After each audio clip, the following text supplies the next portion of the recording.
Endless tales of daring adventurers filled his childhood, each story fanning the flame of his own longing to set out on a grand quest one day.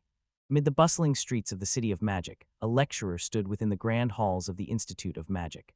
The woman approached once more, her curiosity undimmed, and asked him again for news about the adventurer. Curiosity flickers in her eyes as she inquires about his recent acquisition, her words wrapped in gentle reassurance. Confidence fills her tone as she assures him that, given his impressive grades, expulsion is out of the question. Years slipped by and suddenly a sharp voice rang out, questioning the protagonist about the adventurer. The tone made it clear, this was no moment for laughter or idle remarks.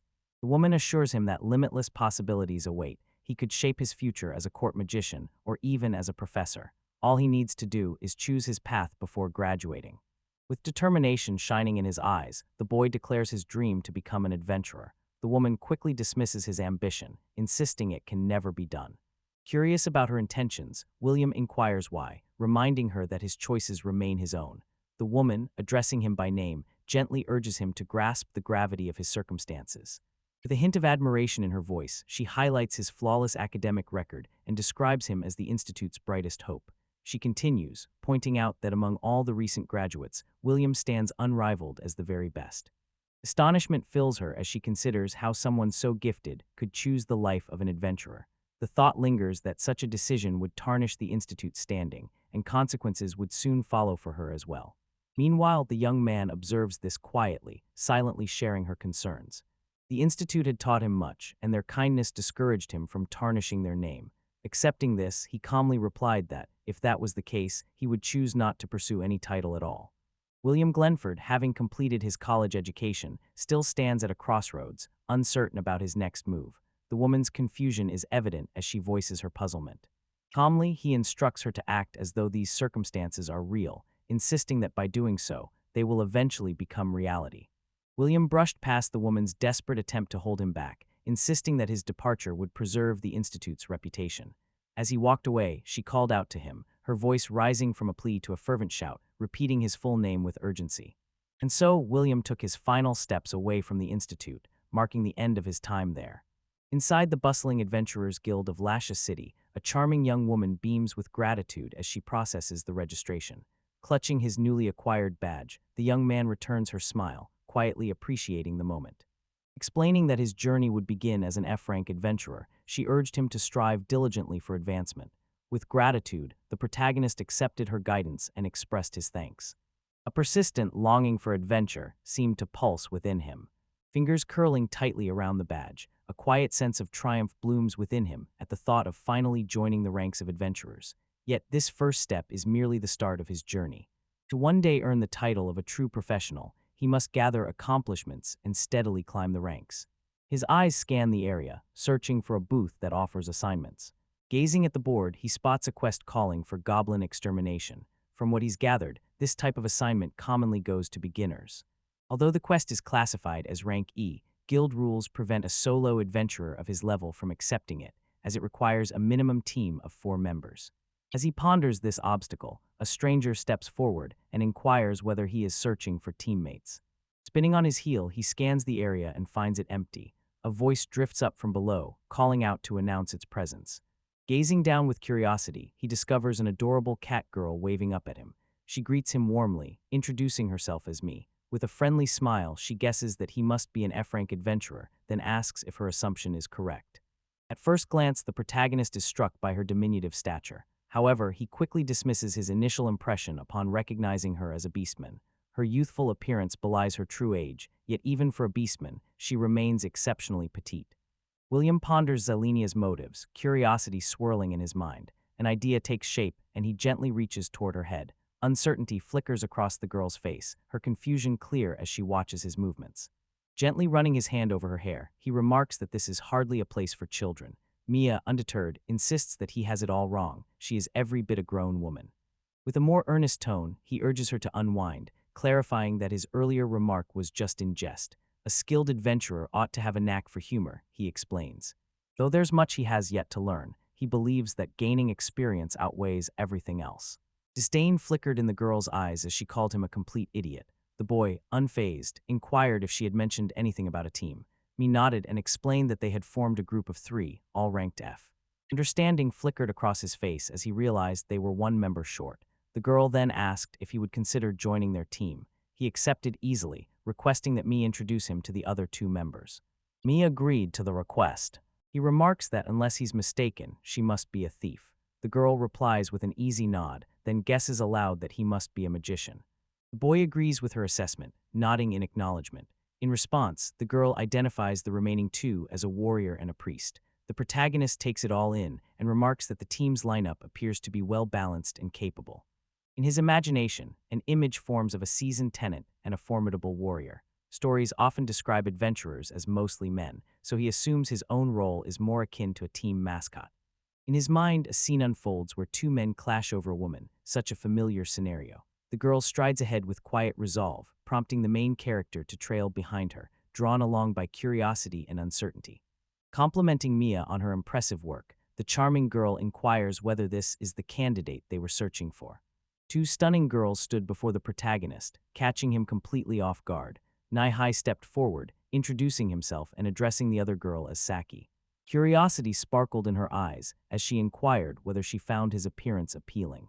Agreeing wholeheartedly, she compliments his cool demeanor, then curiously inquires about his hobbies. But the words barely leave her lips before she catches herself, laughing it off and insisting this isn't some kind of marriage interview. Curiosity flashes in her eyes as she wonders aloud why someone as striking as him has arrived, a prophet, calm and untroubled, whom she casually labels a magician. Saki responds with delight, finding the idea wonderful. Apologizing softly, the second girl admits their lack of proper etiquette and gently asks what seems to be the problem. Meanwhile, the main character reels in disbelief, silently questioning whether the information about most male adventurers had been false all along. Responding with a calm denial, he admits his surprise but asks them to let the matter drop. Mentioning what he's heard, he notes that their team includes both a priest and a fighter. Doubt flickers across his mind, suspecting her claim isn't quite accurate, given that her class bears the name samurai. In that moment, the girl's face lights up, her whole demeanor brightening. With genuine enthusiasm, she declares her delight that he knows about him. The second girl pauses and agrees, realizing the truth in the statement. The first girl steps forward, introducing herself as Saki. William offers his own name in return. Cyrilla, the second girl, follows with her introduction. The protagonist responds warmly, expressing pleasure at meeting him. United as a team of four, they embarked on their journey, determined to accomplish the mission involving the goblins. Spotting two guards ahead, Saki takes note of their presence. Turning to Mia, she inquires whether a silent takedown is within her abilities. Uncertainty flickers in the girl's response as she doubts her own capacity to accomplish both tasks at once. Seeking another solution, Mia directs the question to William, wondering if he possesses the necessary skill. Contemplating the situation, he decides a quiet approach is best and quietly affirms his plan. Intending to make them sleep first, he leaves the outcome in their hands. Saki reacts with astonishment, questioning his intentions, while Cyrilla also displays clear surprise. The protagonist slowly utters an incantation, weaving a gentle spell meant to lull everyone into slumber. Suddenly, Cyrillus reaches out and firmly seizes his staff. With a sharp gaze, she demands to know the reason behind his actions. Bewilderment clouds the protagonist's mind as the staff suddenly radiates with a brilliant glow. Before any words can escape her lips, the unfolding spell rushes forth, spreading in all directions. Not far off, a horse-drawn carriage rolls along the road. Hearing someone praise its remarkable comfort, the owner chuckles with pride, revealing that it was custom-built just for him at the lavish price of 1,000 gold coins. The boy beams with joy, delighted at the chance to steer such a magnificent carriage. The man chuckles warmly and offers to pick up the pace if the boy wishes. The boy nods, signaling his understanding. A moment later, the man inside the carriage begins to collapse, murmuring that Lasha is right there. The young man lets out a wide yawn, and even the horse's eyelids grow heavy as drowsiness overcomes it. Without warning, the carriage veers off the path and tumbles into a crash, while all three passengers remain deep in slumber. Night draped the city in silence as every street and alley surrendered to slumber. A pair of goblins emerged from the shadows, their mischievous grins revealing their ill intentions. The young man admits to losing control. With his three companions fast asleep, his guard has slipped. Despite his weakened defenses, such a lapse remains a grave error. Fortune smiled upon him, as it had all been nothing more than a dream. Despite his adventurous spirit, countless lessons still awaited him on his journey. Quietly, William leaned over and gently tried to rouse Saki from her sleep. Softly, he called her name, and gradually, the girl began to stir and regain her awareness. Springing to her feet, she demands an explanation. He tells her that he cast a sleep spell and wants to know if she can finish off the monsters. Saki meets his gaze with unwavering seriousness, declaring that taking the life of a defenseless opponent strips a person of the right to call themselves a samurai. The weight of her words leaves the protagonist caught off guard. Recognizing this as her warrior's pride, he nods in understanding and asks her to wake Cyrilla. The girl consents, while William turns his attention to rousing Mia himself. Some time later, Mia and Cyrilla reappear. Cyrilla announces that the two monsters have been dealt with, her staff still fresh with dripping blood. Turning toward the priestess, he prepares to inquire about the recent events, but the young girl swiftly interjects, expressing that she too has questions that need answers. She points out his reckless decisions and criticizes him for not giving anyone advance notice, pressing him on the risks they could have faced if someone had slipped up. Her words carry a sharp edge, as she accuses him of endangering the entire group. A thought lingers in his mind about the folly of casting sleep magic on goblins, yet he pauses and acknowledges that her point holds some truth. Even the slightest lapse in focus can have fatal consequences, as he once read in the Chronicles of Adventurers. Quietly, the protagonist lowers his head and asks for her forgiveness. Cyril and Diamina accept his apology with grace, expressing a deep understanding of the entire situation. Diamina acknowledges the truth in her own words, asserting her conviction that her perspective is entirely justified. Admitting her feelings, she confesses to feeling foolish and embarrassed by how everything unfolded. The hero, filled with regret, acknowledges that regardless of the odds, his arrogance was inexcusable. In response, the girl dismisses his attempt at humility, pointing out that empty words mean little since arrogance remains a part of him. With a weary sigh, Cyrilla admits that dealing with different perspectives can be challenging. Meanwhile, a faint blush colors Saki's cheeks as she shares in the awkwardness. The protagonist observes Mia closely and soon recognizes that she is attuned to subtle sounds around them. Without hesitation, William conjures another magic eye, eager to uncover hidden truths. The spell travels through Mia, causing only a faint twitch of her ear at first.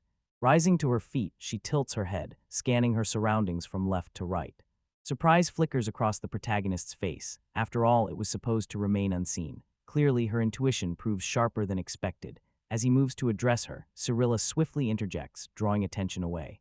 Curiosity glimmers in her eyes as she inquires about their surroundings. The girl listens intently, noting the absence of footsteps in the distance and suggesting that the cave likely stretches far into the darkness. The tenant nods in approval, noting that he will take the lead at the front. Next in line will be William, followed by her and Saki. She mentions the possibility of goblins returning from outside, suggesting that samurai remain on guard to watch for any movement. The girl nods, a quiet acknowledgement that she understands. In that moment, the protagonist realizes the true shape of ability. Cyrilla embodies knowledge, while Mia brings skill to life. While Saki's talents remain a mystery to him, this team is clearly special. Yet there's one thought he simply can't shake from his mind. Curiosity flickers in his eyes as he ponders whether this might be a unique beastman characteristic. Cassia remains puzzled by this strange urge. Meanwhile, Miai lets her tail swish contentedly behind her. With a slight tremble in his hand, the boy reaches out, longing to gently stroke the girl's hair. Before he can act, she glances back and calmly points out that 5 goblins await them up ahead. Turning aside, the protagonist quietly explains that he will employ a sleep spell, and just before casting it, intends to release the staff from his grip. That action will serve as the agreed-upon signal. Previously, the area had been silent and vacant. Lowering his staff, the protagonist utters the sleep spell once more. Saki charges ahead, katana at the ready, but every goblin collapses into a deep slumber before she reaches them. Surprise flickers across her face when she notices they have drifted off as well. Cyrilla quietly agrees, assuring her that they will watch over them. Saki silently chalks it up to luck, knowing sleep only influences a small space. Awkwardness makes her shift in place, and an uncomfortable silence stretches between her and William.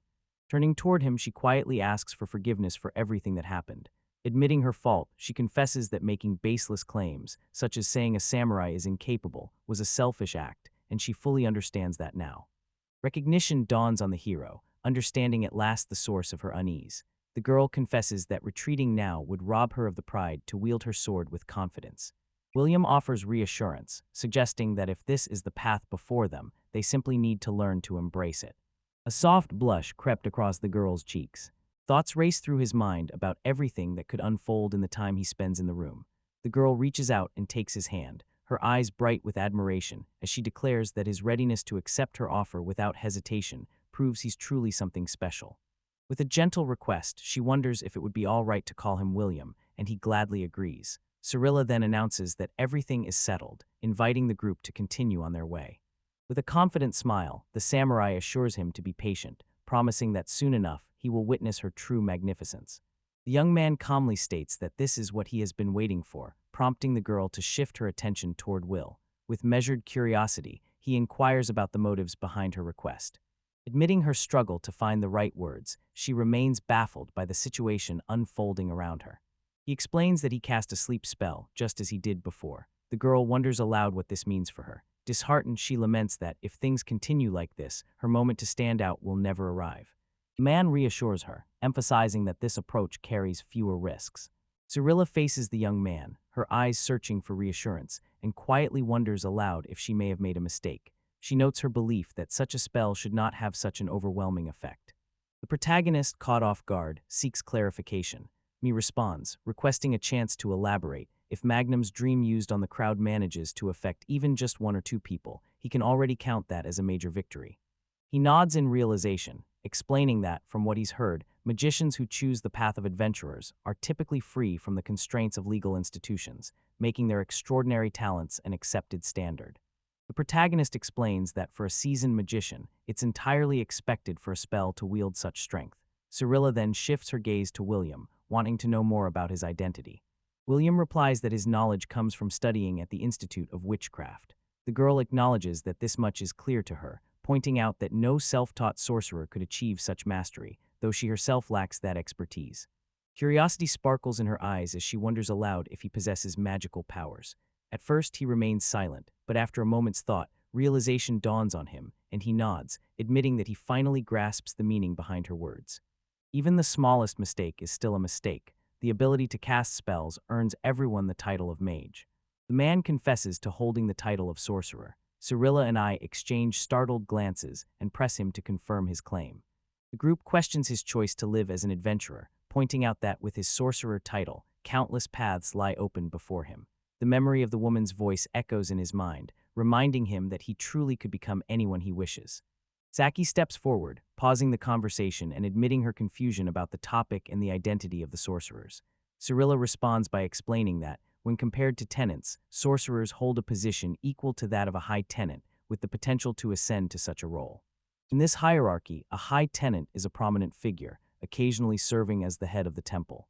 Quiet fills the air as the protagonist remains wordless. Saki points out that if transformation is within reach, becoming a king should be as well. Cyrilla shakes her head, not convinced, insisting that such a feat is out of reach.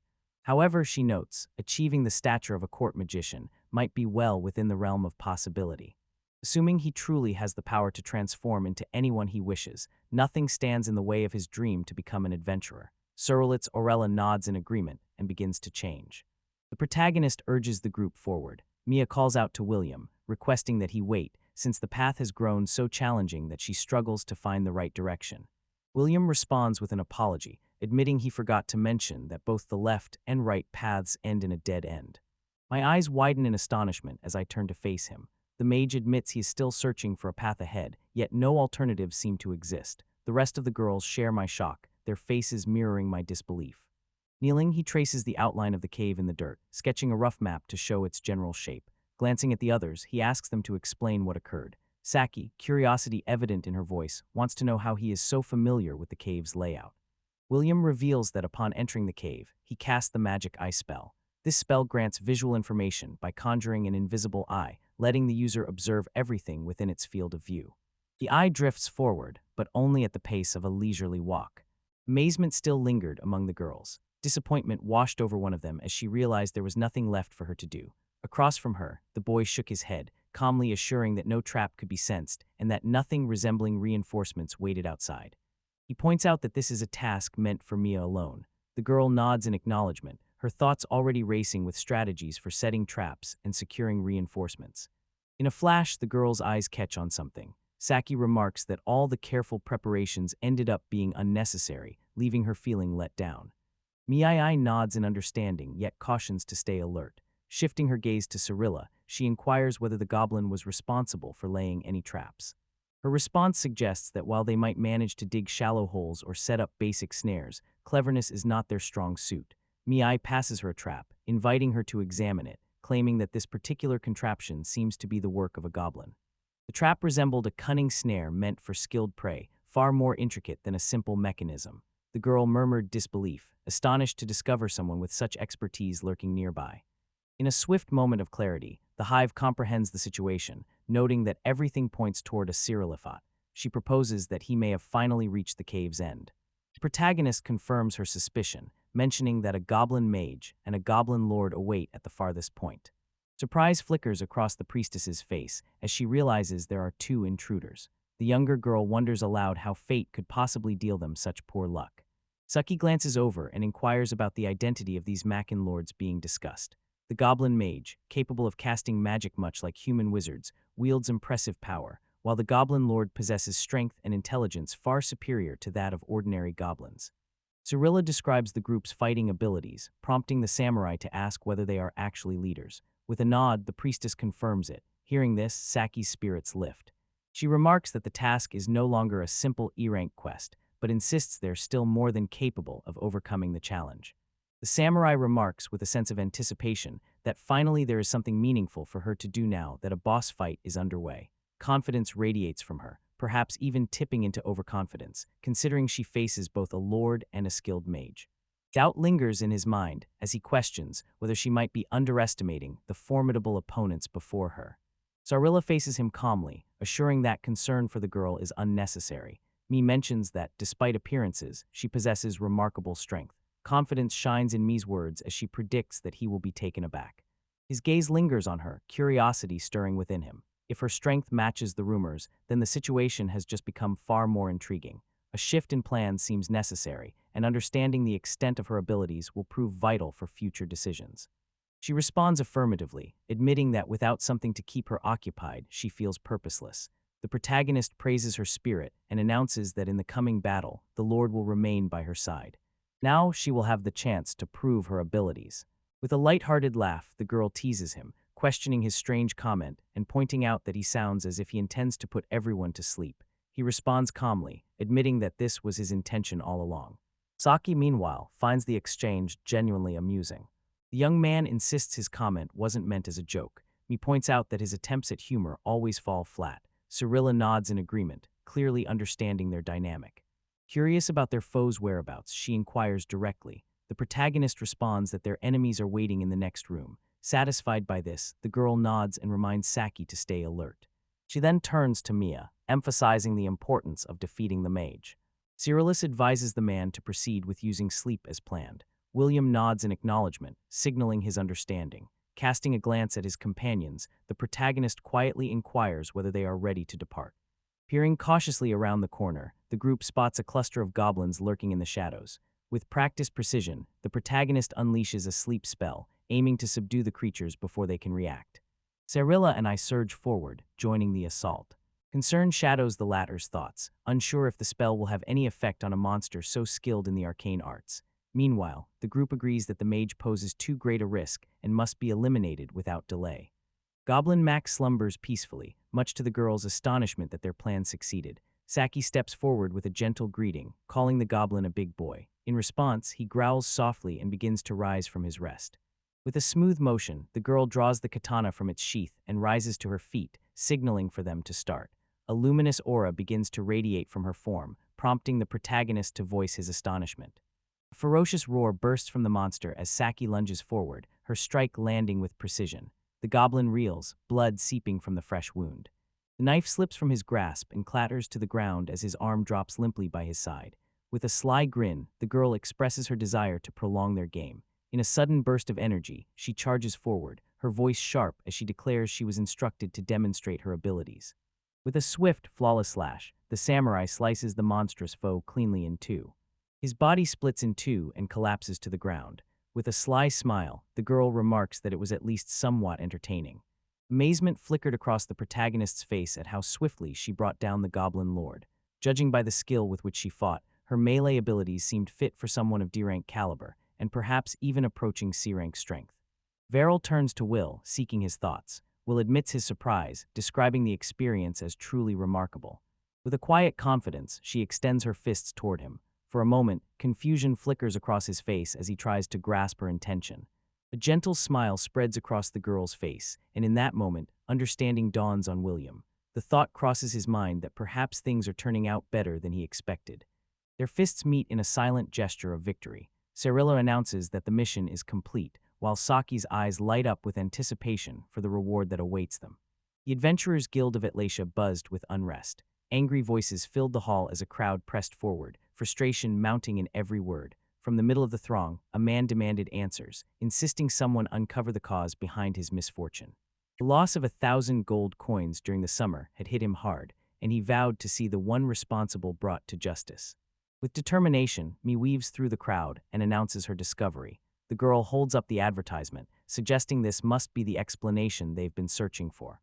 Saki describes the situation as a citywide mass sleepover, with the cause still shrouded in mystery. As she surveys the sleeping metropolis, William listens without a word. Cirilla observes that nearly every villager drifted into sleep simultaneously that afternoon. Although curiosity tugs at her to uncover the cause, she acknowledges that delving into this mystery falls outside her duties. Silence hangs briefly before the protagonist finally speaks, proposing that the mishap might have stemmed from a sleep spell gone awry. Cyrillus firmly insists it's impossible for things to have reached this stage. Saki, amused by his words, teases him for his sense of humor. Mi acknowledges that his remark landed well this time, yet maintains that this situation is anything but a joke. The protagonist's eyes catch sight of 2 sheets of paper in the girl's hands. Curious, he inquires about the second sheet's purpose. With a hint of excitement, the girl explains she has discovered an intriguing assignment for them to tackle together. She then reveals the page containing the task. Cirilla mentions that the village can be reached after a half-day's walk.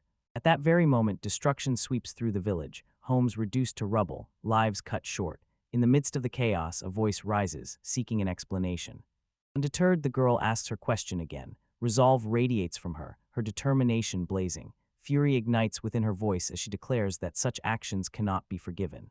Within the bustling Adventurers Guild, Cyrillus reveals that no one has managed to uncover the truth behind the mysterious dream incident. Meanwhile, the main characters linger in the background, their faces clouded with disappointment. Lost in thought, he holds his tongue, replaying the registrar's dismissive remarks about the so-called runaway sleep spell, calling it utter nonsense. She had hurried him along, her schedule packed, making it clear she had no patience for what she believed were idle jokes. Missy stepped forward and took the test. Saki, beaming with happiness, announced that it was time to leave. Behind them, the other adventurers exchanged quiet whispers, their curiosity and intrigue evident. One man turns to the others and wonders aloud what brought the main character onto their team. Another chimes in, explaining that the newcomer insisted on joining this particular group. Quietly, the newcomer listens without protest as the conversation unfolds. Meanwhile, the girls quietly take their leave. Spinning on his heel, the boy glances their way. Despite being in separate classes, their striking features convince him that the term beauties fits them perfectly. Despite being short one member, the group would have managed to find a replacement. Pausing, the young man turns to the girl and asks why she chose to invite him. He wonders aloud if the offer involves joining the group. Saki replies that the reason is tied to his F rank. The guy then asks if being F rank is a requirement, noting that plenty of others would likely be interested in joining as well. Satsuki's eyes widen with surprise as she firmly refuses. Unimpressed by their strength, the girl insists that she would never join forces with men who regard women with such disdain. She also points out the noticeable absence of other adventurers. A heavy silence hangs over the group until Mi calmly insists that William is not the type to act that way. Realization dawns on the protagonist, who sees the gap between their priorities. Chasing adventure always outweighs personal matters for them. Saki admits that she doesn't fully grasp their thinking, but she feels certain that having William around is a stroke of great fortune. Suddenly, she swings with all her might, sending him careening into the wall where he collapses in a heap. The onlookers stand frozen in disbelief. Cirilla inquires about the girl's activities. Nearby, the man who had been engaged in conversation earlier remarks that his present group is quite decent as well. The girl nods in agreement, acknowledging his sentiment. With a look of regret, the girl offers an apology, admitting she hadn't realized she activated her aura. The young man reveals he already suspected her ability to wield such power. Cirilla then expresses her wish to heal his wounds, and he responds with a silent, approving nod. William explains that he discovered it while wiping out the goblins. Mi expresses surprise that the aura is visible. The protagonist confirms, adding that visibility depends on individual circumstances and the aura's density. The girl acknowledges this quietly and falls into thoughtful silence. Turning to William, she asks if he has a moment to spare, wanting to hear more about the aura. Saki points out that she has already explained this to her several times. Mi admits that Saki's explanation sounds confusing. The girl explains that she gathers her aura at the place she intends to use it, carefully focusing and channeling it. Often, she does this at night. With a powerful surge, the girl drives her knee upward, channeling all her strength into the ground beneath her. The force sends a ripple through the earth, leaving a crater carved out around her. According to her, it all seems simple enough. My response reveals I believe she doesn't grasp the situation at all. Cyrilla steps in and takes her side, while William looks on in astonishment. Confusion fills me when it comes to collecting and the origin of this so-called aura. Yet the truth is simple. The aura dwells within everyone. In her mind's eye, the girl pictures a gentle current of energy flowing inside each person. The main character explains that, unlike mana, which must be spent when casting spells, aura circulates naturally through the body, ever present and waiting to be tapped. According to him, the process doesn't involve gathering anything external. Instead, it requires drawing upon his own inner resources. Saki, he believes, likely referred to collecting as the act of drawing her body's aura and transferring it elsewhere. Cyrilla remarks that perhaps it's for the best she never became a mother. Mi notes that this way, everything feels clearer now. Rather than simply using it, it's more about having control. Saki leans in and inquires about his thoughts, prompting me to silently puzzle over her sudden curiosity. Descending the stairs together, the girl marvels at the stunning aura surrounding them, voicing her eagerness to master its use in the near future. The young man wonders aloud if it even matters that she hasn't learned the skill yet. He mentions that while mastery of it is essential for seasoned fighters, they're both still at F rank, so there's no real need to hurry.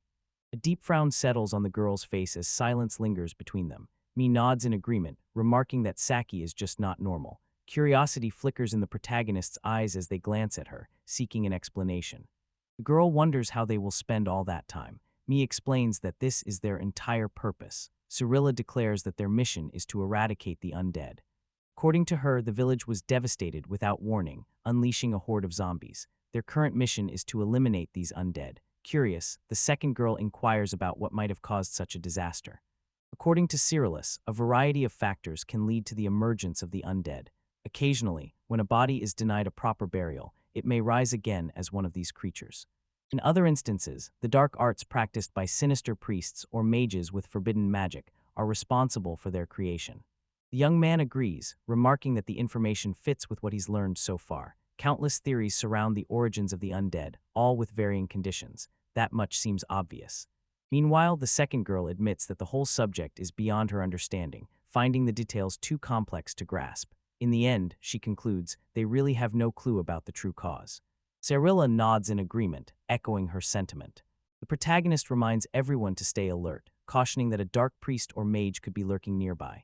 Meanwhile, the girl's imagination conjures up an image of a sinister priest, laughter echoing in her mind. Curiosity piqued, she wonders aloud about the true strength of these zombies they might face. He goes on to clarify that goblins possess greater strength since they are considered monsters of the first rank, placing them above the zombies in question. The girl reacts with surprise, having not expected zombies to be so feeble. He adds that the real danger lies in their overwhelming numbers. If the entire village fell to the infection, their ranks could swell to over 100. The second girl points out that large groups can pose a true danger if one cannot fend them all off. Saki blushes slightly, while the girl pictures herself encircled by a swarm of zombies. The girl points out that Will's sleep spell might prove useful, but Will responds by explaining that such spells have no effect on the undead. He remarks that undead creatures present a serious challenge for both mages and ordinary townsfolk, noting that dealing with them requires specialized skills and experience. The girl nods in agreement, acknowledging that if the number exceeds 100, she will indeed require assistance. He promises to come up with a solution. Saki reassures her, saying not to fret, as she's by her side and together it will be simple. After a moment of silence, Ni faces Saki and encourages her to pay attention to William and Cyrilla's advice. Wrapping Saki in a gentle embrace, she reassures her that her aura will be invaluable when the fighting starts. Mihai's tail whips up and strikes her own head. Anger flashes across the other girl's face as a smirk tugs at her lips. Summoning her aura, she swiftly grabs Mihai, chiding her for playing around too much. Mihai protests, shouting that using aura again is unfair. All the while, the girl struggles to wriggle free of Mihai's grasp. Cyrilla and William stand quietly, observing the scene before them. The girl, curiosity etched onto her face, asks about their intentions and urges them to keep moving. With a playful laugh, she glances at the protagonist and mentions how, for once, she'll have something to boast about today. A bright smile spreads across her face. Flames erupted from the spell, engulfing the undead in a relentless blaze. Awe washed over the girls as they watched the creatures writhe, consumed by fire that refused to show mercy. With a weary expression, Cyril gazes at the scene unfolding before her. Quietly, she admits that she might now grasp Saki's perspective. The girl tentatively inquires if Cyril truly understands. Meanwhile, Mary observes the situation, remarking that it's verging on the ridiculous. As the tension lingers, Mi notes that a fourth attempt is about to take place. The protagonist carefully conjures a new spell, releasing its power in a flash as flames consume the advancing undead. High above, a ghostly figure observes the scene from the rooftop. The girl's brow furrows with unease. Saki turns to Mia, searching for a solution, but Mia assures her that fighting zombies is enough to work out her frustrations. Despite her words, the girl can't help but notice that Mia's mood remains sour. Mia admits that everyone has rough days, even her. Cyrilla wonders aloud about the possibility of a fifth shot. The protagonist explains that casting Fireball consumes a significant amount of mana, so while launching a fifth attack is within his abilities, he prefers to conserve his energy. According to him, zombies pose a serious challenge for mages. The girl nods in agreement, adding that she trusts the remaining group members. Cyrilla voices her own agreement as well. With gentle reassurance, Saki stands by her friend and urges her forward, filling the moment with quiet encouragement. Nearby, Mia and William remain silent, exchanging meaningful glances as the atmosphere shifts around them. The girl admits she would only be a burden, since no matter how many times she tries to kill them, even driving a blade through their hearts or slashing their throats, they refuse to die. Exhaustion weighs heavily on her as she speaks. Observing the group, he recalls witnessing Sokka's remarkable abilities during their previous encounter. Mi mentions having completed basic training, placing her combat skills on par with the girl's. Still, the girl has yet to witness Mi facing off against the undead. With a flourish, Cyrilla lifted her staff high and called out, channeling her magic into a radiant spell. Brilliant light surged forth, sweeping across the undead horde and reducing the zombies to nothingness. The protagonist observes that controlling such a large number of undead requires considerable skill, a sign of her impressive experience. Mi nods in agreement, showing she understands his point. Her judgment remains flawless, fully aware that this approach reduces every possible risk. Trusting in this strategy, she entrusts everything else to Saki. He admits to feeling a twinge of envy. Sadness lingers on the girl's face. The boy, perplexed, fails to grasp her meaning. She gently reveals that because her work seems simple, no one ever expresses gratitude, even though it might appear as though she is just idling away. Surprise washed over the main character, caught off guard by the turn of events. From the outset, what truly captivated him had been Mia's remarkable skills as a thief. Naturally, she remained unaware of his admiration, for he had always kept such thoughts to himself. Mentioning that her talents will be greatly valued, he acknowledges her quick perception of his enchanted eye. A blush colors her cheeks as her tail begins to sway with delight. He commends her sharp senses for detecting hidden traps and commends her exceptional hearing. The man adds that she possesses impressive experience. According to him, she accepts her daily tasks and the less pleasant chores without a word of complaint, always stepping up with initiative. Flustered by his praise, the girl's tail begins to wag even faster. He continues, affirming that she always does her share to keep things running smoothly. Concern laces his words as he inquires about her well-being. She insists nothing is amiss, though a vivid blush colors her cheeks and her lively tail sways restlessly. From below, her voice rings out, announcing that their task is finished. With practical resolve, Mi proposes they swiftly gather the required items to complete their quest. A quiet tune escapes Saki as she hums softly. Srila turns to her, seeking reassurance about her work. Saki replies with a gentle nod, confirming her approval. A fleeting shadow darts by, going unnoticed. In that instant, Mi recalls the moment her tail struck Saki's face. Whatever it is, it now speeds straight toward Saki. Spinning on her heel, Mi begins recounting the earlier events to her friend. Without warning, Saki delivers a powerful punch straight to Mi's face. The girl soars into the air, leaving Cyrilla puzzled and calling out my name in confusion. The young man appears equally taken aback. Saki suddenly jerks, demanding an explanation. Behind Saki, the spectral figure of the girl becomes visible. Laughter spills from the samurai as she marvels at the scene, admitting her astonishment. She praises the girl's body, calling it nothing short of remarkable. Cyrilla tended to Mia's wounds, softly uttering Saki's name. Fear filled her gaze as she glanced at the girl. Offering a serene smile, the girl calmly revealed that she now possessed the power to end everyone's life. Saki bursts into laughter, her lyceum smile unwavering as she tells them to wait, promising that she is on her way to end their lives. William murmurs a sleep spell, and the girl collapses gently to the ground. He instructs me to fetch a rope since we need to secure her. Surprisingly, the girl consents without protest. With the girl securely bound, a quiet hush falls over the ghost. Cyrilla wonders aloud if this might be the spirit that once haunted their village. The girl nods in confirmation. William acknowledges that their friend's body is no longer their own. Mia turns to him, seeking guidance on what steps to take next. Sarila explains that only by finding closure or fulfilling their ambitions can restless souls be purified and then vanish peacefully. Muttering incoherently, the girl speaks of regret, purpose, anger, and hatred. With a chilling certainty, she declares her intent to kill them all, insisting it is something she must do. Cyrilla inquires about the situation, her voice tinged with concern. William shakes his head in disbelief, insisting that what just occurred cannot be true. With fury in her voice, she demands an explanation from him, pressing to know why this is happening and what they could have possibly done to warrant such treatment. Sarilla steps forward, urging everyone to remain calm. She gently asks the ghost to explain the situation. Meanwhile, Mia picks up the phone and contacts William Krull, but confusion clouds his response as he struggles to grasp her words.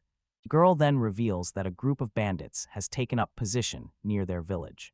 In the end, the women suffered cruel treatment and were ultimately killed. She remarks that their actions are indistinguishable from those of monsters. Vowing to take revenge, she fixed her gaze on Mia and Cyrilla, then turned to William. The ghost quietly wondered if William would allow her to leave. The protagonist insists that such a thing is impossible. This response leaves the two girls taken aback, sensing a coldness in his tone. The ghost's voice cuts through the tension, warning not to be deceived and demanding to know if they're allied with the bandits. He quickly clarifies, assuring that she and her companions have no connection to any bandits. Seizing the opportunity, Sarilla firmly grips the man's lapels and calls him by name, her voice resolute. With a steely gaze, she declares that, for them, nothing holds greater importance than the true owner of this body. He points out that even someone as formidable as Sakai stands little chance, since these bandits have wiped out a village of more than 100 residents. Should any among them possess real combat experience, the situation tilts entirely against her. The ghost offers to take them along, but William firmly refuses. They cannot permit Saki to lose her life so recklessly, he insists, determined to protect her. Echoing his sentiment, the girl quietly murmurs about the thought of a careless end. Unsure what steps to take, she wonders aloud about her options. If nothing changes, she will simply vanish, her chance for revenge slipping away. Curious, Cyrilla asks her to share her name. Quietly, the girl responds, introducing herself as Philia. Uncertainty lingered as the protagonist considered reaching out to the ghost, yet a sense of relief grew when it became clear that she was open to hearing their message. Turning to the girl, he tells her that she may ask for something, provided she offers a suitable reward in return. Completely bewildered, the ghost fails to grasp the point of the conversation. William, meanwhile, describes their previous adventures. Soki slowly opens her eyes, disoriented by unfamiliar surroundings. Nearby, Cyrilla looks on in shock, realizing a ghost has taken over Soki's body. Mi remarks that Soki's tendency to let her guard down has led to this situation. Doubt creeps into the girl's mind as she questions whether she truly is as careless as they say. Twisting and turning to the side, she remarks how oddly her body seems to move without her control. With growing suspicion, she wonders aloud if she might be possessed. The girl quietly apologizes, her demeanor shifting to calm as soon as she understands that her objectives are within reach. Curiosity stirs in him as he contemplates whether ghosts are capable of such composure. Meanwhile, as they move forward, Cyrilla's attention is drawn to the church. The girl quietly requests a moment to linger, explaining her wish to offer a prayer for the village. The young man nods in agreement, showing no objection. Saki recalls that her friend serves as a priest, suspecting this connection might influence what happens next. Yet uncertainty remains. Meanwhile, Philia expresses her gratitude, and Mi announces her intention to join as well. In that moment, Saki comes to the realization that her voice is not reaching anyone. Philia gently teases her, wondering if she only just became aware of this. William, curious, inquires about how close they are to their goal. The girl confirms their proximity and reveals that the gold lies hidden within the garden of the village elder. Echoing her words, he wonders if she might be his daughter. Calmly, she denies it, explaining that she has known his only son since they were children. Saki glimpses the girl's memories, noticing a subtle curiosity about the kind of person she is. Turning to Philia, Saki gently reminds her to remember what lies at the base of the tree, just in case anything should ever happen to it. The girl seeks permission to discuss something, prompting the young man to inquire about her motive. She quietly mentions that they will spend tomorrow together. In her mind, the scene of her wedding day resurfaces, vivid and bittersweet. Saki speculates that what she remembers might actually belong to a wandering spirit. Philia mentions how, on that particular day, events unfolded. The protagonist gently suggests she might have found comfort by listening to Cyrilla's prayer. Maybe such solace would ease her spirit. Still, the girl quietly admits a reluctance to enter the church. Cyrilla halts in her tracks, retreating with a visible shudder. The Mies notice immediately and inquire about her sudden distress. The girl spots a lifeless body lying on the ground, strangely untouched by the curse of the undead. Memories flood Sigga's mind, revealing bandits bursting into a church in the midst of a wedding ceremony. Chaos erupts as the crowd dissolves into panic and desperate screams. Suseville bolts from the scene in a frenzy, his escape cut brutally short by the swing of an axe. Nearby, the girl collapses in tears, her sorrow mingling with the turmoil. With a sly grin, the bandit declares he has at last come across a woman worth his time. A storm of anger brews within Saki. As Philia carefully dug out a spot for the new tree, Cyrilla proposed a bold idea, that the bride waiting in the church should be Philia herself. Her temper flares and frustration bubbles over until she feels almost unhinged. The young man calmly remarks that justice is a matter of perspective, but this only fuels her irritation, and she directs her anger squarely at him. Even these bandits are sometimes shaped by harsh circumstances, yet he insists on condemning them as villains. Speaking softly about his feelings, he pauses, then gently asks her to let it go. She nods and promises to remember his request. As the bag opened, a glimmer of gold revealed its contents. Miai confirmed that all 100 gold coins had arrived as promised. Cyrilla acknowledged that every condition had been fulfilled. William lays out the plan. Their mission is to slip inside and wipe out every last bandit. The promise of 100 gold coins awaits them if they succeed. Turning to the group, he checks whether everyone is willing to take on Philly's request.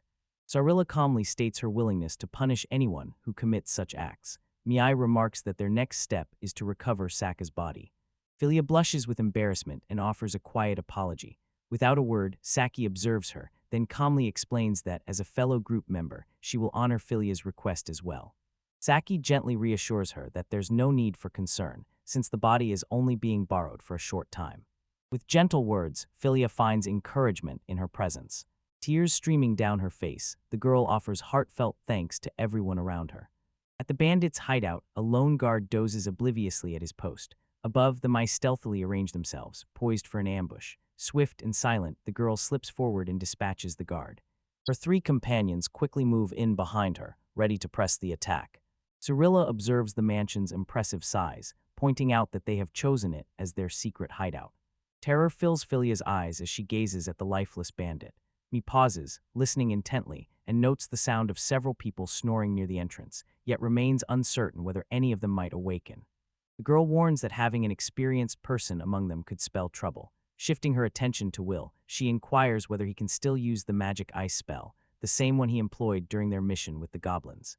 William explains that they rely on the translucent spell. Even though it consumes a significant amount of mana, the benefits make it worthwhile. The idea of secretly observing crosses my mind. Cyrilla turns to William, curiosity apparent, and inquires about the nature of the spell. Calmly, the young man reveals that he's casting a spell capable of piercing walls and barriers, granting him a clear view of every corner inside the mansion. Amazement flickers across the girls' faces at his display of skill, leaving them speechless for a moment. Breaking the hush, the protagonist gently inquires about their sudden quiet. Cyrilla quickly assures him that nothing is wrong, while Mia simply notes she has nothing left to add. Stepping inside, they found a room filled with sleeping bandits. Offering a quiet apology, the protagonist urged everyone to continue with their normal routine. Meanwhile, Philia's irritation was barely contained, her expression tense with anger. The bandits lie sprawled in slumber, unaware of the danger creeping closer. With silent precision, Cyrilla dispatches them one by one, wielding her staff expertly. Mie slips through the shadows, expertly dispatching any foe in her path with a swift flick of her knife. Philia moves quietly, gliding past William without a word. Thoughts swirl in his mind, urging a steady pace and reminding that above all, every action must remain silent. From behind, the girl silently unsheathes her katana and brings it down toward the slumbering man. Shock spreads across Cyrilla and Mia's faces as they watch her, fury twisting her features. A scream tears from her lips, venomous and wild, cursing him to meet his end. The girl thrusts her katana into the bandit, drawing a startled cry from him. Observing the scene, the protagonist remains watchful, while Cyrilla utters a bewildered exclamation. Fury blazing in her eyes, Philia hurls harsh accusations, branding him a villain and demanding his end. Her hand strikes again and again, relentless as she plunges the blade into him repeatedly. As awareness gradually returns to the other bandits, confusion flickers across their faces. One glances around, uncertain, and quietly voices the question on everyone's mind, wondering what has just happened. As the main characters began chanting their mysterious incantation, confusion flickered across the bandit's face. Unable to grasp the unfolding magic, he searched for understanding. Meanwhile, Cyrilla struggled to speak, her lips moving soundlessly. Frustration welled within her as she wondered why her voice had vanished and no sound reached her ears. Me spots the bandits as they rise to their feet. With a swift leap, she vaults over him and ends his life in an instant. The protagonists believe their battle took place in a vast, open chamber, which brings them a sense of relief. Noticing the absence of any reinforcements, he remains alert. Cyrilla reaches out, her hands moving urgently as she tries to communicate what just occurred. The thought flashes through his mind that escaping the magic zone is now their top priority. Hidden away in a quiet corner, Cyrilla confides to Philia that their cover has been blown. Philia, lost in her own resolve, seems oblivious and mutters only about the necessity of eliminating everyone.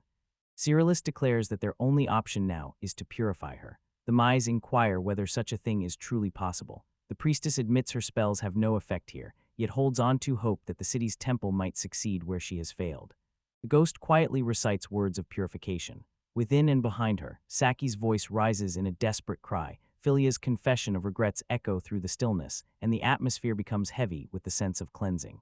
The samurai, filled with urgency, calls out her name and struggles to break through the distance that keeps them apart.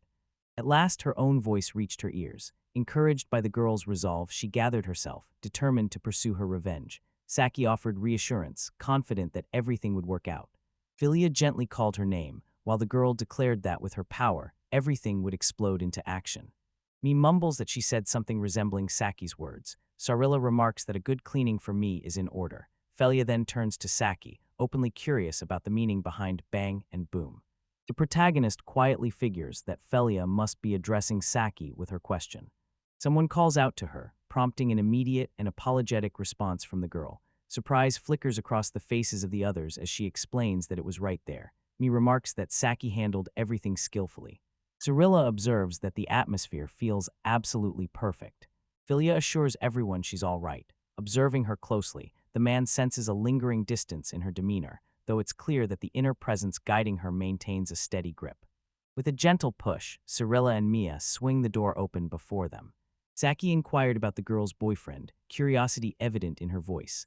Philia wondered aloud what had sparked Saki's sudden interest. The samurai, caught off guard, remarked that girls often enjoyed whispering about matters of the heart. The girl expressed her astonishment that such a topic would arise at a time like this. Meanwhile, Cyrilla and I finished off the remaining bandits. Saki admits her interest in his past, openly wondering about the kind of person he used to be. For a moment, the girl remains silent, hesitating before offering any response.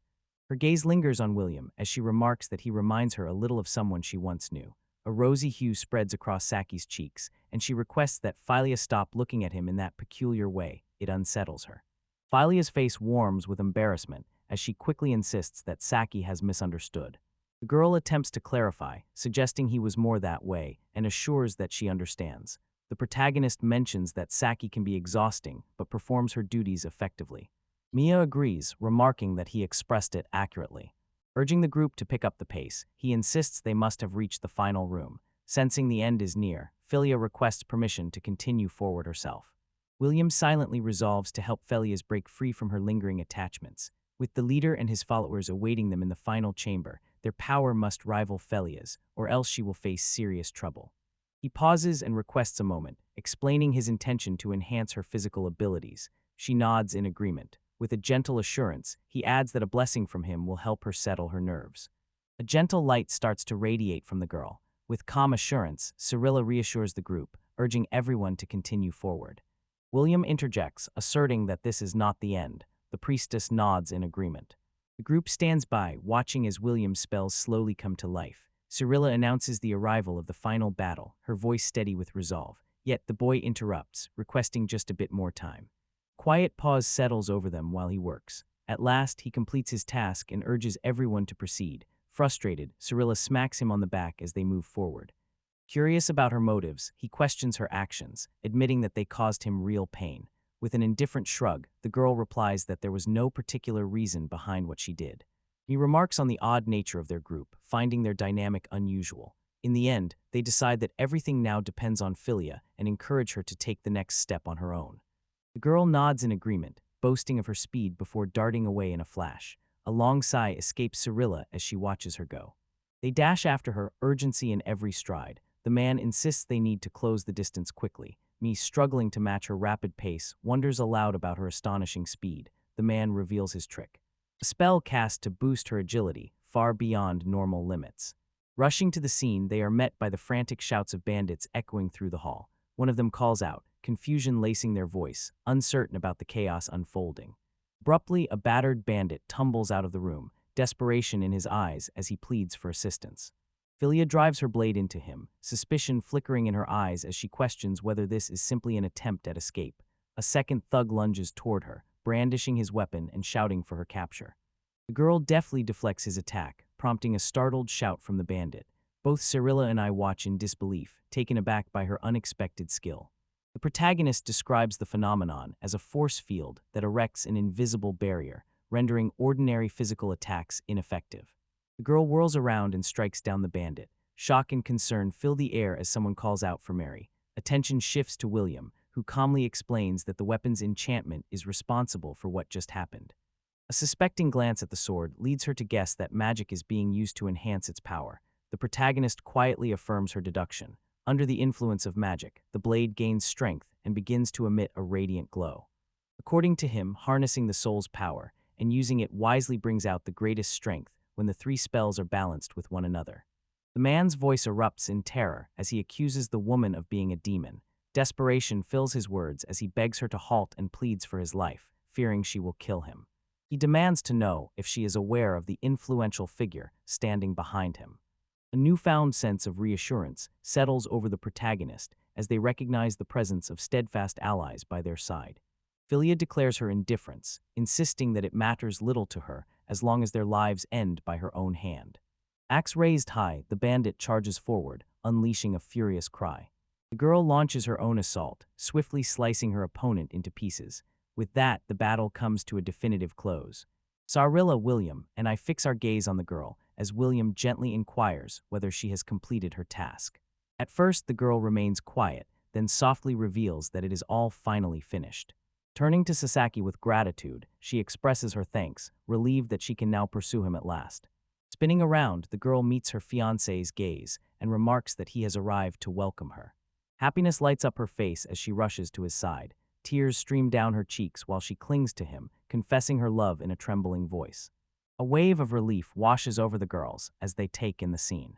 Just then, the group turns their attention to William, curious about how he became so close to Philia.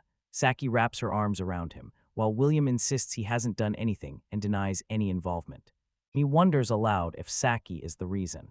Turning with curiosity, the girl inquires if she has found the real me. Relief fills her eyes as she welcomes Saki back. The samurai observes her carefully, noting the exhaustion from constant use of her aura, and gently requests a moment's rest. Her friend nods in understanding. Quietly, the girl asks for forgiveness for everything that has happened. Mi mentions an apology is in order. Saki looks puzzled, unsure of what Mi means. The girl gently points out that Saki had hit her with her tail earlier. Amused, Saki chuckles and realizes that the incident has been on Mi's mind the whole time. Mi, caught off guard, assures the girl that an apology isn't necessary. Meanwhile, the main character's attention drifts to a bundle resting at the foot of the stairs. With a look of surprise, he opens the letter and scans its contents. Cyrilla, noticing his reaction, asks what has happened and what the letter says. William explains that the letter holds a command specifying the exact date for the assault on the village of Philly, along with a cruel directive that every peasant was to be slain. Surprise flickers across the girls' faces as he reveals that a substantial reward was offered. Saki, furrowing her brow, inquires about the source of such an order. William calmly points out that Count Goldart's name appears on the notice. Cyrilla inquires about Count Goldart's identity, trying to recall if any duke bore such a name.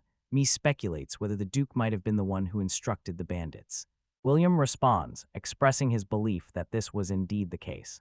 Disbelief clouds Cyrillic's mind as the reality unfolds, watching the Count willingly tear apart his own lands. Saki leans in, curiosity flickering in their eyes, and quietly inquires about the problem. Saki's eyes widen in awe at the sheer size of the castle, marveling at its vast, open spaces and remarking on how impressive it feels. They find themselves in Ledeburg, the capital city, where Mia confirms its status as the heart of the kingdom. Cyrilla admits they're right, confessing she feels out of place, like a country bumpkin. The girl observes that Cyrilla doesn't do much to conceal it. With a playful gesture, Saki gently taps her friend on the head, remarking on their resemblance and predicting they'll have a good time together. Cyril, watching the scene unfold, requests that she stop. The girl responds with an easy laugh, while the priestess quietly admits this is her first visit. Saki inquires about the reason for their journey to the capital. Surprise flickers across Mia's face as she realizes the news hasn't reached her ears yet. The girl turns to Will, urging him to lay out the whole story. Saki. The young man reveals that he reached out to the Institute of Witchcraft and learned they had dispatched a wizard, an official from the royal court, to serve the count. Introducing herself as Alice Familia, she pauses to check if everything has been clear so far. Mia notes that among them, Alice is the one who maintains a proper work ethic, setting her apart from William. Saki speculates about how the initial contact was made, suspecting it must have been through a letter. The man then retrieves an object and places a mirror in Samurai's hands, leaving him puzzled and uncertain about its purpose. Motioning for her attention, he invites her to take a closer look. Wonder washes over her as she discovers it is a mirror. In an instant, his reflection materializes within the glass before her. William's voice slips into her thoughts, asking whether his presence is visible to her. Astonishment spills from her lips as she processes the unexpected sight. With the help of these enchanted mirrors, the protagonist explains, it becomes possible to speak through magic. Mii wonders aloud whether the Institute was upset when he chose the path of an adventurer. William insists that anger is the right response. His mind drifts back to a conversation in his hotel room, where his reflection, filled with hope, questioned whether he had grown weary of life as an adventurer. Responding with a calm denial, he assures everyone that he isn't tired of the task. When reminded that the assistant position remains open to him, he bypasses the offer, shifting his attention to the professor and mentioning his desire to verify something. The professor acknowledges this with quiet approval. That was the moment he first heard about Alice. Mia remained puzzled, unable to grasp the reason behind the sudden and awkward silence. According to William, she is notorious for her dreadful behavior, having once submitted a thesis focused on exploring spontaneous infections among low-grade zombies. Mii presents her as a gentle soul with a fondness for zombies, finding their quirks endearing. In contrast, Saki describes her as a composed individual who appreciates both intriguing stones and the eerie charm of the undead. Enjoying a bite of her bun, Cyrilla mentions that any magic harnessing the souls of the dead remains strictly forbidden. Mia, caught off guard, glances at her in confusion. Before Mia can respond, Cyrilla abruptly shifts gears and urges Mia to admire the sandwiches, insisting on their undeniable cuteness. A sandwich adorned with a teddy bear finds its way into her hands. The girl offers it warmly, expressing her happiness that it's appreciated. Uliana turns to Saki, curiosity gleaming in her eyes, and inquires about Alice's connection to their undead nature. The protagonist gently corrects her, clarifying that Alice is human, while they themselves are the undead. Saki calmly declares that it all makes sense to her now. According to her, their journey to the capital of Roya has one purpose: to take down Alice. Tension radiates from the girl, her stance ready for confrontation. In response, the protagonist quietly disagrees. Cyrilla inquires about the plan to cut her, insisting that they must locate Count Goldart first. Saki protests, confused by the suggestion, saying they can deal with him afterward. The protagonist firmly rejects this idea. Mia calmly points out that attempting to kill someone without any investigation amounts to a crime. Saki counters her by revealing that this count orchestrated the bandit raid on Phileas Village, holding up a letter as evidence of his guilt. Cyrilla notes that the real issue centers around the letter itself. Offering the food, she instructs her to eat, and the samurai nods in acceptance. The tenant goes on to explain that the meal is a directive from Count Goldart, intended for the bandits, and if it falls into the wrong hands, the accompanying letter will be discarded without a second thought. Cyrilla admits that William has a point, which is exactly why they made the trip. Her words fade, though, as she sighs in resignation. None of it matters, she remarks, since Saki remains completely oblivious. The young girl truly cannot grasp what's going on around her. The conversation hints that he is destined to become someone important, as the priest mentions their own personal connections. The protagonist quietly clarifies that this relationship was never his choice. The priest's mood shifts to irritation, arguing that with such looks and talent, what else could be expected, before comparing him to a prince. The protagonist explains that this man ended up as a prince purely by circumstance, with nothing extraordinary about it. Cyrilla reacts with a startled tone, while Saki turns to the boy, inquiring if he was raised in this place before concluding that he must be a child from a bustling city. Cyrilla urges him to stay strong. William reveals that his birthplace is Lecter, the city of magic. Cyrilla, curious, wonders aloud if he mentioned anything about a prince. Unfazed, William explains that his parents' work kept him in Lecter until the age of 13. The adventurers announce their arrival, standing before an imposing castle that soars above them. Awe spreads across the girls' faces as they take in the grand sight. The main character steps forward and addresses the guard at the entrance. Mia gazed up in astonishment at the grand structure before her, realizing it truly was a castle. Beside her, Saki nodded in agreement, sharing Mia's sense of awe. Without delay, the guard named William spoke a few quick words and promptly excused himself, disappearing from view. Mia's eyes widen in astonishment as the prince arrives to meet them despite having no scheduled appointment. Cyrilla quietly admits that a sudden sense of pressure washed over her. Just then, an unexpected voice emerges, expressing surprise at seeing Will present. Amazement fills the girls' faces as they stand before a breathtakingly beautiful girl. Her voice carries a note of recognition as she mentions how long it's been since their last meeting and inquires after his well-being. Curiosity shines in her eyes as she observes the children and asks who they might be. The girls exchange confused glances, unable to make sense of the situation and quietly question whether this could truly be the prince. The young man presents her as Eileen Glassarrow, revealing her identity as the nation's princess. Cyrilla grabs his arm, uncertain about what it means to be a princess, and asks for clarification. He reminds her that he had already spoken about the princess's position. Realization dawns on me, understanding the source of Cyrilla's confusion. Cyrilla then offers an apology to the princess for not receiving her sooner. The princess responds graciously, expressing her pleasure at their meeting. The hero recalls how Eileen used to be quite a slob in her younger days. This sudden shift to old memories prompts Cyrilla to question what brought on his nostalgic recollection. Meanwhile, the group is taken aback by how oblivious he remains to their earlier anxiety.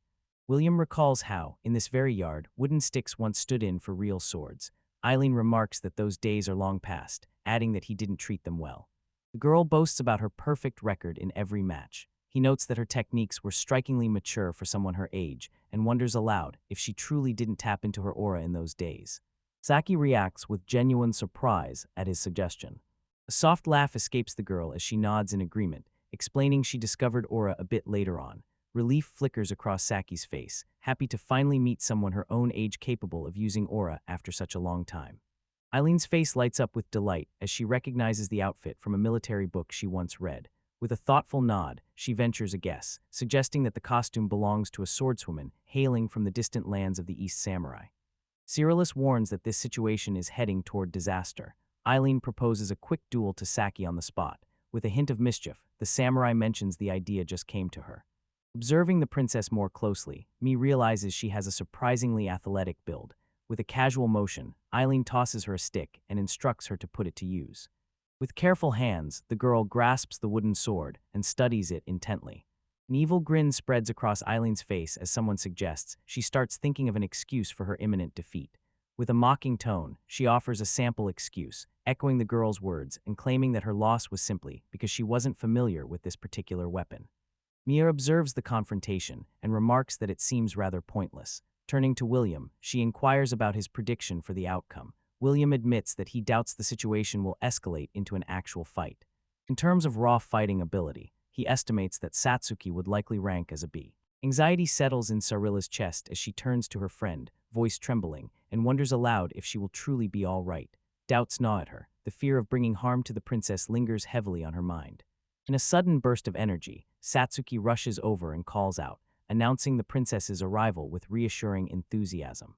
Eileen moves with swift precision, disarming her opponent in a single fluid motion and sending the sword clattering to the ground. The events unfold so swiftly that Satsuki struggles to grasp their meaning. Meanwhile, the princess offers heartfelt praise, commending Satsuki for her astonishingly quick reflexes. In her mind, a blade hovers at the girl's throat. Cyrillin and I share a stunned silence. The protagonist explains that this is the reason he assured them a fight was unlikely to break out. A flicker of fear passes over Satsuki's face. Eileen lowers her sword, a gentle smile playing on her lips as she declares her victory. Her impressive mastery makes it clear, being a princess is just one part of her extraordinary identity. The group had already entered the building. Eileen introduced herself as both a princess and, as they had likely gathered, a knight as well. Across the room, Satsuki sat on the couch, her expression stormy with anger. William mentions he's heard whispers about the situation. The protagonist finds it amusing, remarking how odd it is that the Imperial bodyguard's skills can't measure up to hers. He calmly observes that protection is unnecessary for her. Cyrilla compares the ranking of the Imperial Knight to adventurer ranks, deciding it corresponds roughly to rank is. In her mind, she pieces together an image of their hierarchy. At the same time, she quietly acknowledges that Eileen's skills clearly surpass those of Satsuki. Miyai comments on the situation, pointing out that it wasn't merely about being E-rank. There had never been any real hope from the start. Satsuki's irritation lingers in the air. The protagonist keeps quiet for a moment before finally asking whether they truly are E-rank. Mi mentions that before their encounter, only a single quest had been completed. To advance to E-rank, he explains, they need to present evidence of 3 successful quests within the required category. Cyrillus assures them of the truth in his words and points out that he remains at F-rank. Laughter bubbles from the girl in response. Annoyed, he tells her to quit making that mocking face. Eileen, curious, asks if William is the target of the teasing because she wants to witness it. Cyrilla trembles with fear in her presence, insisting she would never dare offend Mrs. Eileen's friend. Worry over what might follow weighs heavily on her.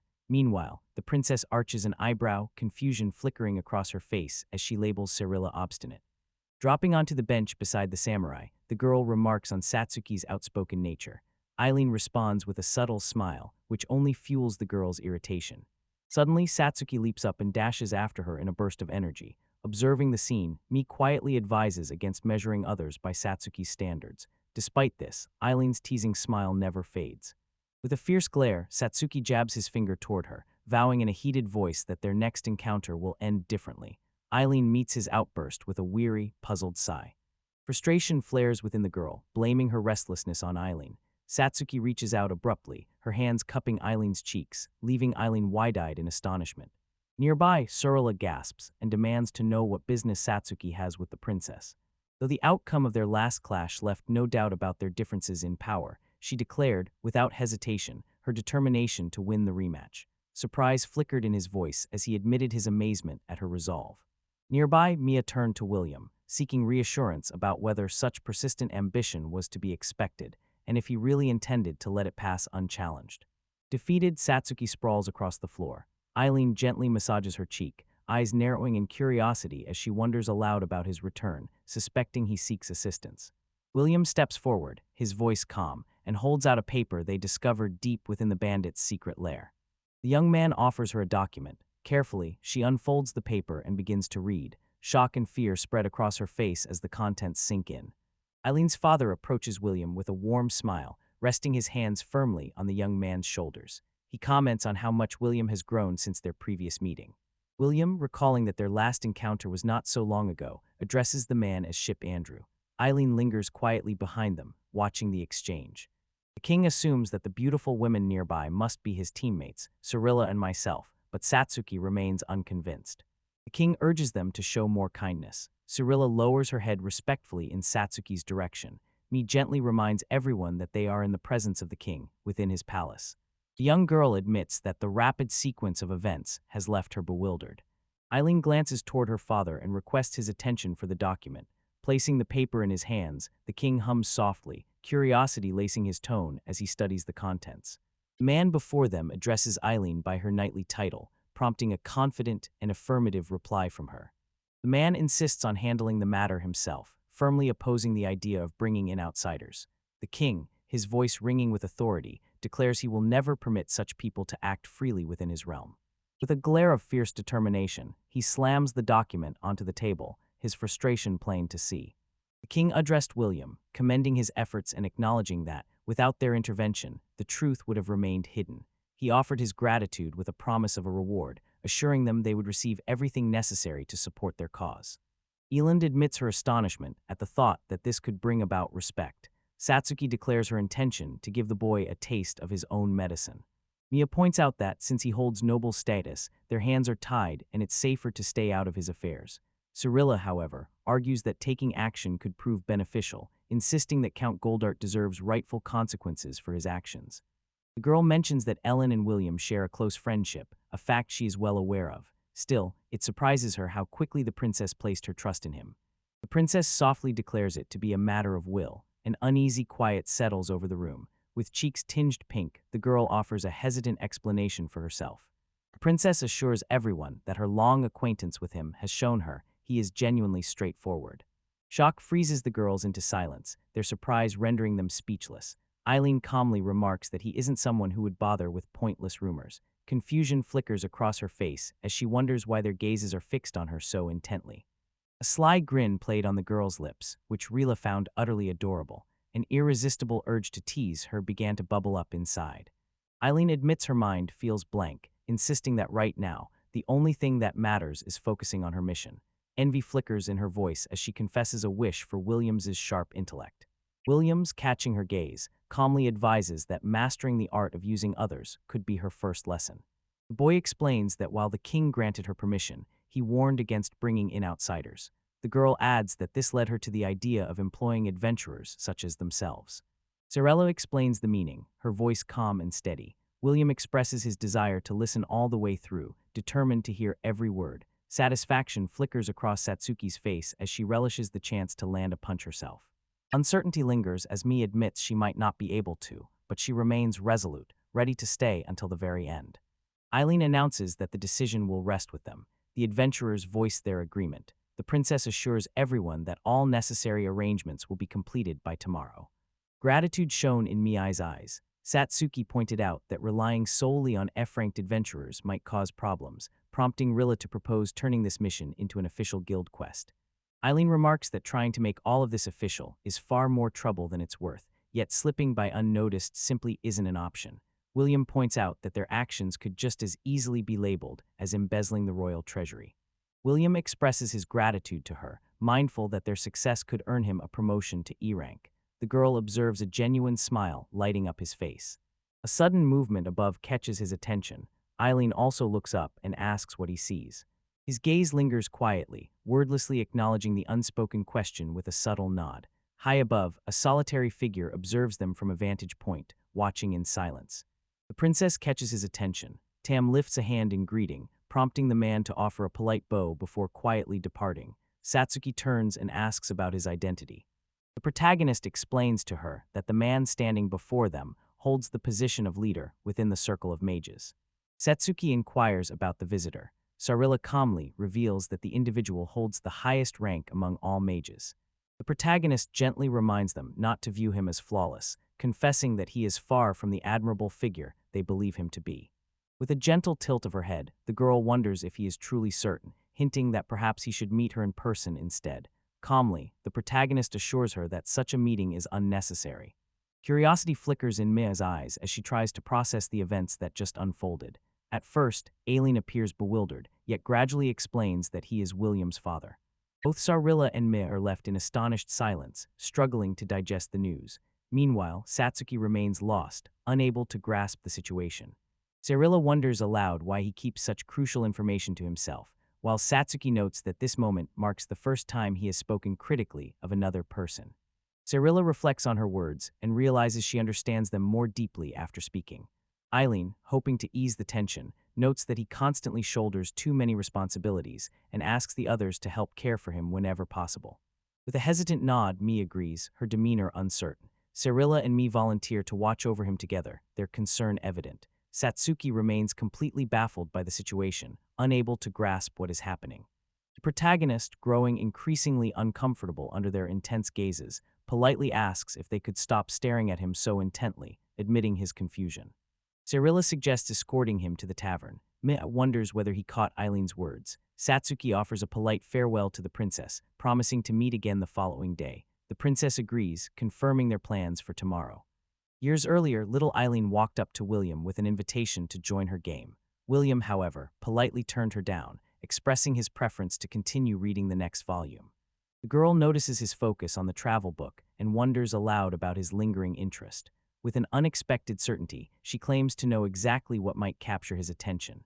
The little princess then extends an invitation, urging him to join her on a real adventure. With curiosity gleaming in his eyes, the boy shuts the book.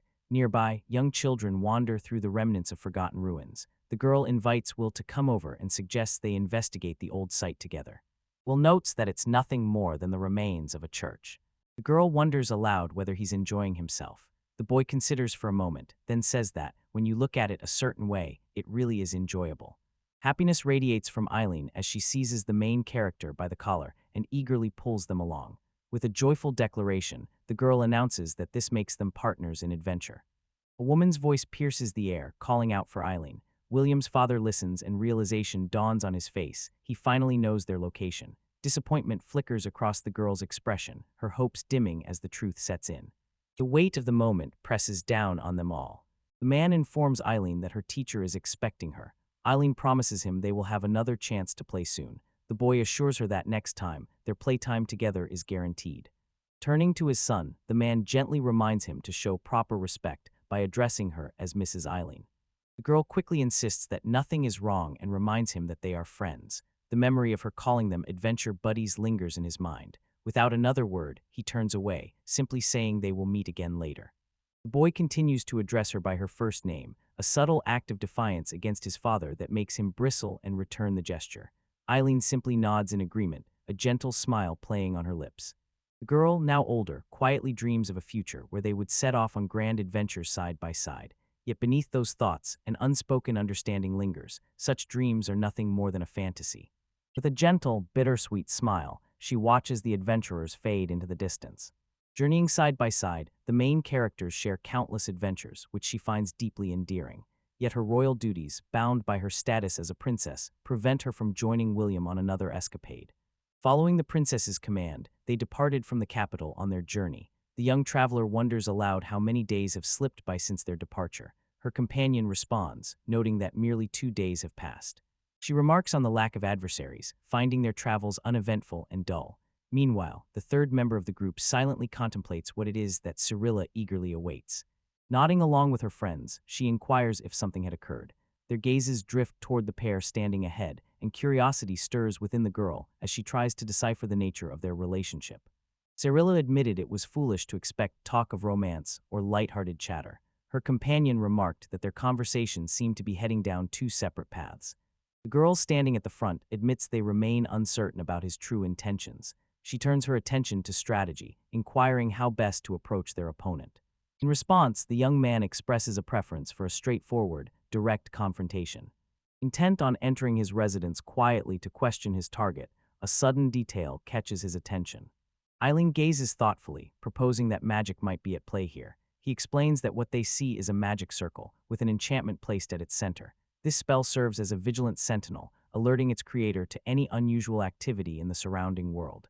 The protagonist notes their group consists of 3, each towering above a normal person in size. The girl speculates that these monstrous beings must be close at hand. William admits there's no certainty about whether they're dealing with monsters. My ears prick up, catching the faintest sounds. She nods in agreement, confessing that she can sense something slowly drawing near. Saki observes that his hearing remains as remarkable as ever, though the mystery behind it eludes her. Cyrilla, caught off guard, remarks on the unusual magic he seems to wield once more. According to him, his anxiety serves solely as an alarm when someone breaches the spell's boundary. As he gently strokes the girl's hair, he explains that his talents don't extend beyond that, making his sharp ears all the more valuable. A peculiar expression crosses the girl's face as she gazes at him. William quickly realizes he has been absent-mindedly stroking her, prompting him to reveal that he has discovered the unique trait of beastmen. Mia quietly insists that she lacks any such characteristic. Cyrilla gazes into the distance, her curiosity piqued by the mention of creatures larger than any man. The young man beside her offers to investigate. With a steady motion, he lifts his staff and quietly utters the words to the see-through spell.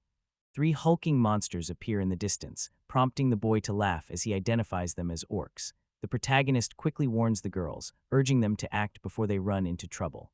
According to the girl, orcs are considered F-rank monsters. Saki's enthusiasm grows at the news. The boy suggests they could simply stand aside and allow the orcs to go past. Outrage flickered across Saki's face. Meanwhile, the girl at her side voiced her opposition, insisting that if they came across any peasants or anyone else without influence, those people would be killed on the spot. She argued there was no choice but to eliminate them immediately. Saki remarks that at last, an opportunity has appeared to break the monotony with a good fight. She suggests the girl simply embrace her role as a princess and enjoy some tea instead. With a determined shove, the girl creates distance and declares that it makes no difference what the other says. Every monster poses a danger in her eyes. She insists on handling the situation herself, leaving the other girls frozen in terror as they watch the confrontation unfold. Saki grabs her arm, demanding to know what she just said. Tension crackles between the two, their faces set in anger. Among the trees, orcs lurk in the shadows. Cyrilla's eyes flash with fury, while confusion clouds Mia's expression. With a few whispered incantations, the main character lulls the orcs into a deep and peaceful slumber. A single monster swivels its head, scanning the area. Breaking loose from the boy's enchantment, it charges forward, letting out a fierce battle cry. Eileen calmly notes that one still remains. Satsuki claims this one as her target, stepping forward with determination, fully prepared to engage. In an instant, Ailenzo steps forward and seizes her from behind. Saki raises her voice, demanding to be released. Bitter disappointment fills her words as she accuses the other girl of being just like her. The second girl's expression twists in horror. Saki presses further, demanding clarification about the confusion she claims to feel. A desperate cry escapes the girl's lips as she confesses that she had been keeping something secret. Beside her, another voice tentatively asks if tears are falling from her eyes. Meanwhile, someone questions Cyril and Neva about what brings those two to this place. Spell recited the incantation once more, conjuring shimmering arrows of magic that streaked toward the orc with pinpoint precision. The arrow found its mark, seizing the moment I charged forward, declaring intent to handle the two who lay sleeping. Cyrilla watched in silence, her anger simmering beneath a calm exterior. The girl chastises her two teammates, her voice firm. Eileen quickly shuts her down, refusing to listen and casting a pointed glance at the girl's chest, leaving her momentarily stunned. The girl hesitates, her words trailing off as uncertainty clouds her face. Saki observes her, gently noting that she must be struggling with something. Cyrilla, her voice tinged with regret, asks once more if the conversation concerns the recent battle. The girl remarks on the vast difference in size, leaving Cyrilla pondering whether the topic is about a fight. The young man, curious, asks if he might take part in the conversation. Miai quickly discourages him, warning that it would be better if he stayed out of it. Pausing mid-sentence, the protagonist seems about to comment on the tension in the air, but then catches himself. Instead, he decides this is the perfect moment to lighten things up with a playful remark. Warning him to stay back, the girl insists she can handle the situation herself. With calm assurance, she steps forward and greets the other girl, first respectfully calling her princess, then softly referring to her as Lane. Gazing thoughtfully, the little girl comments that adults lack charm. Eileen observes that Mia seems rather plain. The girl with the animal ears suggests focusing on developing her own appeal. Inwardly, Eileen reminds herself that she is the one in charge. She promises to give her all, pouring every ounce of effort into the task. Encouragement follows, urging her to fully commit to the challenge ahead. Cyrilla, feeling sidelined, voices her sense of exclusion from their exchange. With a gentle laugh, Saki reassures her, playfully remarking that even adults find themselves tangled in their own troubles. Upon reaching the bustling city of Golier, a girl at his side turned her attention toward Will.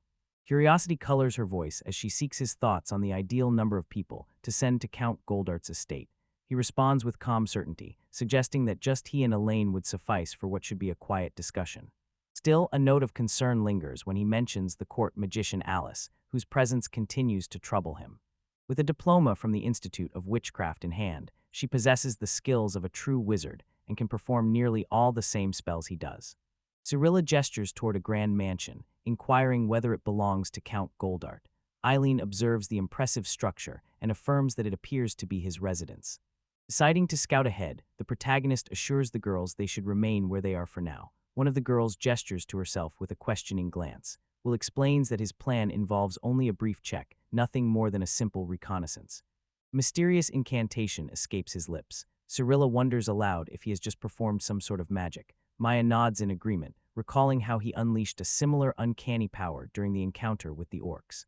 Stationed by the gate, the guards remain still as the protagonist quietly draws near. Neither man shows the slightest acknowledgement of his approach. Observing from a distance, Cyrilla comments that his presence goes completely undetected.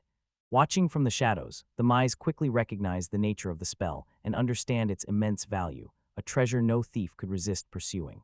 Channeling his focus, the protagonist quietly weaves another spell of sense magic.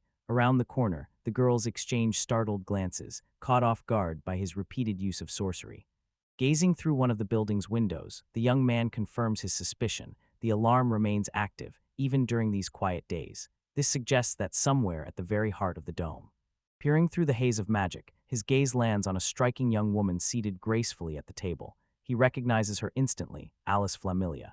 Zerula inquires about Alice, suspecting that she too possesses sorceress abilities. Mia reflects on the situation, believing that their adversary has nearly succeeded in winning Will over. Their foe proves to be formidable, holding the esteemed rank of wizard.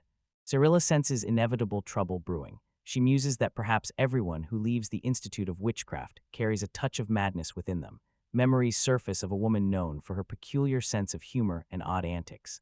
Without warning, Will materializes by the girl's side and plainly asks whether he truly seems so peculiar. Zerula and Mia, caught off guard, immediately become more alert at his unexpected arrival. The young man offers an apology for his sudden arrival, admitting that the situation is difficult to understand. He explains that things will continue this way until the girls discover the truth about him.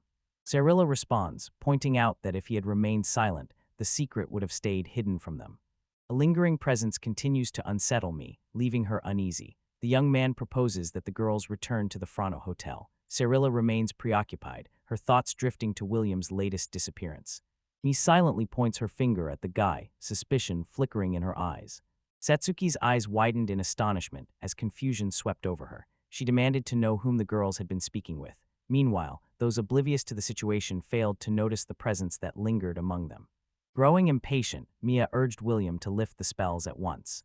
From the very start, Eileen felt a quiet joy in being able to see William so clearly, even in the bright light of day, as if her understanding of him ran deep and true. The evening found them in Eileen's hotel room, where the man calmly revealed his unusual skill to her, the uncanny ability to sense when someone wasn't telling the truth. Mastery of this skill allows the user to effortlessly detect when someone is lying. The crowd regarded it as a rather unsettling type of magic. Calmly, the young man eased their worries, promising that he would never wield such a spell without good reason. Certainty fills Zerula. Alice possesses the same magical ability, making deception impossible now. In that moment, realization dawns on one of the girls. With a calm voice, she explains they mean no harm. A sudden thought crossed the girl's mind as she imagined herself in Alice's situation. Most likely, she would have chosen to slip away before any real confrontation or else kept silent, withholding any information. Another option involved inviting them over to her place, then vanishing without a trace.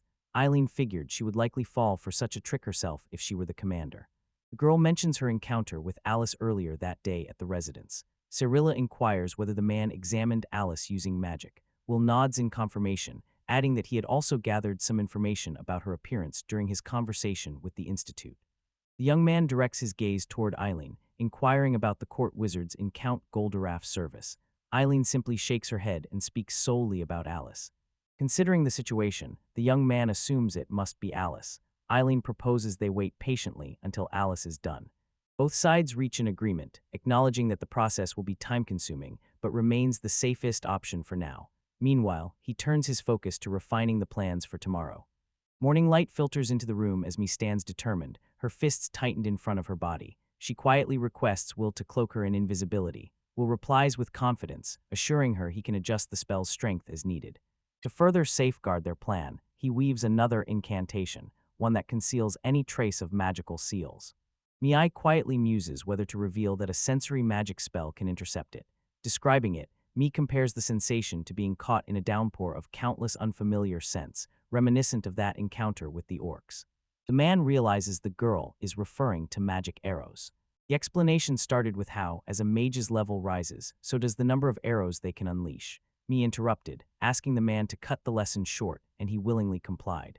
The girl admits that reading a book always puts her to sleep. Before she can finish her thought, her attention shifts as she spots someone slipping out of the building. With a quick gesture, she points and urges the boy to turn his gaze elsewhere. Alice stepped out of the yard and approached the guard, mentioning her usual 2 or 3 hour absence. The guards reminded her to stay safe. Meanwhile, William and Mia understood they had that much time to act. To their surprise, Alice appeared to be coming directly their way. Acting quickly, William took hold of Mia's hand, and together they dashed off. William moves closer to Mia, politely requesting her permission to set up surveillance on her. Fury flashed in the girl's eyes as she demanded to know if the guy was mocking her. He offered a quick apology, hoping to conclude the conversation, yet Mia quickly stepped in and prevented him from continuing. Without another word, she turned and hurried after Alice. The girl discusses telepathy, describing it as the skill to listen exclusively to one's own inner voice. Cyrilla observes that the book holds a trove of practical spells. Setsuki wonders about the purpose of the mirror they received. Eileen clarifies that the mirror plays a crucial role in establishing communication. Eileen suspects the intention is for the three of them to converse as a group. She reasons that it might also be a strategy to preserve mana. Gazing into the mirror, Eileen saw nothing but her own reflection. Then, without warning, William's image emerged alongside hers in the glass. He informed her that Alice was on the move and urged Eileen to join them. Eileen requests that Satsuki and Cyrilla take charge of the mirror and remain vigilant. Both girls nod in agreement, assuring her that they will be ready if anything occurs. Upon reaching her destination, the girl offered William her thanks for patiently waiting. Noticing Eileen dressed in sleepwear, the young man raises an eyebrow. Eileen calmly explains that her choice of attire is a precaution for her own safety. Eileen prepared to track down Count Goldaraf's whereabouts. William, wanting a moment, requested that she pause so he could establish a telepathic link. Eileen gave her consent without hesitation. At the residence of Count Goldaraf, a sense of unease lingers as the man contemplates the troubling turn of recent events. 1,000 gold coins vanished in the wake of the carriage mishap, with the high feudal lord shouldering every ounce of the labor. Meanwhile, the loyal servant urged the count to compose himself and abandon his self-deprecating remarks. In response, the count dismissed his own worth, describing himself as nothing more than the indolent heir of a feudal lord. As it stands, the count happily delegates all the bothersome tasks to Alice, leaving her to handle the drudgery. The serpent confides that, from time to time, he finds Alice a little intimidating. Recalling a village once plagued by bandits, the servant wonders aloud how the master might respond if trouble erupts. The count calmly assures him that handling every threat will be a simple matter. The servant assumed the count's interest in the girl was born of simple affection. The count nodded and remarked that her beauty alone made her noteworthy. The count assumes that if the girl acts out of line, there is little that can be done, since their lives are entirely separate. Meanwhile, the servant's eyes widen with concern, realizing that the girl likely operates under the count's name, which means any trouble she causes will inevitably fall on him. Out of breath, the second servant hurried to the count's side and announced that Eileen of the Glacierot family had once more requested an audience. The unexpected news caught the count off guard. A knowing look settled on his face, as if the true purpose behind this meeting had begun to dawn on him. Eileen and Will arrived at the count's residence, their presence unexpected. Eileen offered a polite apology for appearing without notice. She explained that there was a particular matter she wished to discuss with Count Goldarat. Hearing the name of the knight, Eileen left him taken aback, yet the possibility of the princess visiting him never crossed his mind. The servant found his reaction peculiar, especially since Alice was away from home. Servants and guards gathered in a tight circle around them as the count requested a seat. In William's mind, memories surfaced of their last meeting in the capital, when she had been nothing more than a little girl. Over the years, Eileen blossomed into a striking young woman, much to the count's astonishment when he finally saw her again. William recognizes that my leaning posture only heightens the sense of mystery, yet he finds the ambience of this place appealing. Through a silent mental message, Will informs Eileen that everything is ready. Instantly, she grasps the meaning. The count inquires about the princess's request, while William and Eileen decide their priority is to resolve matters with Count Goldart first. The count stands awkwardly, out of his element. Eileen turns to him, mentioning her desire to make an inquiry regarding the count, specifically about the sorceress. She wants to know Alice's surname. Anticipating the princess's inquiry, the count calmly explains that Alice is away at the moment, though the princess is welcome to wait until she returns.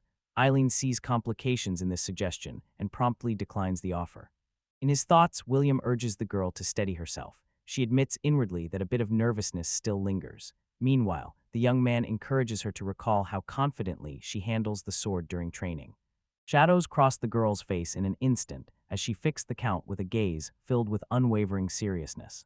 An unsettling chill crept over him as he pondered Alice's sudden departure. Will quietly instructed Eileen to ensure that the Earl realized the possibility of having to part with Alice, should it come to that. Eileen acknowledged his words with a solemn nod. Curiosity flickered in the girl's eyes as she inquired whether the Count had heard about Alice's recent pursuits. The Count's usual composure faltered, and with uncertainty clouding his voice, he admitted he had no knowledge of her latest endeavors. William becomes aware that the Count has set his falsehoods in motion. Whether the error lies in his magical perception or not, his words carry the tone of someone scrambling to justify his actions. In the Count's mind, an interrogation could be sidestepped, provided he took certain measures. Alternatively, eliminating Alice might become necessary. According to the girl, rumors about her have already begun to circulate. Leaning in, she revealed to the Count that Alice might have been involved in raising the dead, possibly experimenting in a nearby village within their lands, the same village that had recently vanished without a trace. Throughout the exchange, Alice's unwavering stare bore into the Count, unsettling him with every passing moment. William suspects the Count has lost his mind and quietly searches for a way to escape. Without warning, Count Goldart cries out, utterly shocked that Alice could be responsible for this. In disbelief, Goldart insists that such a thing cannot be true. William takes note of the swift response, his curiosity piqued by the speed with which the man reacted. Doubt does not cloud the boy's mind. The Count's deception is plain to see. Curiosity lingers, though, as to the motive behind these calculated words. From the start, the Count seemed prepared to disown Alice without hesitation. William grows increasingly certain that the true mastermind lurking behind these events is none other than the Count himself. The Count believes his actions amount to nothing and feels compelled to hand Alice over without delay. William quietly observes, reading the Earl's thoughts. In the Earl's mind, he imagines himself cherished as a priceless treasure by the royal family and adored by the people. Truly incapable of wrongdoing, he never permits anyone around him to commit such vile acts. The absence of any reaction catches William's attention. Puzzled by how easily the villagers were overcome, he searches for a deeper significance behind their defeat. The realization dawns that this man is far more formidable than he first appeared. In his mind, he confides to Eileen that the true cause behind the villagers' massacre has become clear to him, yet a lingering curiosity remains. He wonders if Eileen can piece together what drove him to his actions. The girl promised to give it a shot. Meanwhile, the man pondered whether a different kind of magic could stand in his way. Recognition flickered across his mind as he studied the Count's familiar features. A silent curiosity stirred within the Count as he considered whether Alice's return might trouble his conscience. Doubt flickers in the Count's eyes as he weighs his chances of facing a mage under my command. The Count fixes his gaze on the princess and informs her that Alice serves as the court magician. Allowing her to live, he warns, would only lead to greater suffering as her future deeds claim more innocent lives. According to the Count's plan, the group should remain patient until Alice sets foot in the mansion again, at which point they can catch her off guard. He turns to the princess, requesting her assistance with the scheme. In her thoughts, the girl turns to Will, wondering if the Count truly intends to focus solely on Alice after reducing the village to ruins. Will confirms that this is indeed the case. Will considers the situation carefully and turns to Eileen, inquiring whether she is capable of overcoming the three knights standing behind the Count and keeping him safe. With quiet confidence, Eileen assures him that those opponents pose little threat to her abilities. The group decided to cooperate and requested further investigation into the Count's true intentions. Eileen draws her sword with steady resolve. The Count recoils, an anxious sheen of cold sweat glistening on his brow. Fixing him with a hard stare, she warns him of the formidable magician who stood loyally at her side. The man offers more detail, describing a mage draped in robes and carrying an unusual staff. Fear crept into the Count's eyes as he learned the truth and wondered aloud why the magician remained hidden. In her dreams, the girl envisioned a plot unfolding to unmask the man's deception. A memory stirred within him, recalling Alice's mention of an incantation known as lie detection. The Count's mind races for a solution. William appears before the princess, halting her in her tracks, and reveals that the Count has led her astray. Annoyance simmered within Eileen, pushing her patience to the very edge. With a cold, sharp tone, she demanded to know if the Earl intended to shatter her trust in Will. Warned to tread carefully, the Earl faced the threat of losing everything if he acted without caution. With a tremor in his voice, the Count commanded his servants to seize both the princess and the magician. He pledged generous sums of money, assuring them they would receive as much as their hearts desired. Instantly, all three men turned their attention to the princess. Will tightened his grip on his staff, readying himself for battle.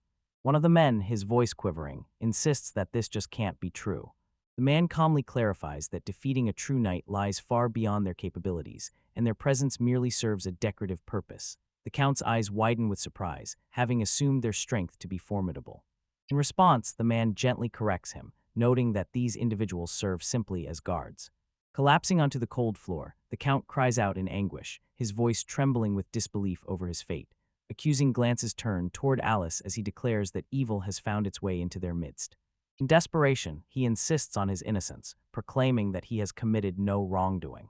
Understanding dawns on Will, sweeping away any lingering doubts. Suddenly, everything falls neatly into place, leaving no reason for hesitation or pretense. Beside him, the girl recognizes the truth as well. This Count is nothing more than a hopeless fool.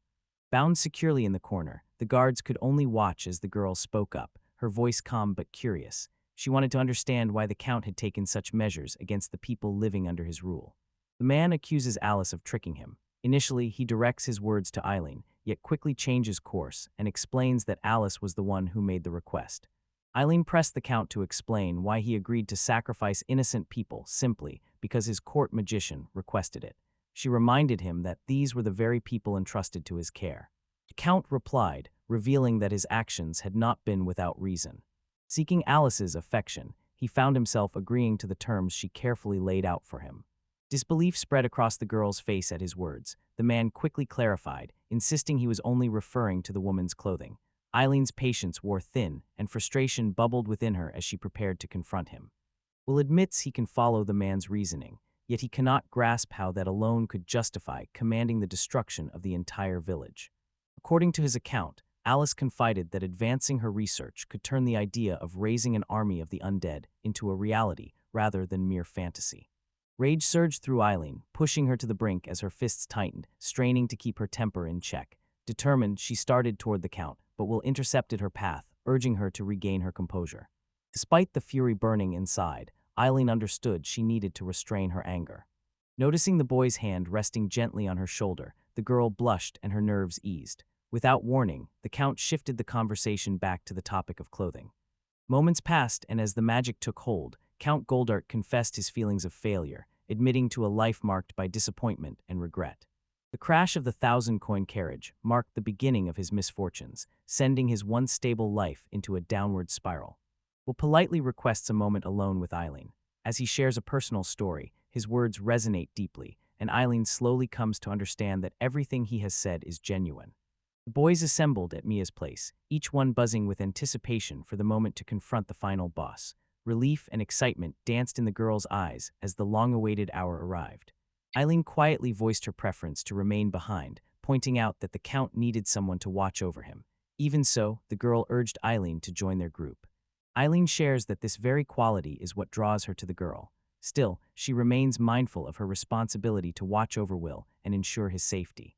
Satsuki wonders aloud about Eileen's anxious demeanor, suggesting that if concern weighs so heavily on her, she should join them on their journey.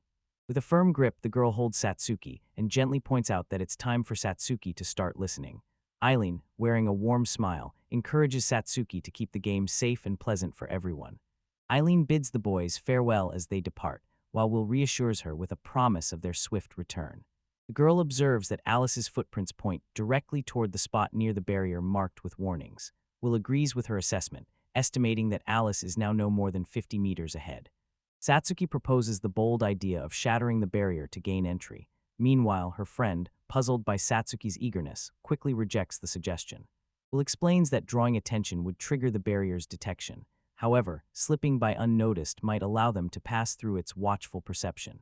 The girl nods in understanding, mentioning that stealth isn't required to stay out of sight. Will adds that there might still be a trap ahead. He considers whether to prepare projectile deflection or gather mana in anticipation of the battle to come. The girl requests an explanation about the deflection of projectiles for the others. Will describes it as a protective magic woven specifically to shield against incoming missiles. Their safety remains assured as long as the enemy does not seize control of the ballista. The young man mentions his intention to steer clear of any advanced magic for the time being. For him, the upcoming duel will simply be a contest of reading and anticipating each other's moves. Will carefully maintains the illusion of being nothing more than a novice mage in Alice's eyes. Meanwhile, Satsuki plucks a sprig of cattail and starts to chase after Mia, the plant trailing playfully in her hand. Confidence shines in the girl's eyes as she assures them that stealth alone will suffice, suggesting they leave any concerns about traps to Mia. The guy nods in agreement, finding her reasoning perfectly sound. In the midst of the discussion, Alice quietly opened her notebook and started jotting down observations. The instant the barrier responded to the presence of 4 individuals, her hand shot to her staff. A single intruder could have been dismissed as a stray rat, but the numbers told a different story. Alice now knew she was being hunted. Focusing, the girl activated her magic eye skill. Strolling down the road, the boys pressed on. With a deft gesture, Will summoned a magical arrow, severing Alice's guidance in an instant. The girl stared in astonishment, her eyes wide with disbelief. The girl realizes that her magic had been unraveled, likely by the detection spells of another mage. Only those who have turned their backs on the Institute of Witchcraft ever become adventurer mages. Uncertain, she ponders her next move regarding these unusual strangers. Soon enough, inspiration strikes, and the girl resolves to put a particular method to the test. Satsuki inquires about the strange occurrence, curiosity quickening her voice. Will speculates that it was likely Alice's enchanted eye at work, attempting to identify the intruder. Suddenly, the girl anxiously wonders if confronting him so directly might have been a mistake. Magic senses and magic arrows belong to the category of basic spells. Let me go over each of them in detail. The intention was to release a single magic arrow, leading Alice to believe he was just an inexperienced magician. However, their strategy did not unfold as intended. Determined to move forward, Mia pushes on while Will nods in agreement, sensing that they are now prepared to face any ambush that might await them along the path. With a slight pout, the girl muses aloud about whether she ought to study a bit of magic herself. The boy suddenly takes off running. William turns to the girl and mentions that he owns over 100 introductory books on magic. Out of all these, there are a few subjects he finds particularly easy. Without warning, Satsuki diverts his attention and urges him to focus on what's in front of them, suggesting they save the conversation for another time. The young man nods in agreement. The boys arrived at a weathered house, nestled deep within the woods. Will suspects the heart of the barrier lies within this humble shed. The girl imagines Alice hidden away inside, absorbed in studies of the undead. She puzzles over Alice's motives, curious about what could drive her to defy the ban and push these boundaries. After studying the undead at the Institute of Witchcraft, Alice Flamelia developed a keen interest in her. This new curiosity likely stemmed from something that had unexpectedly caught her attention. Memories surface of being labeled as troublesome, yet the path of an adventurer offered a far more honorable escape than crossing forbidden lines. Me touches down beside the boys, announcing the completion of her reconnaissance. She calmly reports that the area, both inside and out, is completely deserted. The discovery of the empty barn left everyone startled. The girl nodded, mentioning that she had observed something that seemed suspicious. The room sits empty, its silence broken only by a door yawning open, revealing a shadowy passage that plunges deep beneath the ground. This entrance, stark and uninviting, commands attention amid the otherwise ordinary surroundings. A wave of suspicion sweeps through the group. Satsuki observes that even her sense magic detects nothing, an oddity that unsettles everyone. Me quietly wonders aloud why events always seem to conclude in such a manner. The girl proposes a brief visit to the basement, yet quickly recalls the need to conserve their mana. Will prepared to unleash his penetrating gaze, but the girl's quick rebuke stopped him in his tracks. Realizing the high mana cost, the young man acknowledges its necessity in this moment. The way downward appears remarkably safe. Descending the stairs, the boys encountered a single door standing before them. It seemed likely that Alice awaited on the other side. Will acknowledge the possibility, noting that their field of vision remained restricted. In addition, attacking with magic from a distance would be impossible unless Alice somehow had a bow or a similar weapon. According to the girl, this situation ensures they won't face an immediate onslaught of spells. Satsuki encouraged the group to begin the mission promptly and put an end to it. William finds himself questioning whether Alice can genuinely be called evil, as he believes concepts of justice shift depending on perspective. Deep within the dungeon, Alice becomes aware of a faint sound echoing from somewhere behind her. A strange creature, little more than skin and bones, moves toward Alice, its tail wagging with enthusiasm. Drawn to the woman, it seeks her gentle touch. All the while, Cyrilla reflects on the pursuit of true justice, knowing that such a quest can slowly erode even the strongest beliefs. Her words paint a picture of deep madness snuffing out any hope of fair judgment, twisting justice into something unrecognizable. An uneasy silence settled among the group, each of them unsure of what to say next. The girl gently reveals her role as a priestess, sworn to serve Aetona, the revered goddess of light and justice. William quickly recognizes that her words reflect the doctrine upheld by followers of Aetona. Meanwhile, Satsuki remains confused. misinterpreting the exchange as William opposing the idea of confronting Alice. With a moment of hesitation, Will ultimately voices his agreement. The girl comments that it is a straightforward yet thoughtful question. As the guy pushes the doors open, Satsuki realizes the moment to strike has finally arrived. The door swings open to reveal a chilling sight, a heap of bones and carcasses scattered across the floor, lanterns casting eerie shadows along the walls, and in the midst of it all stands Alice.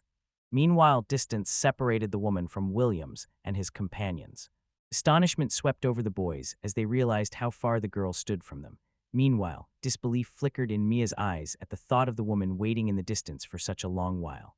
Observing the scene, Will spotted a trace of magic shimmering across the wall behind Alice. Tugging gently at Will's sleeve, Mia confides that there's something unsettling about the wall behind Alice. An indescribable sensation lingers in her mind, as if the wall doesn't truly exist. Alice welcomed the adventurers with a polite nod, then inquired if the research lab had met their expectations. With a sly smile, she added that they were welcome to visit her lab anytime, since their bodies presented valuable opportunities for her ongoing experiments. Cyrilla announced that she'd had enough of this nonsense and declared it was time to put a stop to these outrageous jokes. Turning to the woman, she demanded to know if she felt any shame over her remarks. Meanwhile, Alice observed Cyrilla's growing hostility and suspected that the men hadn't happened upon this place by accident. Cyrilla inquires about the woman's reason for approaching, while Will concludes that their current distance keeps them out of her effective range. Mia nods in agreement, convinced their attacks won't find their mark. Puzzled by anyone who would charge into battle without hesitation, her thoughts barely keep pace as Sint. Zook dashes ahead, calling out to her friends to pay close attention to her next move. Yet before she could finish, the man swiftly cut her off. The explanation follows that the wall is probably nothing more than a clever deception. Illusion magic exists, capable of creating such convincing effects. This leads the girl to quietly ponder the secret that Alice might be concealing. The high mana cost is clear, yet this is the moment he needs to spend it. William quietly asks Cyrilla if she can stall for a little while. Meanwhile, the girl turns to Alice and questions whether she truly feels comfortable with something so dreadful. Amusement dances across Alice's face as she scoffs at the idea. In her mind, the boys simply cannot grasp the true value and grandeur of this research. While she silently judges, the magic eye drifts determinedly toward the wall. With a proud lift of her chin, Alice inquires about the girl's next move, a mage cast out from the Institute of Witchcraft, left with no path except that of an adventurer. In the eyes of the world, she is dismissed as no more than a mere child. As Alice continued to tease the girl, curiosity flickered in her mind about what troubled her opponent. The age gap between them barely seemed worth mentioning. Meanwhile, the back and forth left Mia feeling weary, a dull ache forming as the conversation dragged on. Alice declares her intention to attempt something that no one at the Institute has ever dared before. At that moment, a mystical eye slips through the wall, revealing to William a horrifying scene. A horde of zombies stands assembled, each clutching a bow, poised for action. With a sweeping gesture, Alice dispels the magic barrier, announcing her intention to unveil it to the world. An army of zombies stands silently at her back, awaiting her command. William calmly points out that nearly 20 zombies are armed with longbows. This revelation leaves the girl utterly astonished. She wonders aloud how zombies could possibly wield bows, since operating them requires skills far beyond what she believed zombies to be capable of. The boys suspect Alice's research may have led to this outcome. Realizing the potential of the longbows, Mia understands they now have a way to reach them. Satsuki wonders aloud why the woman refrains from launching an attack. The girl suggests it's a strategy to keep the boys from slipping away. The explanation is simple. The nearer they remain to her, the more precise and focused the zombies' assaults become. Satsuki's expression turned serious as she inquired about their next steps. William prepared to lay out the plan, prompting a look of surprise from the girl at his readiness for such a situation. Growing impatient, Alice urged the group to wrap things up so she could return to her research. William announces his intention to reinforce the girl's defenses against both magic and counter-magic, taking extra precautions. Meanwhile, Alice observes that the boys have at last reached a decision. Will expressed his trust in Satsuki, relying on her to handle the situation. Bursting with enthusiasm, the girl senses that if they succeed in tricking Alice with their scheme, the win will be theirs. Unbeknownst to them, Alice is already bracing herself to strike. Born into a family of great influence, Alice Lamilla grew up surrounded by the warmth of her parents' affection. Her charm and gentle nature captured the hearts of many, who often described her as angelic for her striking beauty. The husband remarked to his wife that every outfit their daughter modeled seemed to become a bestseller. The girl herself was nothing more than a living mannequin, a perfect advertisement for her family's ambitions. Gazing at her parents with sorrowful eyes, she clutches her toy and quietly asks whether their jobs will take them away once more. A wave of sadness washed over the girl as thoughts of loneliness crept in. Her mother leaned closer, gently asking for forgiveness for not realizing her feelings sooner. The girl brightened at once, convinced that her parents would remain at home with her. The mother believed her daughter simply wished for a pet and encouraged her to ask anyone she liked. As a result, Alice is now the proud owner of a playful little puppy. Nestled in the girl's embrace, the pet leapt with pure delight, his beauty rivaling that of an angel. Alice saw a reflection of herself in the gentle qualities they shared. In moments of solitude, she would gently stroke him, share playful interludes, bathe him with care, and fall asleep by his side. The pet's sudden passing left Alice deeply saddened. Her mother attempted to comfort her, reassuring Alice that they could search for and surely find an identical companion. However, these assurances brought little comfort to Alice, who felt misunderstood by her mother's words. For several days, the girl remained confined to her room. Her parents made repeated attempts to reach out to her, urging her gently to come out. From behind the door, a voice drifted through, discussing the search for a new model. Memories of her beloved pet welled up in Alice's eyes, tears silently tracing her cheeks. Some time passed, and she found herself unearthing the spot where her beloved pet once rested. Deep down, she held an unwavering belief that nothing could ever truly replace what was lost. The remains of her pet now lay before her, bare bones exposed to the light. Knowledge gleaned from an old book on golem making came to mind as she carefully gathered the scattered bones into a single heap. Delight sparkled in the eyes of Alice's parents as their daughter grew more fascinated with the world of magic. Confidence bloomed within them that, with graduation from the Institute of Witchcraft, Alice would one day become a true wizard. For young Alice, the path to her dream had begun to unfold. Currently enrolled at the Institute of Witchcraft, Alice recalls her teacher's words warning against any magic involving the undead. The rules are clear in her mind. All dealings with the undead remain strictly off-limits. Should she accomplish what others could not, there would be no need to find a replacement for anyone else. A realization dawns on her that the foundation of her perfect world lies among the undead. During quiet moments at home, she would gather forgotten remains and attempt to breathe life back into them. The sight of these odd pursuits left her parents deeply unsettled. Stepping into their daughter's room once more, Alice decided it was time to get down to business. She pondered for a moment, considering which outfit would be best suited for the occasion. From her quiet spot in the hallway, Alice caught fragments of her parents' conversation. Her mother's words dripped with frustration, lamenting that nothing she said seemed to reach Alice. Her father, less resigned, proposed an unconventional solution, giving Alice money, then instructing the servants to tuck it safely away. Meanwhile, obsession consumes Alice as she pushes the limits for her research. Driven by an unquenchable thirst for knowledge, she relentlessly searches for additional remains to expand her data. Driven by necessity, she scavenges relentlessly for more human remains, determined to make use of whatever she can find. Alice captivated men with her charm, skillfully securing resources for her experiments through their eager assistance. Determined to give her all, Alice set her sights firmly on the task ahead. Her parents stood utterly stunned as they discovered their daughter gathering supplies. With a cheerful tone, Alice turned to them and inquired which outfit would be best for the advertisement. Father insists that the other servants remain silent, unconcerned with the methods they choose. The displays must be concealed no matter what. The situation leaves him perplexed, unable to comprehend why events reached this unfortunate conclusion. A heavy truth settles over Alice as she notices the exhaustion in her parents' eyes, understanding that their support may soon come to an end and a new sponsor might need to be found. Scanning the roster of employers, the girl's eyes light upon Count Goldart, a man renowned for his irresistible charm. With sincere gratitude, Alice expresses how much the adventurer's help has meant to her, confirming the value of her research. William, with a nod of encouragement, urges the boys to seize their chance. In most situations, this would have left the boys facing an uphill battle.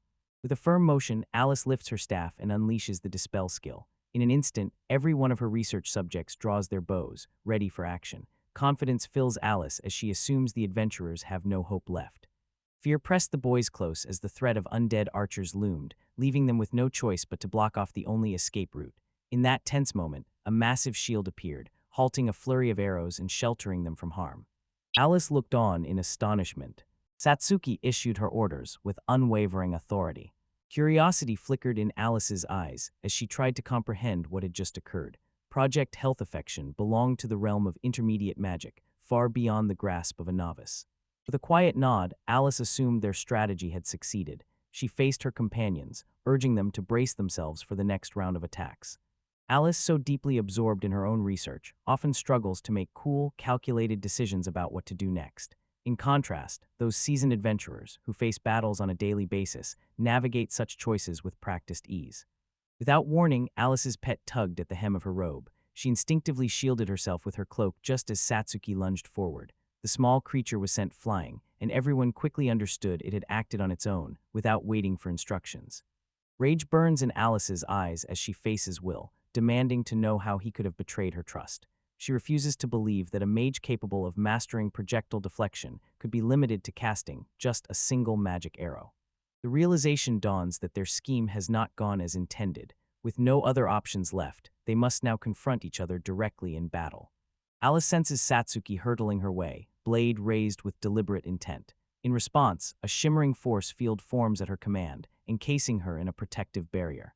Yet fissures soon appear across its surface, and uncertainty fills Alice's mind as she tries to grasp the terrifying power behind the attack. Familiarity with this magic and these emotions floods Satsuki's mind. Recognizing the fear that grips Alice, the woman calmly restores the force field and instructs everyone to ready themselves for the next attack.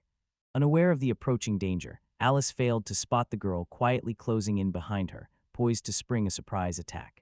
Following that moment, Mia dashed forward and unleashed a precise shot from her weapon, shattering the force field. Seeing this, Alice quickly moved to restore the barrier.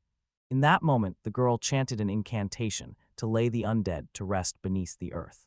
In an instant, Alice's entire army vanished without a trace. The woman stared at the scene in horror, realizing the girl had wiped them out with a single spell. The urgency to escape overwhelmed her. She knew she needed to flee at once.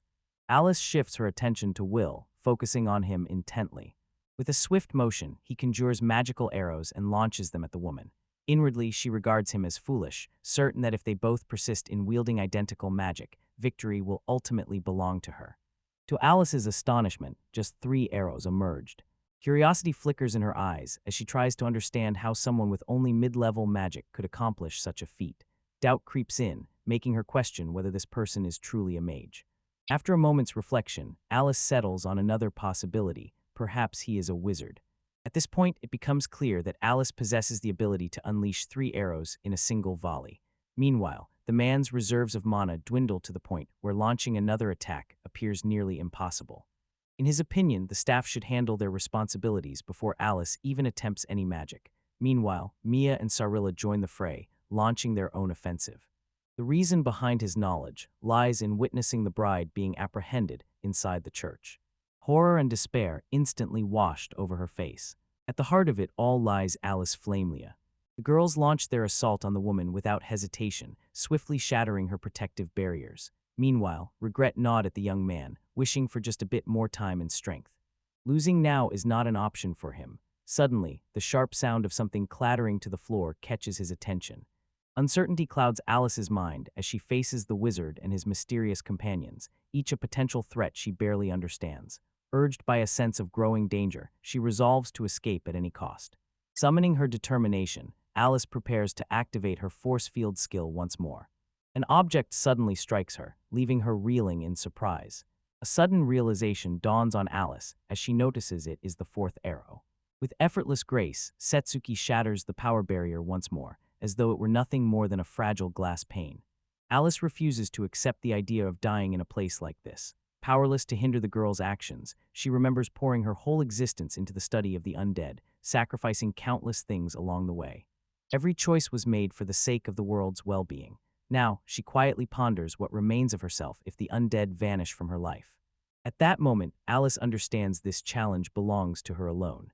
Doubt twists through her thoughts. If things were truly different, what purpose did Alice's birth or life serve in this world? As the question flickers in her mind, the woman's gaze dulls, the brightness in her eyes snuffed out as Satsuki's blade drives through her chest. The woman collapsed onto the floor, her hands giving sporadic, involuntary twitches. To her, the undead were not just a part of life, they were her entire existence, the pulse of her world. Longing to stand out, she rejected the notion of serving as a mere substitute. All she desired was to be one of a kind. With a radiant smile, Eileen welcomes the boys, her relief clear as she takes in their healthy faces.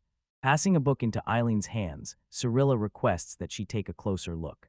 The book, it turned out, held a complete record of Alice's achievements. Cyrilla confessed that curiosity got the better of them, and each of the boys ended up reading its contents.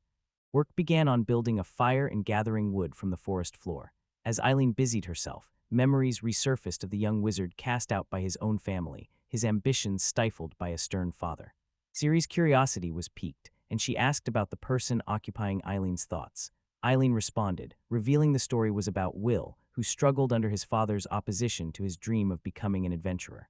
Cyrilla realizes that Will's father, holding the esteemed position of leader among the court magicians, would likely disapprove of the idea. At this moment, Eileen prepares to approach Cyrilla with a special request. At the same time, Will and Mia settled close to the crackling fire, letting its warmth chase away the lingering chill. Approaching the group, Cyrilla mentions she has something on her mind. At the same time, the girl notices the young man quietly destroying documents related to the undead. Will nods in agreement, insisting that the motivation behind this research holds no significance and that it simply should not continue.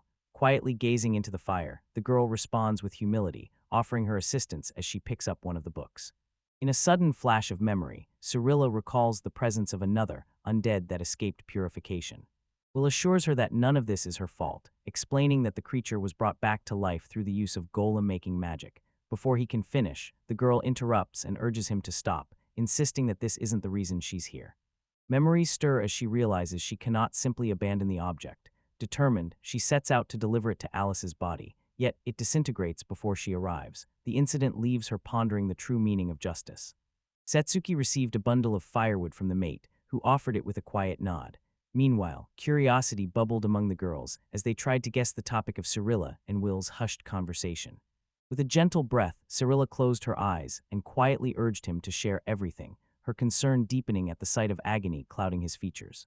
The young man declined, insisting that his appearance was merely coincidental and did not reflect his true feelings.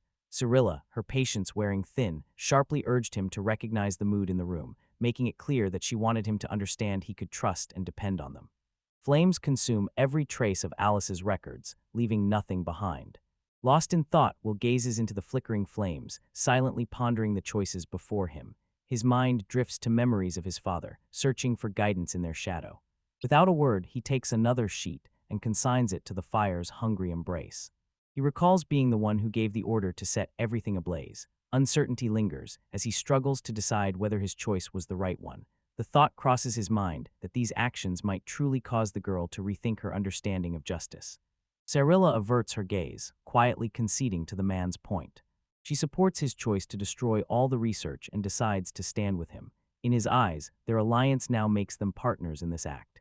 Satsuki picked up several papers, voicing her determination to help the boys since she no longer wanted anyone to suffer like Felia. Mi nodded in agreement. Rather than getting lost in complex schemes, Satsuki found satisfaction in straightforward actions like this. Satsuki wonders aloud if the boys might switch careers to become accomplices. Mii, however, expresses skepticism, questioning whether that even counts as a real profession. Will expresses his desire to continue living as an adventurer. Cyrilla encourages him to lighten the mood once more. The shift in tone unsettles Mia, prompting the guy to quickly offer an apology. Elena steps closer to the group, echoing the boy's question about his father with a gentle, searching tone. She requests to borrow some paper as well. With that simple plea, the young man acknowledges that his most recent escapades have quietly drawn to a close. The scene shifts to the bustling city of Altara, within the walls of the Adventurers Guild. An E-rank adventurer stands ready, blending into the constant flurry of activity. With a gentle wave, Eileen bid farewell to the boys, reminding them to look after themselves. In response, they nodded and returned her gesture, their hands raised in a silent goodbye. Cyrilla steps closer to Eileen and voices her concern, suggesting that Eileen could become an excellent mentor for William. Doubt lingers in Eileen's eyes as she quietly declines, believing she falls short of what's needed. Words become tangled and hard to express when hearts stand too near. With a subtle, feigned cough, Cyrilla managed to draw the girl's gaze toward her. Confident that this would lead to positive developments in Eileen's romance, she expressed her confusion by raising her voice, admitting she had no idea what Cyrilla meant. A bright smile spreads across the boy's face as he takes in the news of his new E-rank. Noticing his uplifted mood, Satsuki observes the quiet excitement sparkling in his eyes. Embarrassment flushes across the girl's cheeks as she realizes Cirilla has figured everything out. Mustering a reluctant smile, she gives a small thumbs up and admits it was too easy to see through her. Meanwhile, Eileen hides her face in her hands, wishing she could disappear. Doubt gnaws at her, leaving her certain that if Will ever faced a choice between joining her or following his quest for adventure, the call of the unknown would win his heart. The conversation weighs heavily on Mia, who finds little comfort in discussing it.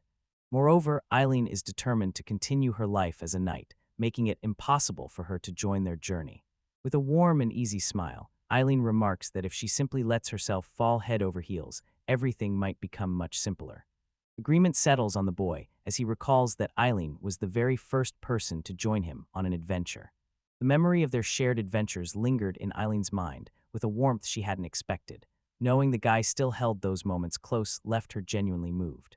Satsuki's patience finally snapped, yet I acted swiftly to calm her before things escalated.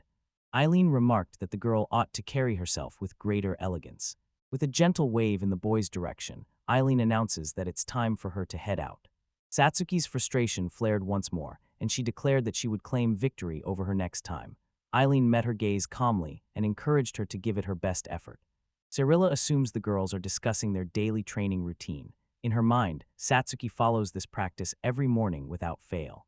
Out of nowhere, frustration flared in Satsuki. She revealed her irritation stemmed from feeling stuck, unable to surpass the princess. In a swift motion, she darted to the side, leaving a quick request for the boys to let her be and not come after her. At last, realization dawned on the boys. Cirilla proposed they search for a quest that would appeal to Satsuki. The sole idea that emerged was the classic task of orc extermination.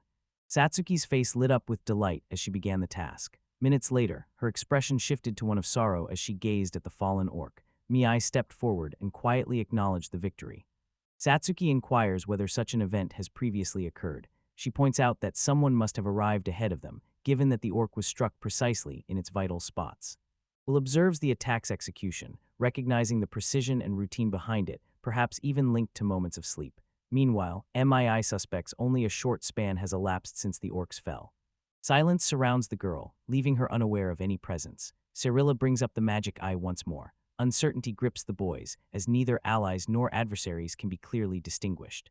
While observing the girls, the young man glances down at his staff, a quiet resolution settling over him as he realizes caution offers the best protection. Earlier, within the dense forest, a nimble girl landed gracefully in the heart of a sunlit clearing. She reported to her commander that she had found no traces of orcs in the vicinity. In her mind, a sense of temporary safety settles in. Despite this, the men remain cautious, insisting it is too soon to lower their vigilance. They direct their criticism toward Isle of Phania, accusing her of clinging to unease simply out of habit developed during peaceful times. With a determined stomp, the girl declared that as long as she had legs, nothing could stop her. Curiosity flickered in her eyes as she mused about Kalpose's whereabouts. Meanwhile, the man silently raised his finger, directing her gaze to a figure perched high on a branch, a young man resting atop a tall tree. Kalpo quivered with fear, pressing himself tightly against the tree trunk as the orcs drew near. The girl assured him that Kalpose possessed the skills and talent required to be selected as a fighter. With her encouragement, she urged him to hold his head high and climb down from the tree. In the midst of their conversation, a passerby scolded the couple for chatting instead of focusing on their work. With a smirk, the girl casually replied that perhaps the critic should find a boyfriend instead. Lifania reassured everyone to set aside their concerns for her, confident that her charming prince atop a white steed would soon discover her whereabouts. Lifania faced a direct question from the man, who wondered if she truly meant what she said. He inquired whether having a white horse genuinely mattered to someone in her position. With a weary smile, she urged him to stop fooling around, explaining that even she could indulge in blending fantasy with reality at times. The girl muses aloud, hoping that perhaps a dashing prince on a white horse might appear. She imagines him arriving at her side whenever trouble finds her. The elves share a glance, quietly pleased to see their leader's imagination on full display. The elves caught sight of the guard. Kalphas froze with fear the moment his eyes landed on the orc. The girl nodded in agreement, pointing out that the greatest danger posed by orcs lay in their overwhelming physical power. Effortlessly, the elves moved with nimble grace and a touch of magic, making short work of the orcs. The leader extended her hand, pointing ahead as she clarified that what lay before them was nothing more than a mound of fat. Calmly, she instructed the elves to get ready to rest. Within moments, the orc slipped into a deep, untroubled sleep.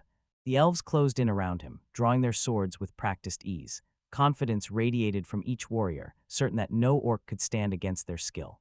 Without warning, the monster stirred back to life, shaken from its slumber by a flurry of attacks. The leader watched in disbelief as the beast, despite having its vital organs struck by the elves, managed to rise again. With trembling hands, he reached for his weapon, yet his body refused to obey and collapsed to the earth, stripped of all life. The elves observed the relentless determination of the orcs with growing concern. Despite the unexpected turn of events, their leader rallied the group, assuring everyone that success remained within their reach. Peering cautiously from behind the corner, the boys catch sight of several orcs in the distance. The clash between the two sides erupted once more. Annoyance flickered in the elves' eyes as the monsters continued their resistance. With swift precision, the elves launched relentless strikes, dispatching the orcs one after another. Even Kalpos had no choice but to take up arms against them. Lafania unleashed a magic arrow, striking the orc standing beside Kalpos. Overwhelmed by their sheer numbers, handling the onslaught became a daunting task. Realizing her sword was missing, the elf sensed the presence of a towering orc looming just behind her. Fear filled her eyes as she turned to meet his gaze. Without warning, one of the elves stepped forward, putting herself in harm's way to protect her friend. Without wasting a moment, the orc struck the elf squarely on the head, ending her life instantly. Shock and terror swept through the group of elves. Without hesitation, Lafania charged at the orc, her weapons firmly aimed at him as she advanced. The cramped cave confines left no room for the elves to demonstrate their true power. Despite the group's urging for Lafania to fall back for safety, she simply replied with a firm request not to mock her resolve. Lafani spins on her heel, her eyes brimming with the pain and terror she can't hide. Determination hardens her features. No force will make her leave before every orc falls. Meanwhile, the man warns in a low voice that recklessness could bring disaster upon them all. The leader addressed the elves, firmly reminding them of their identity as warriors. With unwavering resolve, he insisted that abandoning the fight would render their fallen comrades' sacrifices worthless. He commanded the continuation of the mission, declaring that the young warriors must press forward. A sudden clicking draws their attention, signaling that the orcs are once again on the move. The earth below their feet shifted treacherously, sending one of the elves plunging into the depths. Beneath the surface, a hidden trap had been carefully laid, waiting for their arrival. While the boys descended into the cave, Satsuki admitted her boredom. Curiosity brimming in her voice, she wondered aloud why she wasn't allowed to just move ahead. Rilla calmly states that there is a strong likelihood of encountering high-ranking orcs capable of wielding magic. The mention of magic brings goblins to Satsuki's mind, recalling past experiences. Satsuki confessed that scenes of these massacres keep haunting her dreams. Suddenly, the sight of orc corpses sprawled before them draws immediate attention. This time, the scene unmistakably bears the marks of a battle. A second form stretched out beside the orc comes into view. Identifying it proves challenging without a head, yet the slender build hints at the possibility of an elf. For Cirillo, encountering an elf here sparks genuine astonishment. Without pause, Will encourages the boys to press on. Cirillo observed that the injury probably came from a club striking the head directly. An uneasy feeling settled over Will as he realized how dire their predicament was, uncertain if their friends would arrive before it was too late. Without hesitation, the girl broke into a run. Meanwhile, Will prepared to unveil the truth to her as they moved swiftly forward. The young man nods in understanding as the situation is laid out. An elven group finds themselves encircled by orc forces. One stumbled into a hidden trap and suffered serious wounds. Nearby, an orc who appeared to be the leader stood watching. Amid the ongoing clash between elves and orcs, a magical arrow finds its mark in Rado's companion. Recognizing the futility of evasion, the leader accepts the inevitable impact. Fear seized the young man, prompting him to dash away from the group once more. The leader's gaze shifts abruptly to the orc chief, focusing on her legs. Those powerful limbs would surely carry her to the orc before anyone else could react. Despite everything, determination blazes in her eyes as she charges straight at the orc, aiming to bring him down. Suddenly, a wave of exhaustion overwhelms the girl. Two orc figures retreat from her side as she collapses onto the ground, managing only to push herself up with great effort. Observing the orc's swift movements, she realizes he must hold a high rank among his kind. His eyes settle on her with a brooding intensity, contrasting sharply against the backdrop of the new models. The leader weighed their options carefully, knowing Rado was in no condition to continue battling with injuries like those. Kalpos, meanwhile, could do little more than evade each incoming strike.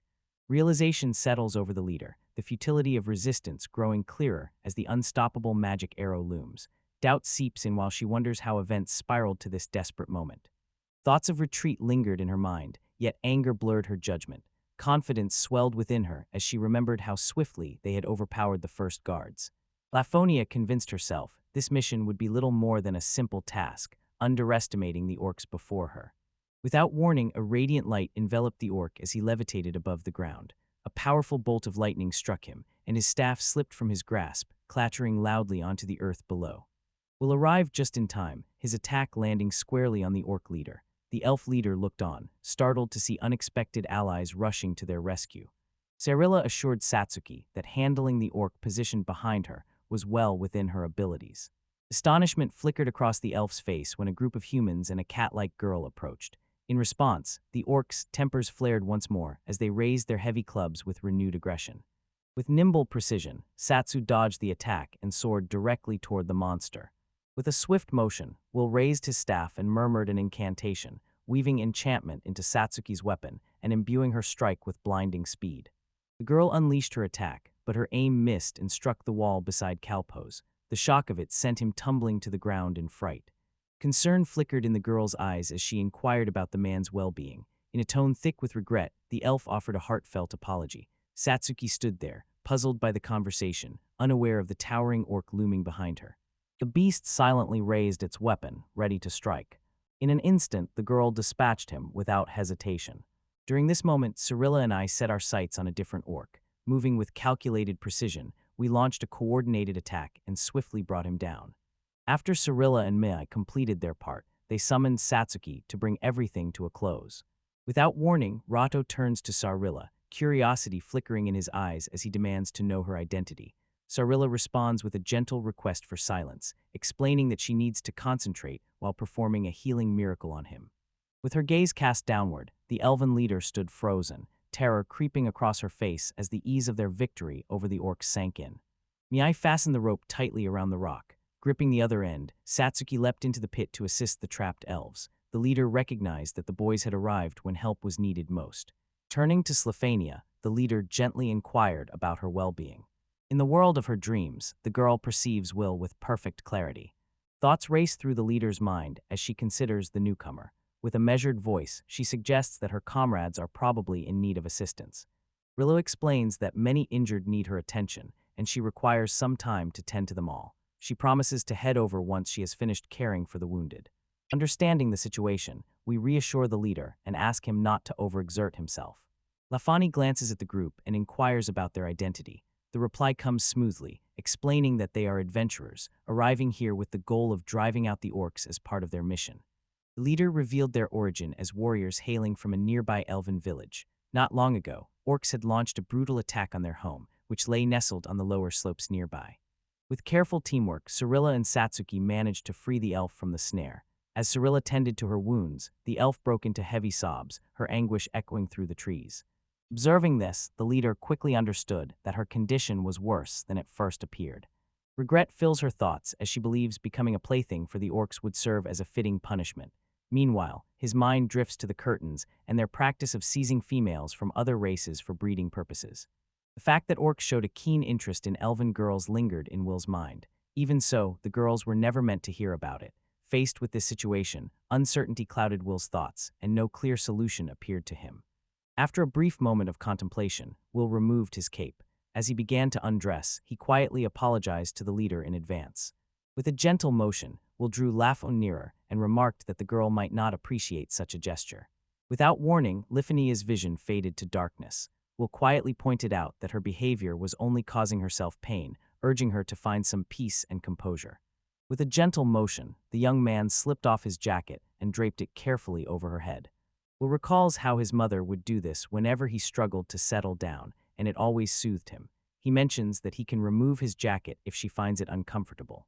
The girl nods in agreement with Will. Meanwhile, the leader drapes a jacket over his head and steps toward his companions, asking them to forgive her earlier impulsiveness. Calmness now settles over her demeanor.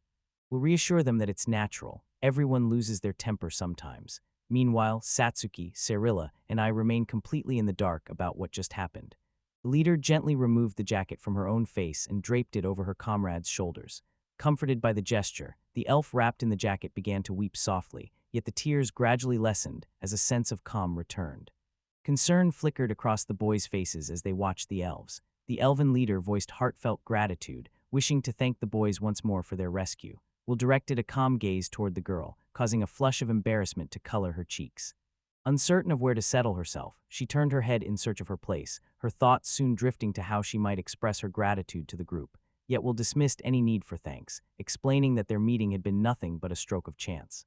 News of the boys' reward for tearing down New York's domain reaches Elephania, who feels compelled to intervene and prevent it.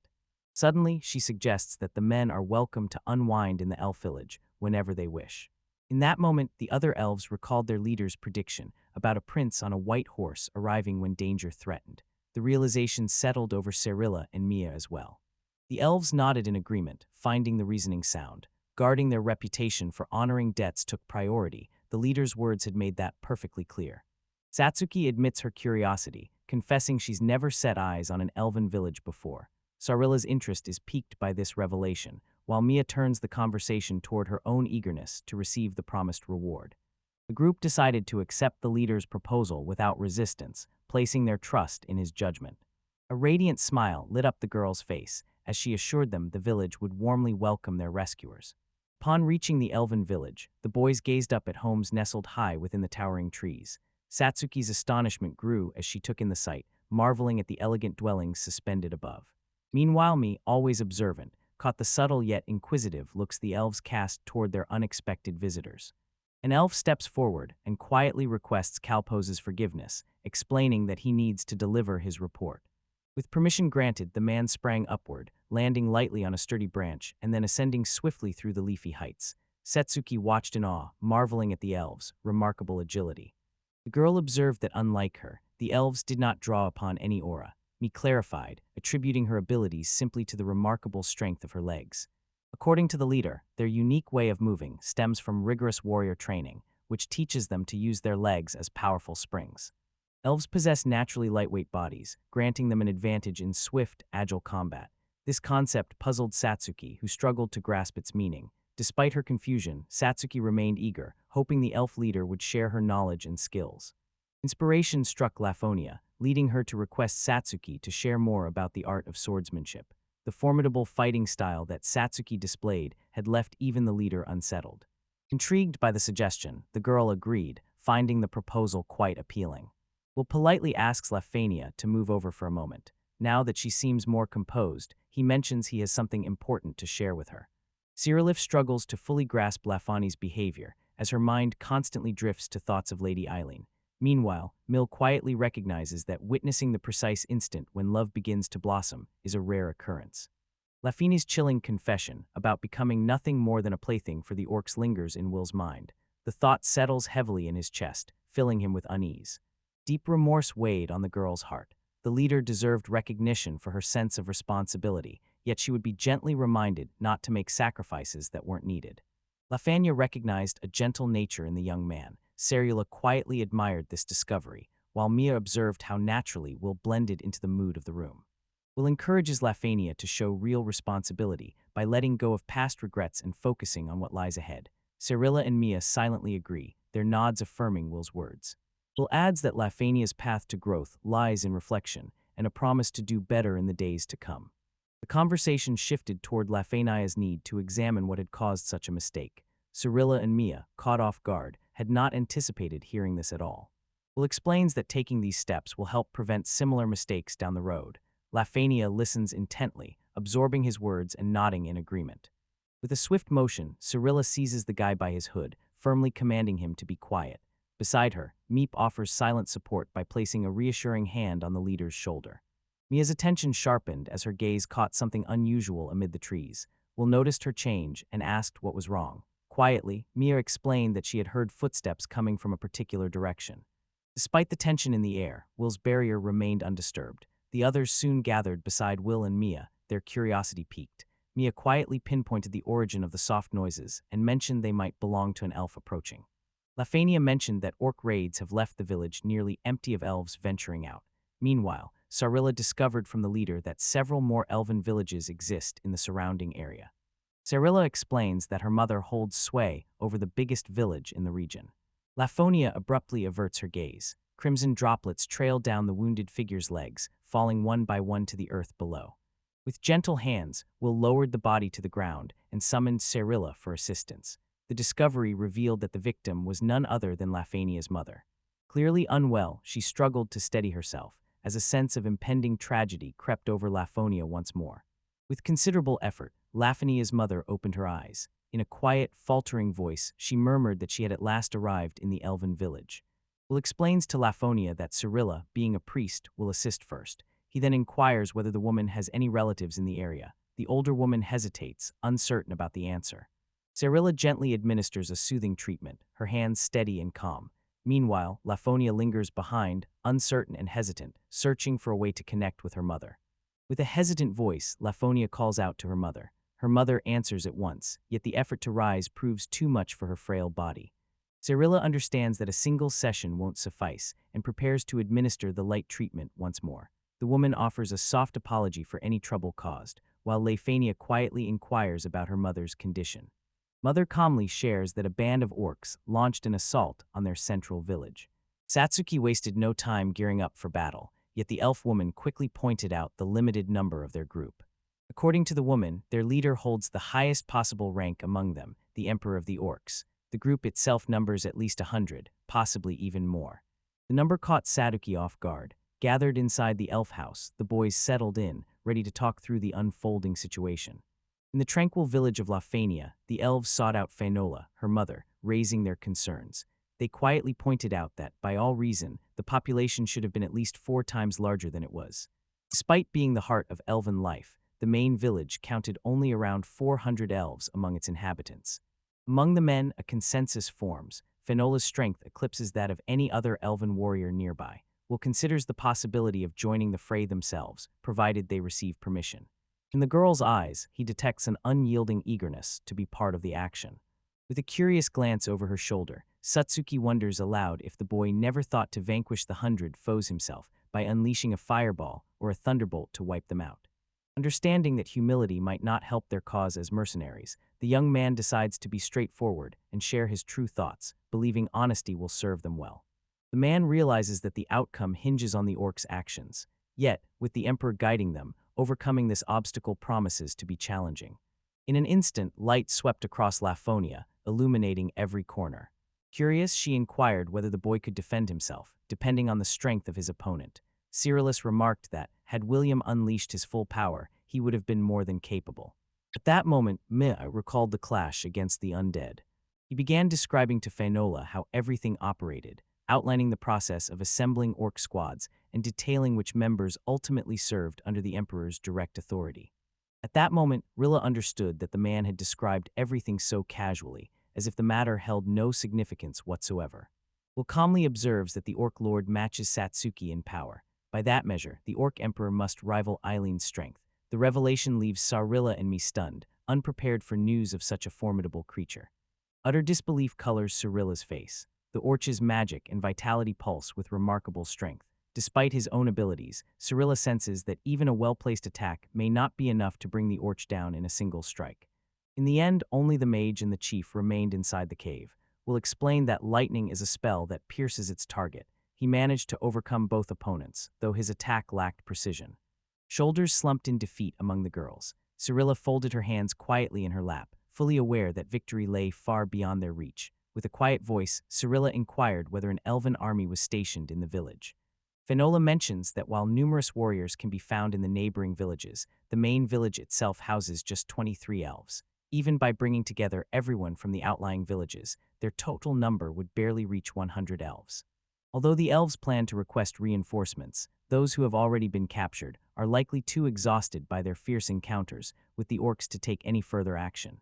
Will inquires about the price Fainol is prepared to offer for their services as mercenaries. Satsuki considered turning the man down, but he quickly provided his reasoning before she could respond. The conversation will explore the ways they ought to reflect on their lives and their choices. When Satoki stakes her very life solely for the sake of the elves, happiness, her future in this harsh world grows increasingly uncertain. Will steps forward, proposing to discuss the terms with the elves so they are aware of when he will be able to leave. Suki bristled with indignation, her patience clearly at its limit. Without hesitation, the girl handed over all responsibilities to the guy. Cyrilla, unable to remain composed in the face of this, quickly followed her lead, and I too decided to entrust everything to him. The agreement will require a daily wage of 20 gold coins per person, with an additional payment of 200 gold coins upon successful completion of the assignment. Will assures that at the slightest sign of real danger to their lives, he and the boys will withdraw without hesitation. Of course, in such an event, they still expect payment for the days they have already worked. Agreement settles over the group as the elves accept the terms, prompting the others to signal their willingness to collaborate. Finola, turning her attention to her daughter, inquires about her craftsmanship. With confidence, the girl assures them of her abilities and stands ready to support the group. Rising from the ground, Finola brushes off the dust and quietly accepts the young man's conditions. The main village of the elves, now serving as the evacuation site, quickly filled with the arrival of everyone. At the entrance, a lone elf approached the group and offered a respectful greeting to Finola. Astonishment flickered across his face as he noticed her daughter and several others accompanying her. With a calm yet urgent tone, the woman assured him that all would be explained in due time, then gently urged him to head indoors. Finola and Lefania guided the boys through the narrow corridor, while Will carefully inspected the surroundings. A sudden insight strikes Will as he notices the natural architecture of the cave, recognizing its potential for their plans. The group stepped into the room, where elves who had managed to escape the chaos were gathered. Exhausted, they lay sprawled across canvas blankets, taking a moment to catch their breath. Finola quietly shared that most elves had been overpowered and forced to flee. The boy inquires about the possibility of the elves reuniting one day. The woman responds that such a reunion is impossible. All she can hope for now is that the elves have found refuge in surrounding villages. The group inquired with Finola about any hidden entrances to the cave, but she firmly denied the existence of any besides the one they had just used. The young man points out that, if this truly is the situation, it poses a serious threat.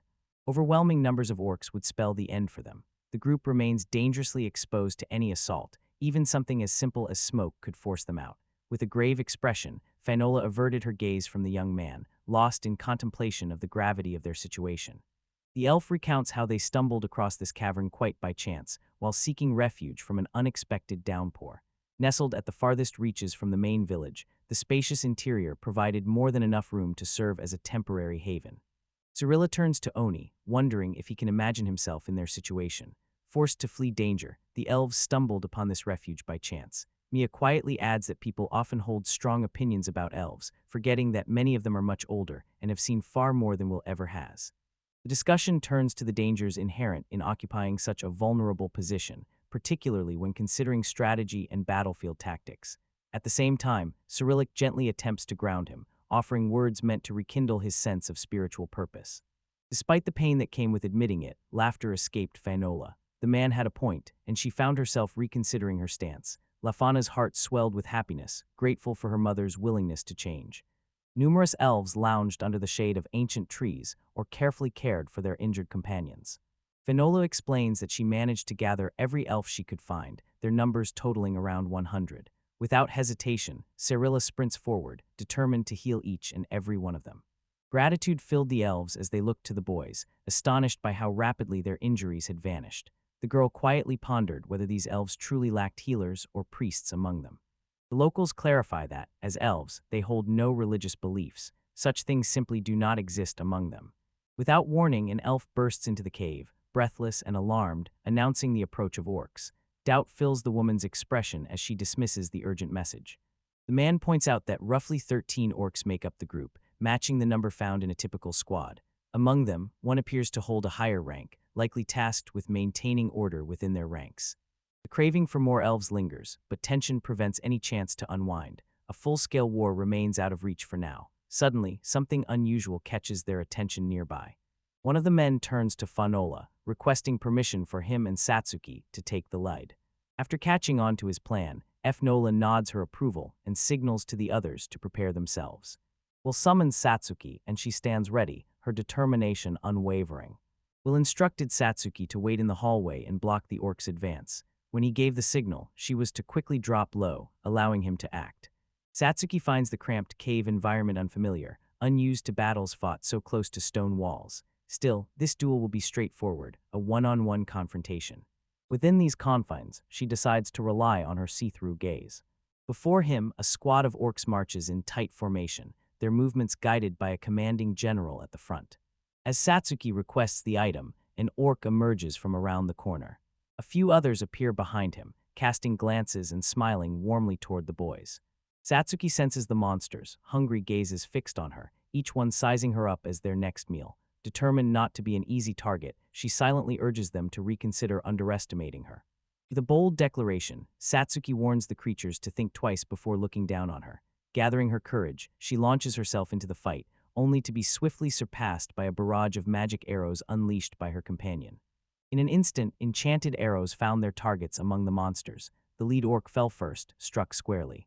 A wave of realization washes over Satsuki as she notices she hasn't taken any action. Meanwhile, the remaining orcs retreat in fear, scattering in all directions. The enchanted arrows struck those who failed to flee in time. Satsuki calmly observes, noting that she sees nothing particularly concerning about this outcome. A thunderous crash interrupts the boys' conversation, drawing their attention as they glance around in confusion, curious about the source of the disturbance. Satsuki's determination blazes like a wildfire. In her mind, the enemy must pay for causing her earache. The young man quickly realizes that the enraged roar belongs to the orc general.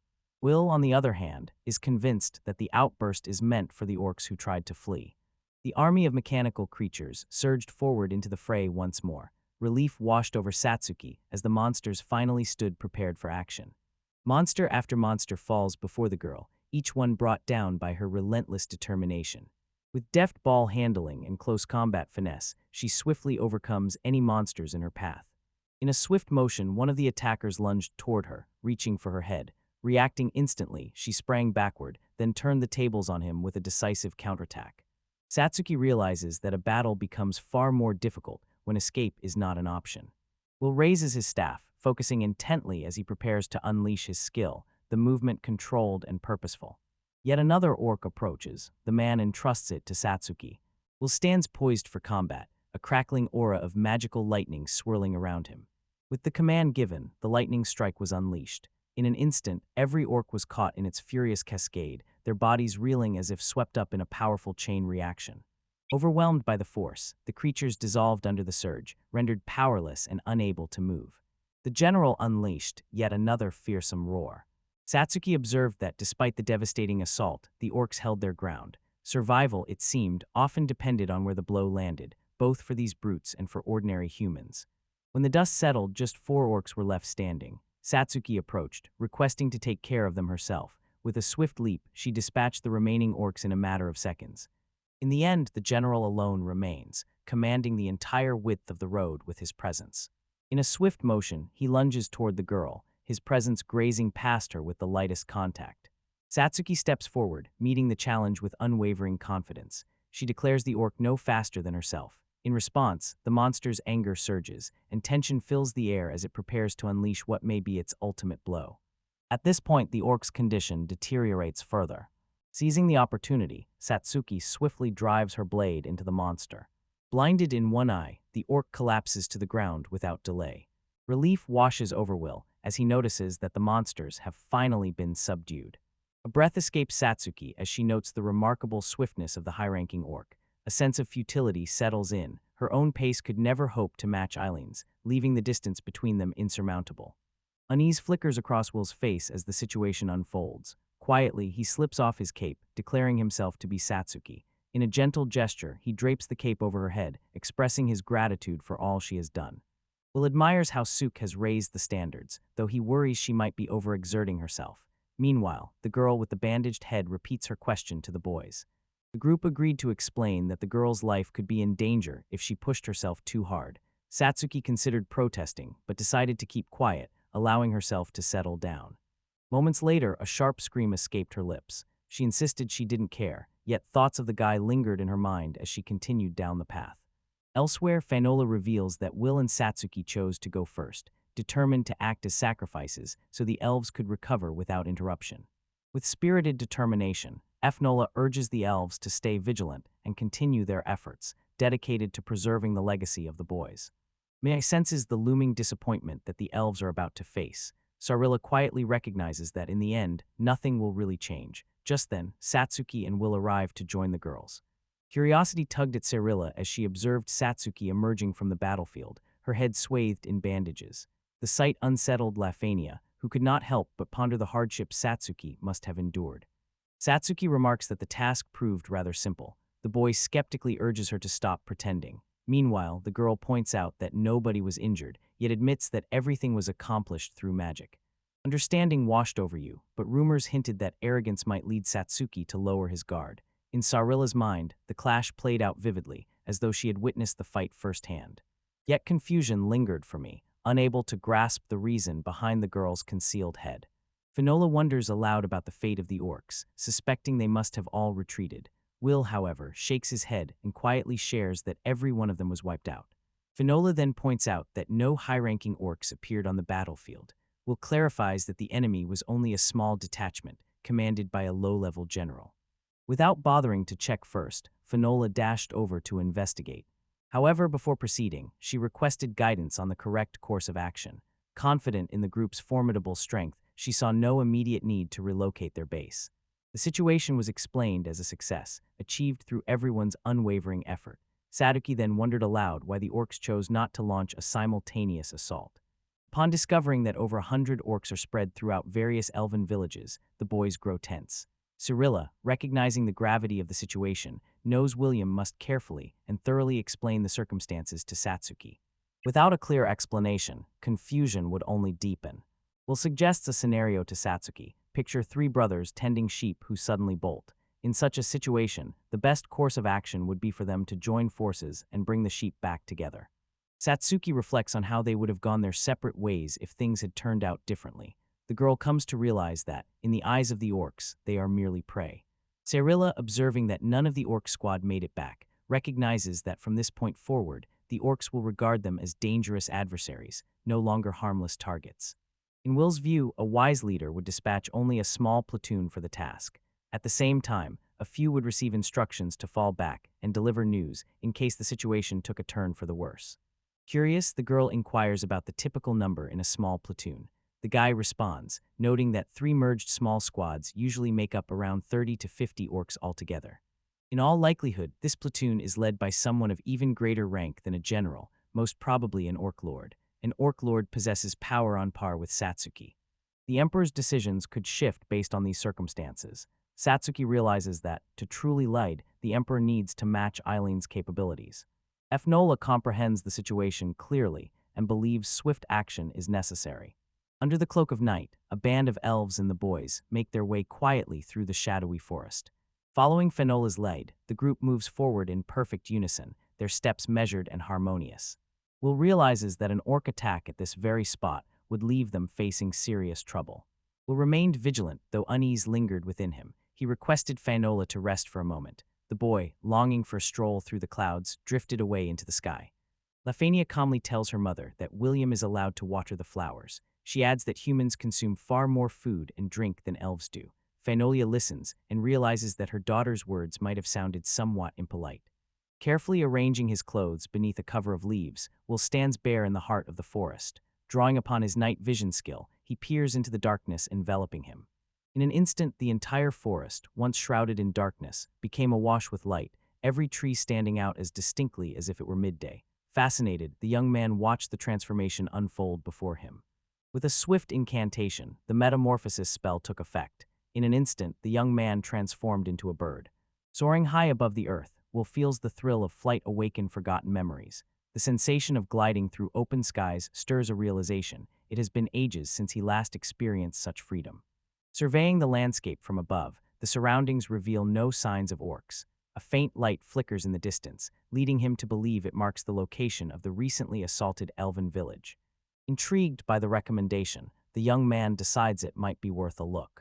Soaring through the sky, he searched for answers, his mind swirling with unease over who could have overtaken the village. A wave of horror gripped him as he gazed down. Below, the village lay in ruins, its destruction unmistakable. Near a splintered tree trunk, orcs hunched in a gruesome feast, devouring what little was left of the townspeople. Nearby, a group of girls sat trembling, their faces pale with fear for their lives. will remind him to stay calm, advising that he shouldn't act on his own. On the hill stands an orc, towering above the rest in sheer size. To my surprise, the Orc Emperor himself had appeared. Observing from the shadows, Will realized the orc had spotted him too. Eileen and her team stepped into the shadowy cave, her mind drifting back to their previous encounter with orcs in these very tunnels. Curiosity flickered in her eyes as she pondered what new challenge might await them on this third venture. The boy explains that nothing can be done, as these are the king's direct orders. With a resigned sigh, the girl remarks that this sort of thing must be routine.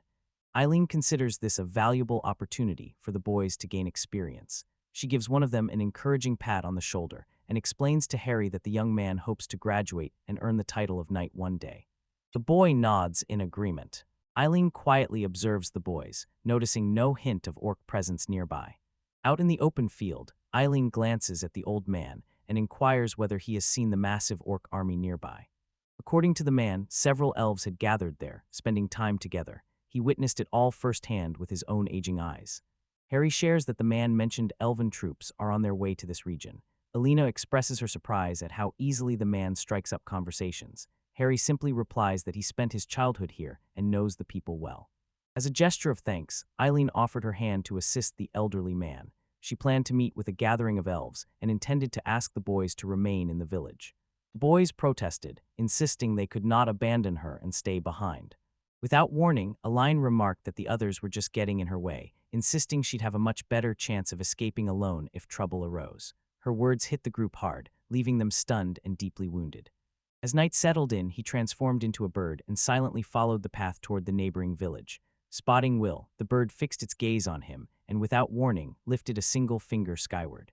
One glance reveals the orc's power, unmistakably on a different level. The orc may have simply caught sight of the eagle circling above at such a late hour, but it would be wise not to approach any closer. Soaring onward, the young man suddenly caught sight of Eileen, curiosity stirring within him as he tried to make sense of her unexpected presence. A bird swoops down beside the girl, startling her.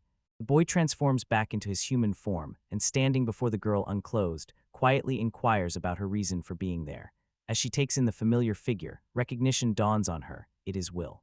Seizing her hand, the young man urges a swift departure, warning that lingering near the main village puts them at great risk.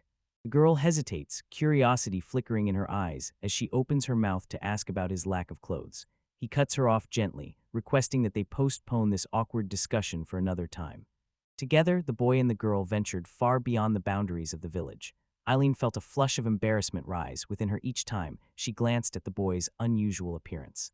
Everyone sensed something was off about the girl's behavior. Concerned, he asked if she was all right. Eileen, uncertain, wondered aloud if she truly needed to explain herself. Eileen's expression says it all. He offers an apology on her behalf and clarifies the situation, explaining that this occurs whenever he uses metamorphosis. The crisp air had distracted him, so he hadn't noticed it himself. Gratitude wells up in Eileen as she prepares to thank the young man for revealing something to her. With genuine curiosity, she inquires about his reason for being here. The girl steps in and begins to explain everything. It becomes clear this was an order from the king. Memories of the earlier incident flicker through Eileen's mind, hardening her resolve. She refuses to forgive the orcs for their actions. Meanwhile, the young man quietly understands that she must have witnessed the devastation inflicted upon neighboring villages. Will admits the overwhelming number of enemies is too much for him alone. Focusing on taking out the orcs inside the cave becomes the top priority, as there's no need to take on the entire army. Eileen raised her voice to catch Will's attention, explaining that she wanted to offer a reward to the boys she selected herself. It would come not as an order from the nation, nor out of any personal desire. With a composed gaze, the young man regarded the girl. Eileen reached out her hand, her voice steady as she shared her determination to rescue the elves from this looming threat. She then asked if he would offer his strength to aid her cause. With calm resolve, he turned down the girl's passionate excitement. The young man calmly states that he refuses to gamble with his life over such emotions. Deep feelings, he reasons, have a way of clouding one's ability to see the situation clearly. A strange haze drifted through Eileen's gaze as she nodded along with the young man's every word, her mind adrift and unanchored from reality. An overwhelming sense of awkwardness washed over her. Doubt creeps in as realization settles. Perhaps she misunderstood everything. The thought crosses her mind that if chasing after emotions became her life's battle, then even living 100 lifetimes would never grant her the time she needs. Eileen chose to follow her own path, ignoring the call from the young man. On the other end, he sensed a growing divide, realizing his words no longer reached her. Will calmly told Eileen that she was mistaken. With a pained expression, Eileen pleaded with him to stop talking, afraid her heart couldn't bear any more. Will quietly explained that he simply didn't want to share the same feelings she had.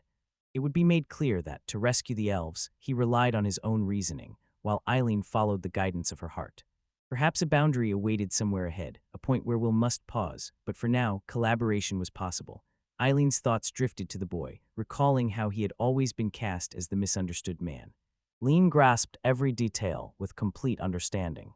Once her preparations are complete, she will meet up with the others. She requested that he share the shelter's location with her. After their earlier struggles, they now stand together as allies. Once more soaring above the forest canopy, the boy surveys the twisting shadows and hidden paths below. Thoughts churn in his mind as he searches for a way to deal with the lurking orcs. Observing the battlefield, it became clear that the orc forces had thinned considerably. With only 20 fighters left among their group, elves included, the need to seek reinforcements from neighboring villages grew urgent. Once more, he points out that even with every warrior assembled, their numbers would only reach 100. This means the men would make up just half the strength of the orc forces. If the elves were to confront the enemy directly under these circumstances, they would surely face defeat. Lafonia describes how elves possess both agility and mastery over magic. Yet, in situations such as confined passageways or the chaos of an intense battle, their effectiveness in combat diminishes. It would be an advantage if the elves could exploit their speed and agility to counter the orcs. Will weighs his choices carefully, noting that the orc side outnumbers them with 2 additional combat units. His thoughts focus on the crucial challenge of confronting the orc commander. The moment the commander falls, the orc ranks begin to unravel, unable to maintain any sense of order. Without leadership, their efforts crumble, leaving them helpless before the advancing elven forces. Only a handful of talented individuals is needed to bring this vision to life. The team of Satsuki, Sarilla, and Maya is ideally suited for the task. With determined speed, Will soared in the direction of his village, urgency propelling him forward. Yet a sudden realization struck. His clothes had been left behind. Forced to turn back, he retraced his path to retrieve them. Among the tranquil trees, the elves paused for a well-earned rest. Meanwhile, Satsuki began to feel a touch of boredom creeping in. The girl approached Lafania and asked her to teach her the art of fighting with her legs. She recalled the promise they once made to train together, imagining how valuable those skills would be in the heat of battle. However, a wave of sadness washed over Lafania, dampening the moment. Confusion clouds her expression as Satsuki repeats the word bang, and frustration brews within the girl, who cannot comprehend why Satsuki fails to grasp anything she says. Watching the scene unfold, Sarilla quietly offers an explanation. Satsuki simply isn't the kind of person who listens. Mia bounces lightly several times before glancing over at Lafonia, seeking confirmation that she understood her instructions correctly. With a bit of preparation, I gathered my strength and leaped upward, catching hold of a tree branch with surprising ease. Lafania nodded her approval, while Satsuki's eyes widened in disbelief at the feat. Watching the scene unfold, Sarilla understood that continuing was pointless for Satsuki. Lafania observed Mia's remarkable ability, recognizing a unique spark within her. Through this, Mia discovered that engaging every joint in her body could amplify her overall strength. Touching down softly, the girl admitted her desire to master the art of using the aura. Lafonia's eyes fill with tears as she voices her deep yearning for knowledge. Clinging tightly to Mia, she admits she would much rather have Mia as her teacher. Satsuki's temper flares, frustration evident in her clenched fists.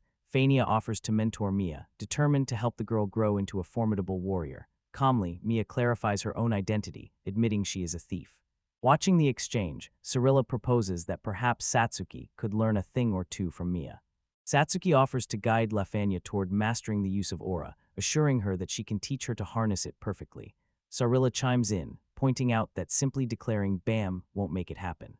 With her determination renewed, Lafania prepares herself to embark on the training. Fania patiently instructs the girl to sense her aura as a distinct bam. Mi quickly notices the similarity to Satsuki's earlier guidance, realizing the methods are nearly identical. Lufani explains how the girl's body never feels the same from day to day. Some mornings, a heaviness weighs her down, while on other days, everything feels lighter. The girl nods in agreement. It became clear that everyone taps into their aura without realizing it. When facing a difficult day, the aura shifts and adapts to meet the challenges, while on a relaxed day, it settles into a steady, predictable flow. The girls listened, astonished by this newfound understanding. Nia ponders how the skill applies in this situation. Lafani clarifies that mastery comes through consistent practice. Over time, Nia must reach a mindset where every day feels effortlessly manageable. Mia offers a straightforward explanation. Lafonia suggests a solution: continue running without end. Puzzlement clouded the girls' faces as they struggled to grasp the meaning behind this advice. The word forever left them especially bewildered. Anya patiently explained that by persisting in her run, the girl's body would eventually be filled with an extraordinary sense of lightness. Lifonia encourages the girl to engrave this emotion deeply within her memory, allowing her to recall it whenever she wishes. Lifonia gently reminds everyone of the importance of never stopping, urging them to keep running no matter what. Yet, despite her words, the group remains unmoved. Seeking to inspire, Lifonia takes Mia's hands in her own and offers her heartfelt encouragement to give it her all. Meanwhile, we'll glide swiftly through the shadowy forest, the night air cool against his face. The distant lights of the elf settlement soon come into view, signaling that his journey is nearly at an end.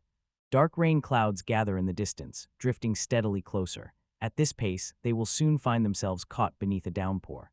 Faint rustling drifts from the trees, catching his attention. Instinct tells him that something draws near. Unable to get a clear view from above, he reasons that whatever approaches must be concealed within the dense undergrowth. From deep within the forest, faint noises drifted through the trees. Gripping his staff tightly, the young man sensed someone approaching, their footsteps light yet deliberate. Judging by the soft tread, he thought it was probably an elf. Remaining vigilant, he needed to stand his ground and patiently watch as they drew nearer. Longing to be by his side, memories of Kat's years together swept over him. Suddenly, the very person occupying his thoughts materialized before him, moving swiftly in his direction. The sight left him visibly stunned. With reckless abandon, the girl lunged ahead. The boy called out to her, his voice urgent, yet she ignored his plea. Elf dashed after her, urging her to pick up her pace. Then, without warning, she stopped in her tracks and turned to face the boy, as if his words had finally reached her. A rosy flush spread across the girl's cheeks as she hesitantly offered him a welcome back, uncertain if he had been making a statement or asking a question. Meanwhile, confusion lingered in the boy's mind. He couldn't recall leaving in the first place. Some time later, the elf rested on the ground, her hair cascading over her face like a silken veil. Lafonia stood at the center of a worried circle, several girls gathering close, their faces etched with concern as they checked on her well-being. Most had feared the worst and whispered that she might have died. The truth was far less dire. Lafonia only felt mortified knowing William had glimpsed her strict, uncompromising teacher persona. At that moment, the boy quietly requested a chance to share what he had discovered on his journey. No trace of orcs had been found in the surrounding area, as their main force remained concentrated in the central village. Most of the elves, he revealed, were now being held as prisoners. As it became clear that the newcomers were merely scouts, unease gnawed at him. The thought of any of them witnessing this weighed heavily on his mind, knowing that forgiveness would be out of reach. Among the group, a girl raised her voice, wondering aloud whether the hero believed they stood a chance at victory. Uncertainty lingered in his mind, but optimism prevailed. Their chances appeared promising. Armed with knowledge about the enemy, the group pressed forward. Along the journey, Eileen crossed their path and extended an unexpected offer of assistance. The news left everyone around her in astonishment. Apparently, their meeting was no accident. She had her own motives for being there, yet any support from this formidable being would certainly tip the scales in her favor. His comment about her monstrous nature was not unfounded. Princess Delay had arrived, and even he found himself astonished by the revelation.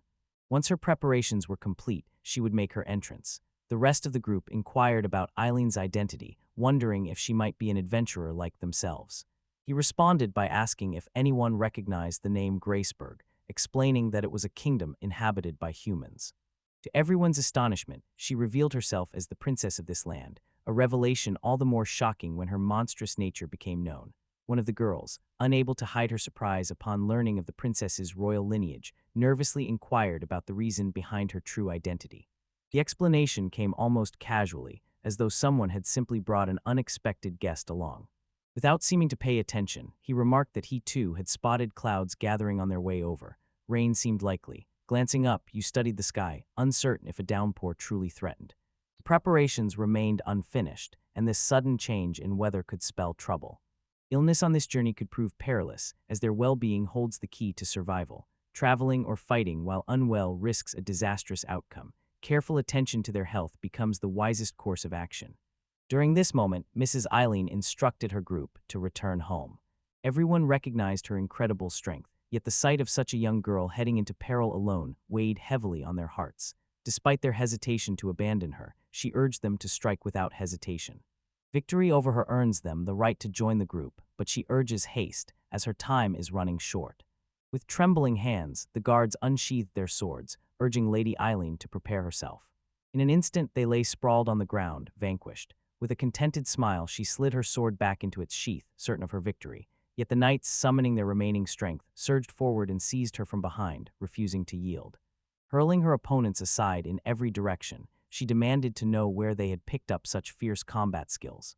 A fallen knight scooped up a handful of sand and hurled it toward the princess. With a calm voice, she questioned whether he truly intended to attack her in such a manner. The knight, regret washing over his face, quickly apologized for his actions.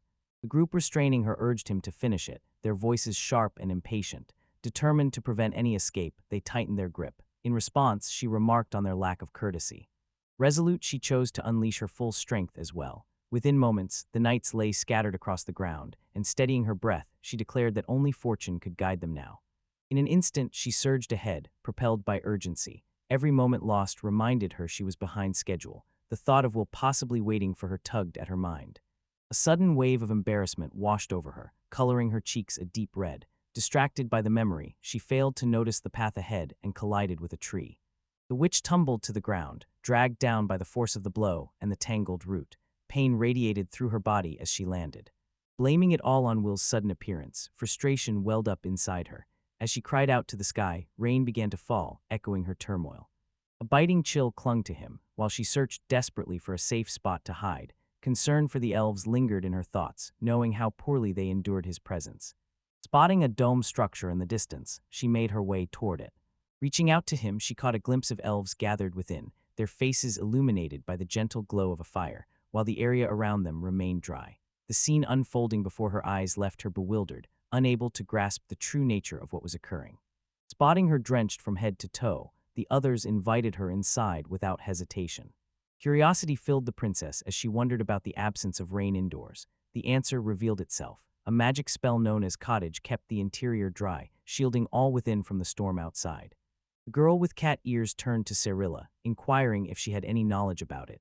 Despite witnessing an unfamiliar form of magic, she remained composed. Recognizing Mia's curiosity, she offered a gentle compliment, acknowledging her for asking a thoughtful question. In the quiet solitude of her room, she pored over the book of magic, careful to keep her actions hidden from prying eyes. Curiosity flickered across Mia's face as she wondered aloud why she hadn't simply approached Will for an explanation. The thought of such a direct conversation felt unbearably awkward, yet a deeper motive held her back. The sight of the book had left Will visibly shaken.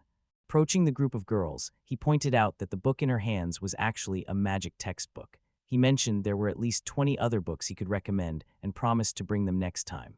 For this reason, she had concealed the book from him.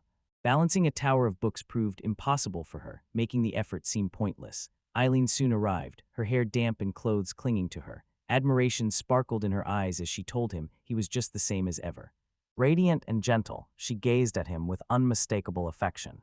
The young man realized the rain had drenched them thoroughly, making a change of clothes useless. The princess tried to assure him that she felt fine, yet a sudden sneeze gave her away. While removing his soaked garments, he glanced over, clearly concerned for her well-being. Curiosity flickered in the girl's eyes as she wondered aloud what made him so intriguing this time. His only concern, however, was offering her something to wear so she could cover herself more comfortably. A blush crept across her cheeks, prompting him to gently inquire about her reaction and if something had happened. She hurriedly insisted that it was nothing. Observing the exchange, the other girls felt their own embarrassment quietly grow. Lafonia appeared to have taken a liking to Will, while the other person clearly disagreed. Lafonio struck her as somewhat unusual. Just then, the princess, standing a short distance behind, interrupted and inquired about their conversation. Startled, the girls sprang to their feet, their voices tinged with anxiety as they insisted they hadn't been discussing anything of the sort. Pressing an item into the princess's hands, they urged her to hurry and change. Now dressed in fresh clothes, the princess sat close to the fire, letting its warmth seep into her hands. Mia approached and inquired about the chill, but the princess assured her that she felt completely comfortable. Soon another girl approached, offering food and wondering if she felt hungry. With a tray of elven dishes balanced in her hands, she presented the selection. The princess, unfamiliar with such delicacies, accepted a portion and tasted it. Delight filled her with the very first bite. The idea struck her that perhaps she could simply remain seated a while longer. Earlier, the girl carrying the tray had mentioned she needed proper rest. William, too, had insisted on the same, reminding everyone they must not allow her to get chilled. More figures appeared beneath the dome, elves draped in soaked cloaks, their presence unmistakable. These newcomers revealed themselves as the last of the elven warriors, emerging not all at once, but in a steady stream. Among them, one turned and glanced their way. Drawing nearer to the girl, she offered heartfelt thanks to the man for all he had done. Confusion flickered across her face at first, unsure of the reason behind the gratitude. Gradually, memories of their time in the cave surfaced. With genuine concern, she inquired about the warrior's injuries. Physically, recovery was complete and not a single scar remained. However, inner wounds lingered, stubborn and unresolved. Had help arrived just a bit sooner, perhaps the tragedy could have been averted. The elf disagreed, insisting that all was well and calmly explaining she would simply keep hunting orcs again and again until her turmoil faded. Seething with anger, she strode off by herself. Watching her leave, the princess's heart grew heavy with sorrow. Urgency filled her voice as she insisted they act quickly. For now, though, gathering their composure and conserving energy took priority, particularly for the princess. Cyrilla tightened her fists as she spoke, determination flashing in her eyes. Eileen recognized the emotion and dropped her gaze to the ground, sorrow clouding her face. A heavy tension settled between them, growing undeniable. Without sparing them a glance, Will hurried past, never pausing his stride. Irritation flickered in the girl's eyes as one reached out, seizing his hood and guiding his gaze firmly toward her. Curiosity flickered in her eyes as she inquired about his destination. His intention was to scout the area, but she quickly dismissed the idea, forbidding him from setting out. Moments before, he had relied on cottage magic, along with yet another mysterious skill. Solitary work had become his habit. Assigning reconnaissance duty to Mia seemed fitting. Without waiting for him to gather his wits, she began slipping off his cloak. Their main strike force needed support. Moving alone was not an option. This provided a chance for me to train her endurance through continuous running. The girl gently reminded her to be careful not to overexert herself. Mia assured us there was no need for concern, promising to proceed with caution before darting off to the side. Meanwhile, the rest of us took the opportunity to catch our breath and recover. Perched atop a massive branch, Mia gazed quietly at the fading stars above.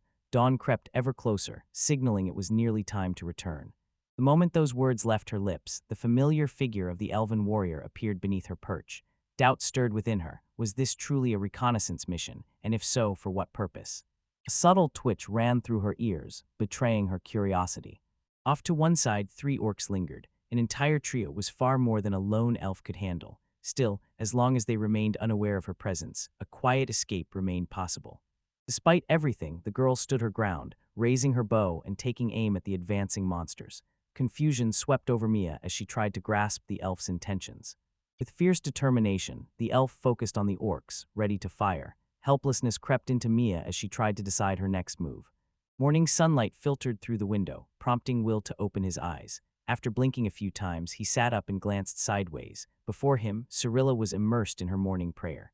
A radiant light seemed to surround her, catching the attention of the other elves. They observed her with awe, murmuring among themselves that she truly resembled a goddess. Turning toward him, the girl greeted the morning with a gentle smile. The boy, curiosity shining in his eyes, wondered aloud if this place marked the beginning of faith, but her puzzled expression revealed she was lost on the meaning behind his words. Glancing over his shoulder at the neatly folded pile of clothes, the hero inquired about Eileen's whereabouts. Cyrilla explained that when she woke, Lady Eileen had already disappeared. Most likely, Eileen had taken Satsuki along for an early morning training session. All right, Satsuki, but Eileen is the real culprit here. Most likely, she did it for her own amusement. Satsuki has simply become her latest target. Once more, the notorious monster princess makes her move. Constant training must have shaped her into what she is now. No one could simply be born with that ability. Through relentless effort, Satsuki has become a formidable adversary. Facing a genius who pushes themselves so hard proves more challenging than anything else. What truly sets Satsuki apart is her unwavering determination. No matter what comes her way, she meets every challenge head-on, refusing to back down.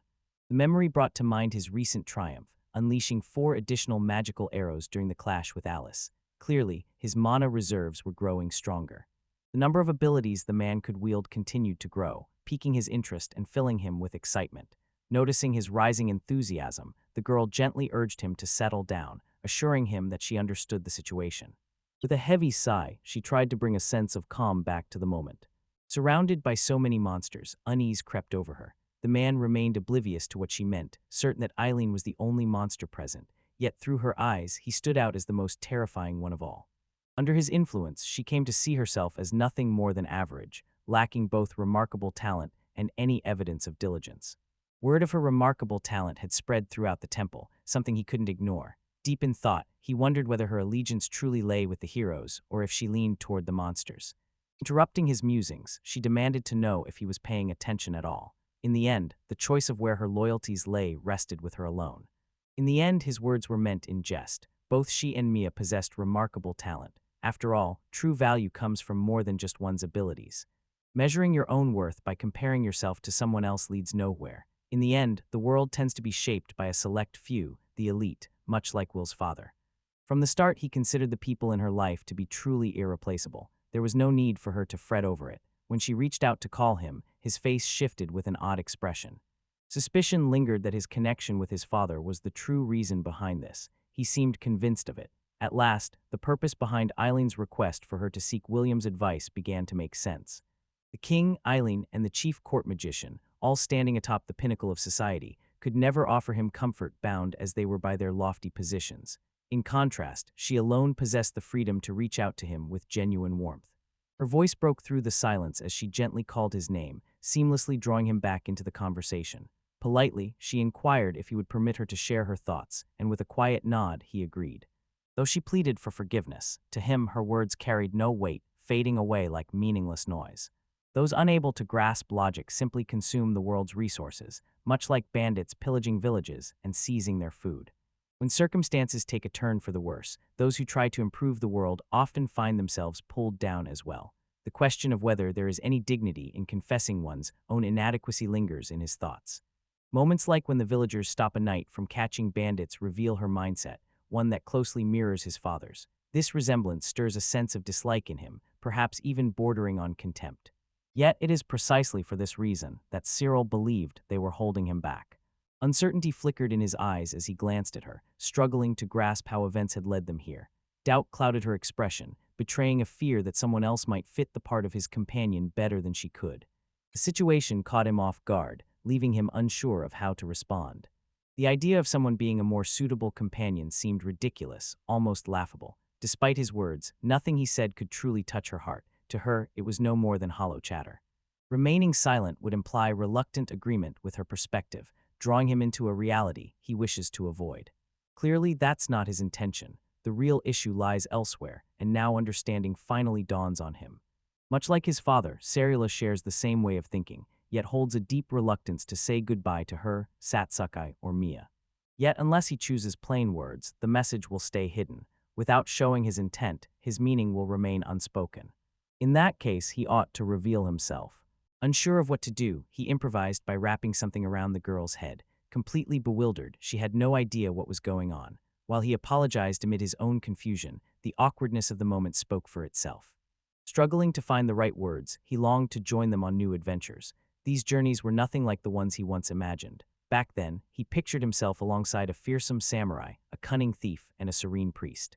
3 girls stood by his side, one forever grumpy, another with a hopeless sense of humor, and the last delightfully unpredictable. Yet in his eyes, they remained his true and irreplaceable friends. Choosing who belonged and who didn't never crossed his mind. If not, their bond will come to an end. Above all else, he fears losing them. Those words slipped from his lips, an honest confession of his heart. With a soft laugh, the girl gently inquired about the thoughts occupying his mind so intently. Discovering a new side of him brought unexpected comfort to her. Along with that, a gentle desire to be with everyone blossomed within her, and the message behind his words became clear. The thought of Satsuki, him, and herself staying together felt right. As the conversation turned to Mia, an important realization dawned on them. Curiosity grew about the moment she would eventually come back. Deep within the forest, the elf steadied her aim, her bow drawn and arrow poised, targeting the advancing orcs.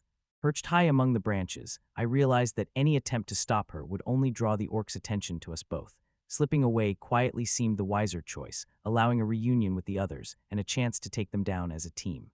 Should even a single one of them slip away, the secret of the elves, whereabouts, and their intended destination will be uncovered. With the risk of capture looming, only two grim paths awaited her: destroy her pursuers or meet her own end, leaving the elf behind. In that tense instant, she loosed an arrow at a lurking beast and cast aside her cloak, ready for what came next. With a graceful movement, she channeled her magic and unleashed its energy at the orcs. Observing the scene unfold, Mia found herself unable to simply watch any longer and stepped in to help. The elf, upon noticing her, seemed taken aback by the unexpected encounter with someone she recognized. Clearly, this was not a meeting she had anticipated. Impatiently, Mia urged her to hurry upstairs. Perched high among the branches, they peered down at the enraged orcs as they battered the trunk below. The warrior turned to Mia, curiosity simmering in his eyes, and wondered aloud what had brought her to this perilous place. Yet deep down, Mia felt the same inquiry brewing within herself. The thought lingered: had her actions truly been so reckless, as though she were inviting danger? Given the possibility of her death, involving Mia would be unfair, particularly because she already owes her a debt.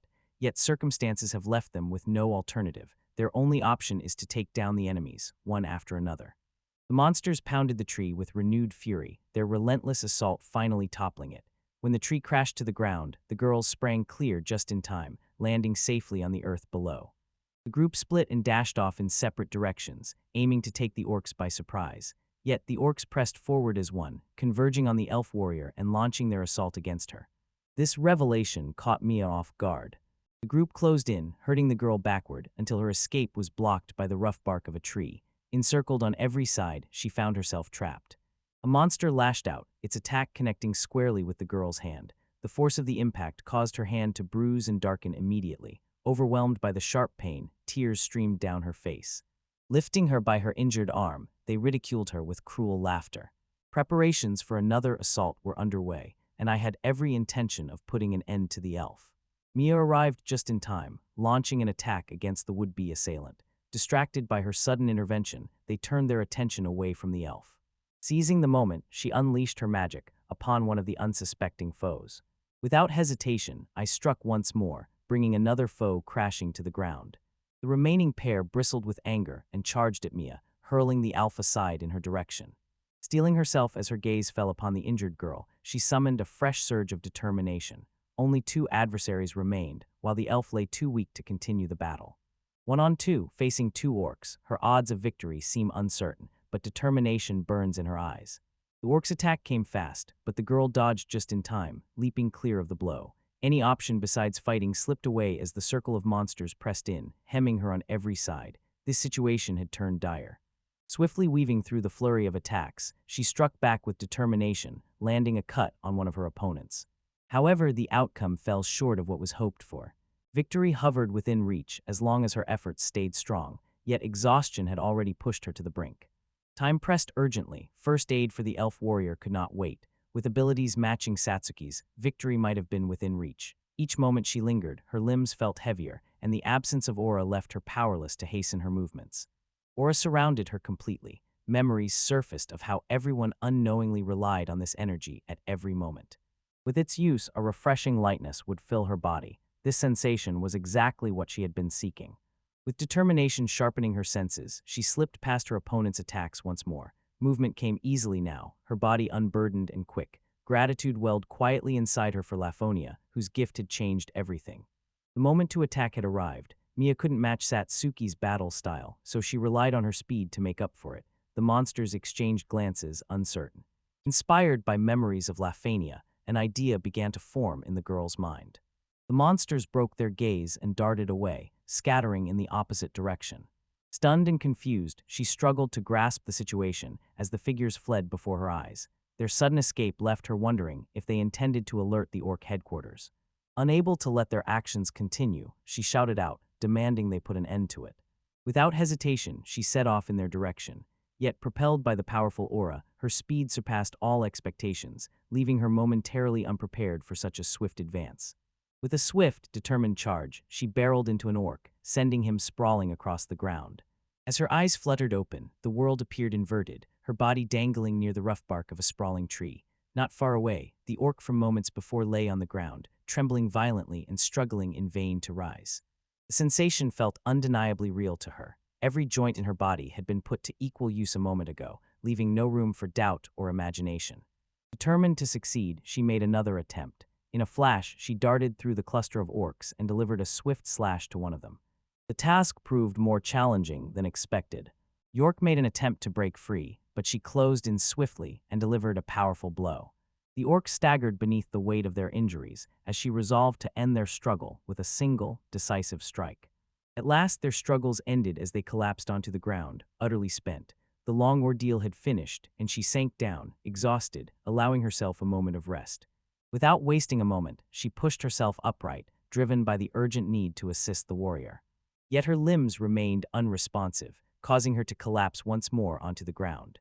Exhaustion weighs heavily on her, yet the urgency to return the elf safely to the shelter compels her forward. Yet a startling realization washed over her. She truly couldn't move, not after making it all this way. Facing the impossible, Mia knew movement was her instinct. She always saw things through to the end. Desperation sparked in her, urging her legs to kick, chasing any hope that it might set her free. In that instant, a voice broke through the silence. The princess had spoken. Satsuki's name echoed as she announced her discovery of their location. Drawing near, concern laced her words as she inquired about her well-being. The distant plumes of dust during training had piqued their curiosity, prompting them to investigate. Encountering each other in this place took them by surprise, but relief swept over them when they realized that no one appeared hurt. Disappointment clouded her face upon learning the others had already been defeated. A fierce desire to join the battle stirred within her. Mia's irritation flared at hearing these words. Choosing to push aside those thoughts, she pointed decisively and insisted that rescuing the elf had to come first. Upon returning to camp, Cerelia tended to the injured woman's wounds while the rest of the team looked on in silence. Tremors ran through Mia, yet she managed to gather her courage and quietly inquired about the elf's condition. The last of the serious wounds had vanished, leaving nothing to worry about. Soon, she would regain consciousness. Mia let out a long, quivering sigh of relief and dropped to her knees, overcome by the tension melting away. Yet the fact that she managed to tap into her aura for the very first time under such circumstances suggested an intense focus on her target. For some, this kind of concentration leads to relying on aura more frequently than intended. Yet the true path to making things right remained a mystery to me. The princess advised her to simply get accustomed to the situation. In the meantime, seeking out her boundaries seemed wise, discovering how long she could wield her aura and how often she could use it. Curiosity about her own limits flickered in her thoughts. As Eileen prepared to leave, she remarked that things appeared to be under control for the moment and suggested they assist the other elves. Satsuki voiced her agreement. Meanwhile, Will walked over to Mia and inquired about the general location where she had confronted the orcs. Spreading the map out on the ground, she marked the approximate location with her finger. Doubt lingered over whether the message would be clear to them, especially since 3 orcs had failed to return. Falagna's reassurances brought a sense of calm, as she insisted that all would be well. Meanwhile, elven warriors sent out to seek reinforcements started to make their way back to the group. That cave had become their designated rendezvous. The girl realized that their relocation remained a secret to the others. For that reason, the contacts have kept a close watch on the cave since last night. Should the elves appear, they intend to follow and discover the location of their new base. If orcs arrive instead, their plan is to conceal themselves and quietly let the danger pass, or escape if necessary. The orcs appeared near the mouth of the cave. Their enemies had discovered this hiding place, proved by the battle that had taken place there. Upon hearing those words, Miai slipped into a daze. Noticing her distant expression, the hero quietly inquired what was troubling her. Until that moment, the thought had never crossed her mind. Contemplating the idea of escape, a quiet hope flickered that perhaps such a choice would have spared the elf any pain. Yet, as these thoughts lingered, the very elf they spoke of stirred from slumber and gently assured them that things were not as they imagined.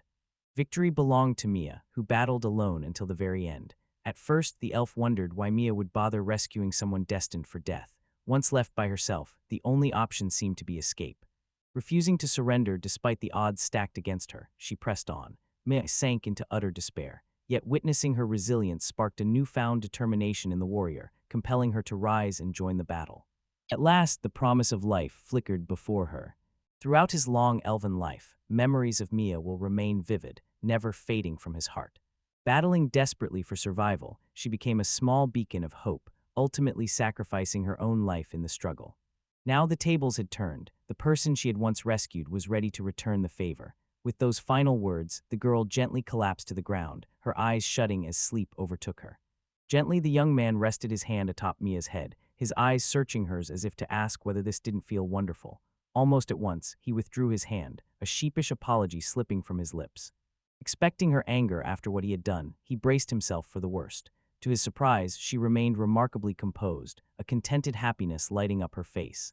As Satsuki and the princess of the human kingdom walked together, a girl in the crowd called out to them.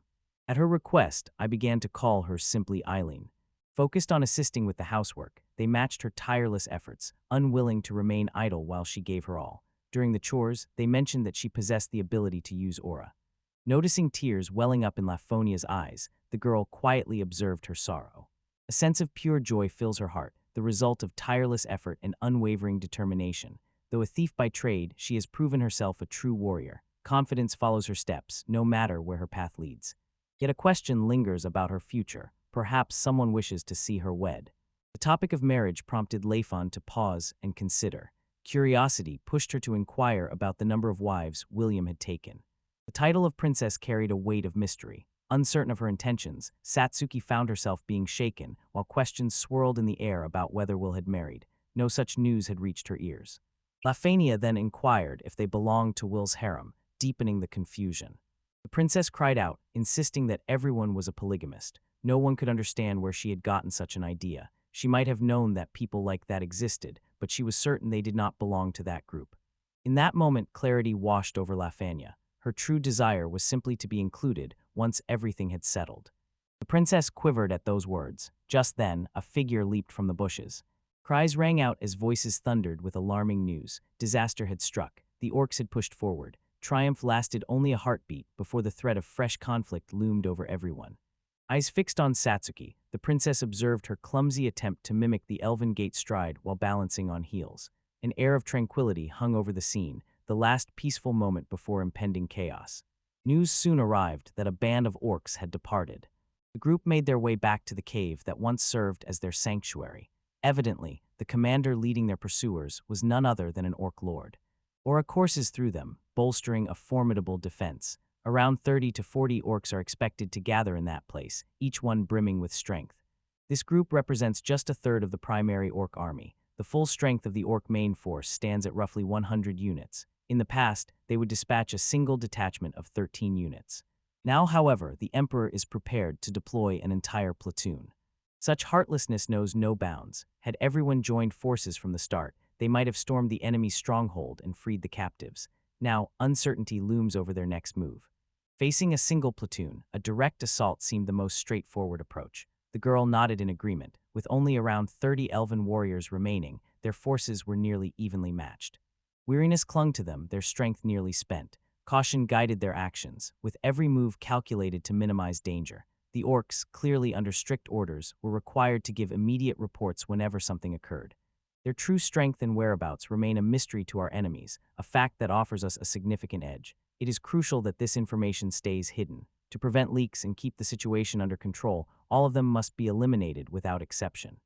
Although her words sounded reassuring, doubts lingered about whether things would truly work out, given that both sides had nearly equal numbers. Still, the stark contrast between the sizes of elves and orcs could not be ignored. Patches of mud remained from yesterday's rain, making the ground uneven. To take full advantage of the elves' nimble movements, adjustments to the terrain will be necessary. Contrary to expectations, the so-called non-hero found himself content with how things were unfolding. The girls exchanged glances, their surprise evident. Sometime afterward, a mob of orcs surged behind one of the group, forcing a desperate flight. A cave-like crevice lay ahead, drawing her nearer as she stepped cautiously toward its shadowy opening. From the shadows, Will offered a discreet wave, blending into his surroundings with practiced ease. He welcomed her back and offered quiet congratulations before inquiring about the current state of affairs. Her response carried a heavy tone, revealing that capture seemed almost inevitable. Orcs prowled the forest, relentlessly pursuing the elves. Guilt washed over Mia as she realized Lafania had been burdened with all the chores. With a gentle reassurance, Lafania insisted everything was under control. Mia had, after all, spent the previous night on watch, scouting through the darkness until dawn. Nestled comfortably in her backpack, she had already enjoyed a good rest and now felt full of energy. Uncertain about her next move, she embraced Satsuki's suggestion to remain in the backpack, allowing her to both sleep and travel simultaneously. In the distance, the figures of orcs advanced steadily, drawing ever closer. With a wave of his hand, Will conjured an illusion magic duplicate of Laphonia, presenting it to the orcs. Upon seeing her mirrored image, Laphonia nodded in approval, acknowledging its uncanny resemblance. Indeed, there was a minor difference. He had mistaken her for Phenol, confusing their body types. Mia commented that it was fortunate Eileen was absent at the moment, as such thoughts would surely capture all of her attention. Her words made no sense to him, yet she urged him to let it go. Meanwhile, the orcs took the bait and chased after Illusion, disappearing into the depths of the cave. From the sidelines, their eyes followed the imposing figure of the orc lord. Mia will go on ahead of us. The orcs remained rooted in place, just as the hero predicted. Caution etched across their faces, they clearly suspected traps awaited them inside the cave. The convincing illusion played its part perfectly, keeping them hesitant and alert. With the targets now motionless, landing blows with magic and arrows becomes far more straightforward. Traces of mud, left behind by yesterday's rain, continue to linger on the ground. Realizing the situation, Elf stepped forward, eager to claim her spot. The man cautioned everyone to remain alert, warning that victory was not yet certain. At first, the ordeal seemed utterly hopeless to her, leaving her uncertain about how things would ultimately turn out. A voice called out behind the hero, the princess. She announced the flank had been reinforced, signaling that the moment to act had arrived, yet curiosity flickered in her gaze, indicating her attention lingered elsewhere. She wondered whether only he and Laphonia had been together, and he confirmed it. Just then, he recalled me being mentioned, and realized that Eileen had not been present when they conjured the illusion. While they shared many interests, he expressed his gratitude for her presence. Once the clash subsides, the illusion weaves its spell around her as well. He had misread the intent behind the other's words, while she remained oblivious to his meaning. Nevertheless, the moment has arrived for their journey to commence. Based on the plan, there was a 90% chance he would become a target. Still, reassured by her steady words, he found comfort. She urged him to trust her, promising unwavering protection regardless of the circumstances. Magic surged from his hands, swiftly targeting the advancing orc squad. The skill blizzard swept through the air at his command. Alertness flickered in one pair of eyes, but the realization came too late. A powerful strike had already been set in motion, leaving no chance for reaction. William explained that halting those beyond the range of his magic remained a challenge. 13 orcs had appeared previously, yet now the number had grown to 15. Despite his efforts to keep the enemies at bay, their ranks barely thinned. Urgency pressed on everyone to prepare themselves. His attacks never ceased, even as the elves exchanged uncertain glances in his direction. The Lord himself bore wounds upon his body. In the end, just a handful remained upright, the rest fallen by the wayside. Half of it lay in ruins after his rampage. In that instant, the elves lifted their bows, and following the command, unleashed a rain of arrows upon the remaining survivors.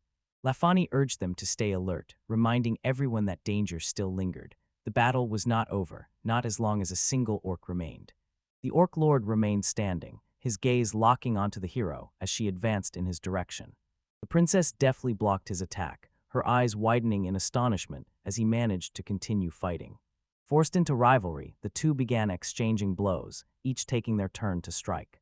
A powerful protective aura surrounded him, shielding him from harm. Each strike she delivered should have been deadly, yet he remained unscathed. Turning to the hero, she insisted on handling the orc alone, determined not to accept any interference. Seeing that she seems to be safe for now, he turns his attention to the remaining survivors and releases a magic arrow in their direction. Satsuki stepped into the fray, squaring off against the fiercest orcs alongside her allies. Regardless of the outcome, thorough preparation remains essential in the event that circumstances stray from the original plan. The orc lay sprawled on the ground, its defeat clear for all to see. Without the injuries to slow them down, facing this challenge would be far tougher. On top of that, the Orc Emperor brings incredible strength to the fight. The signs of conflict have faded, signaling the end of the battle. The princess observed that I now moved with greater speed than Satsuki. The next challenge would involve launching an assault on their base and facing the Orc Emperor. However, he assured everyone there was no need for concern. A plan to deal with their stronghold was already forming in his mind. In due course, the battle concluded with the elves standing victorious. Every foe had fallen, and not a single elven warrior suffered harm or loss. The outcome revealed a swift and effortless triumph. The elves, reassured by his words, realized it was fortunate he stood with them and acknowledged that coexistence with humans was necessary. Laphonia proposed they pause and rest, yet Will insisted they press forward without delay. Word spread that he was preparing to strike at the base and confront the Emperor directly. The assault presses on, relentless and unstoppable. Her cries echoed through the forest as she demanded he explain himself first. All eyes turned toward him, filled with surprise. Having decimated an entire platoon, the orcs are bound to sense that something is amiss. With no information yet reaching their ranks, the moment is ripe to launch an attack. The main issue lies elsewhere. Although it's true that he should speak up sooner, even if others begin to fear their newfound power, the real question concerns Will and how he will handle it himself. With only a third of his men remaining, he acted with caution, determined to conserve his forces, yet ended up expending about a third of them. The restoration will require approximately 2 hours to complete. Waiting to strike until his strength returns seems wise, yet the possibility remains that their enemies will turn to the hostages as leverage. Should that happen, even the thought of taking action becomes impossible. The group faces a dire ultimatum: abandon the hostages to their fate or risk their own lives. Their only hope lies in orchestrating a swift assault to rescue the captives before total annihilation becomes inevitable. No other options remain for them. A heavy silence settled after those words. Concern flickered in the girl's eyes as she quietly wondered whether Will's assurances would hold true. If they managed to launch an attack and replenish their mana, relief and hope might finally return. Contemplating her words, the elf remained silent. Meanwhile, another girl quietly appeared behind them and gently requested that Finola step aside for a private conversation. Around them, the other elves concentrated on retrieving their arrows from the fallen orcs. Since they wished to avoid casualties, there was no other choice but to comply with his demands. However, the girl refused to accept this. Raising her voice, she pleaded for him to hear her out. Feeling weakened and not at his full strength, he found himself unable to offer any real resistance. The princess insisted that everyone trust her judgment in handling the situation. The elf, meanwhile, had no suspicion that peril might be lurking nearby. Confidence filled the air, fueled by the comforting thought that no one faced hardship alone. If wounds appeared, caring hands stood ready to mend them. With unwavering hope, the elf convinced herself that all would turn out well, clinging to that belief without question. In truth, she surrendered all decisions to him, trusting his judgment entirely. While the group quarreled amongst themselves, she resolved to do whatever she could and quietly slipped away from their midst. The idea crossed Mi's mind to let him ride in her bag as they traveled, just as she had done before, giving him a chance to regain his mana with each step. In the end, the task proved physically impossible. The bag was far too small, so someone proposed they stretch the fabric and carry it as a team. Mir observed that the girls seemed to show flashes of genius only in moments like this. Despite their doubts, they chose to give it a try. Doubt weighed heavily on the boy's mind, leaving him unsure he could find any rest in these conditions. The elf approached once more, this time holding a mysterious bottle, and instructed William to make use of it. In the hero's hand, an elven potion of magic shimmered with mysterious light. The sight of it caused their companion to cry out in alarm, suspicion flashing across their face. Though its purpose remained unclear at first glance, danger lingered just beneath the surface. In a certain way, the threat was real. Crafted from the precious sap of the world tree, this potion replenishes your mana and is available for 50 gold.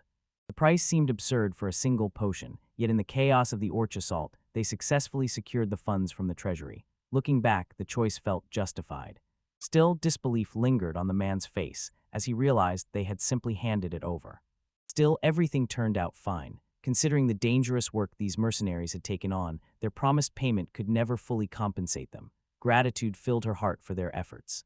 Yet the forest still enclosed them. Following his words, the young man became ensnared in cloth secured by a sturdy rope. One by one, everyone exchanged wishes of good fortune for the crucial battle ahead.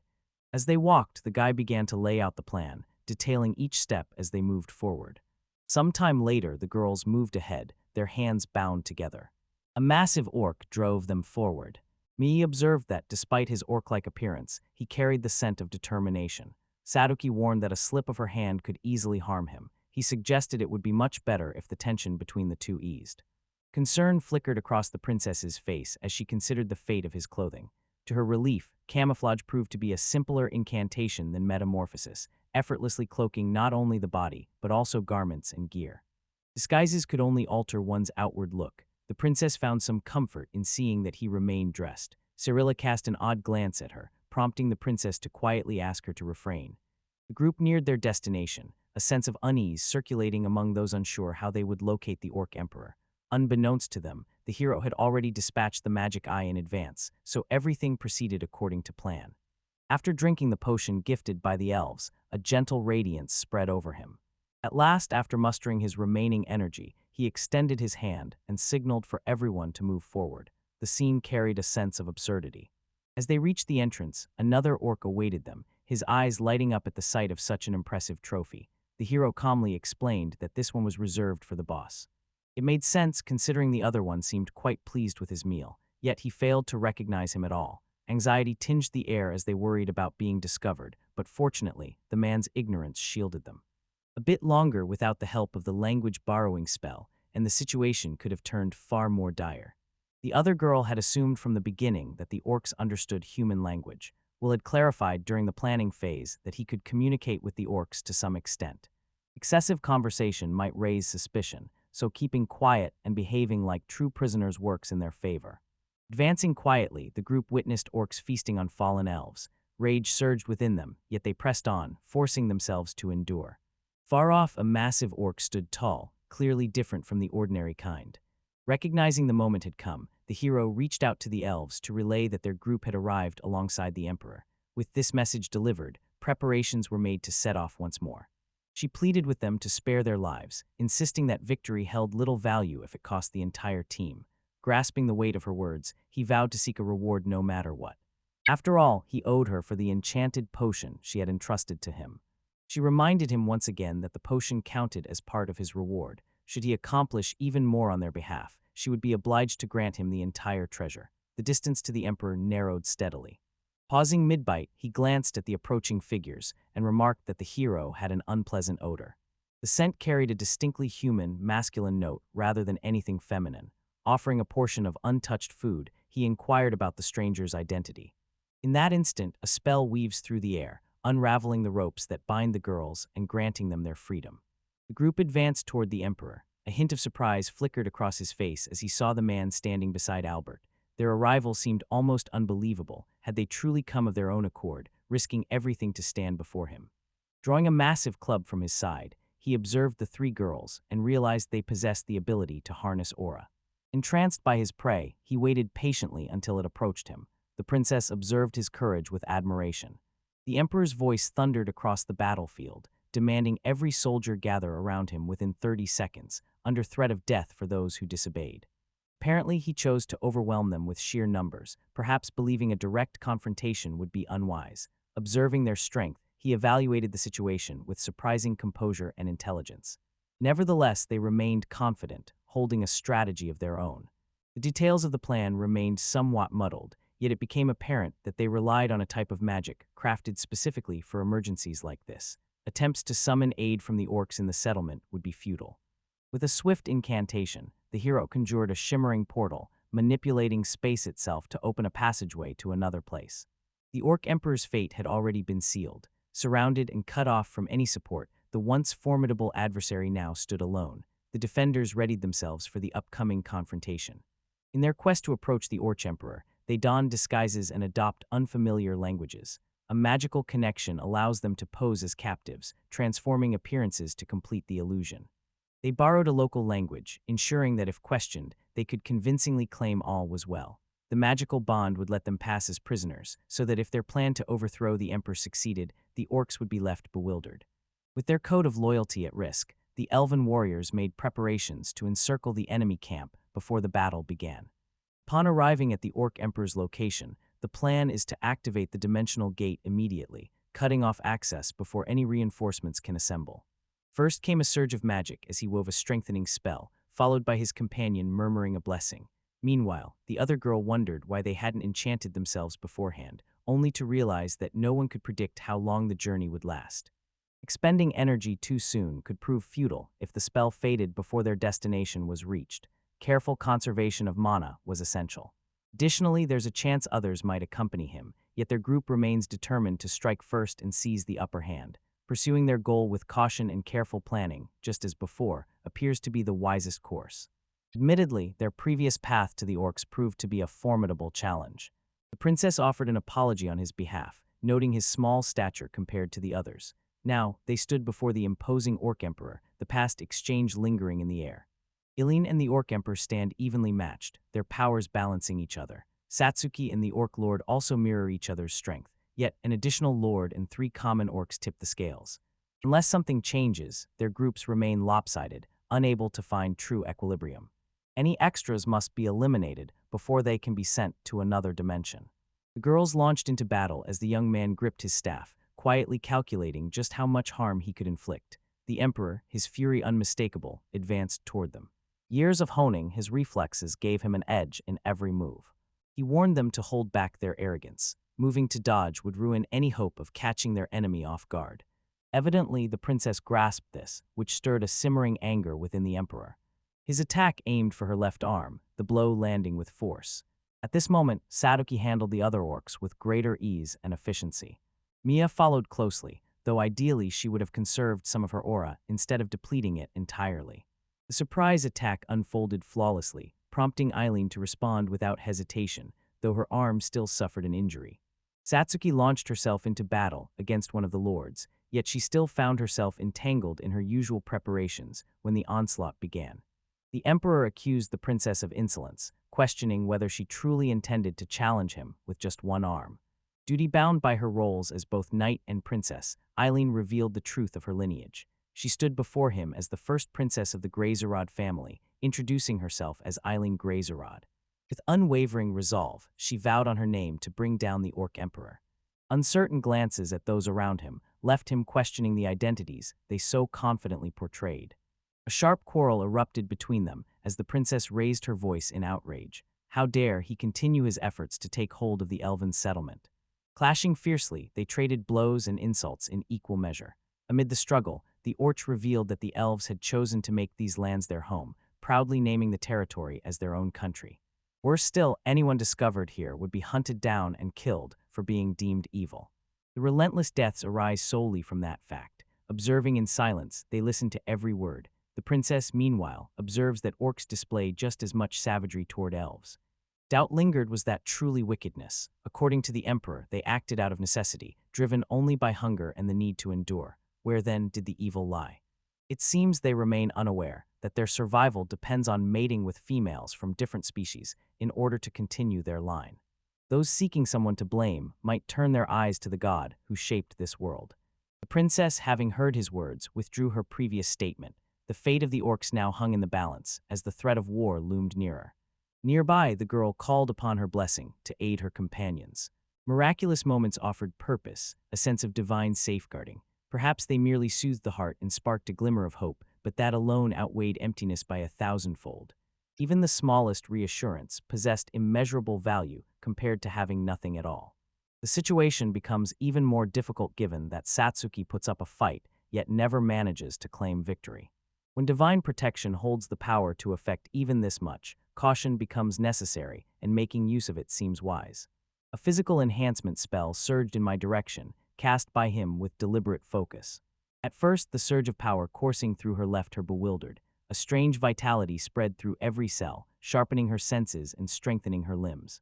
Spurred by the hero's taunt that she was ready to face the Lord, and that failing would make her a fool, she marched toward her opponent without hesitation.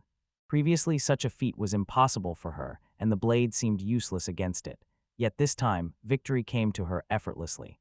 The Emperor informed the princess that her days of wandering should come to an end, yet found himself slowly growing accustomed to her constant desire for space. The situation weighed heavily on them, and if nothing changed, trouble seemed inevitable. The Emperor swung his club and struck her. All eyes followed the scene as she was sent hurtling to the side. The toll on her was unmistakable, exhaustion etched across her face, and every movement lacking its usual energy. Urgency filled the air as the need to help became clear, yet each person faced adversaries of their own. Eileen found herself in a sour mood, yet her formidable defense offered reassurance. Even under a direct assault, she would remain unscathed. Only a truly lethal blow could spell trouble for her. Dwelling on it served no purpose. Whatever the result of this battle, he resolved to accept it calmly. The Orc Emperor let out a dismissive scoff. His strike had landed with undeniable force, yet seeing her still standing after enduring it stirred a flicker of surprise even within him. Realization dawned on the hero as he observed the Emperor's smug certainty, knowing the man believed victory was already his, yet the moment to alter fate had already slipped away.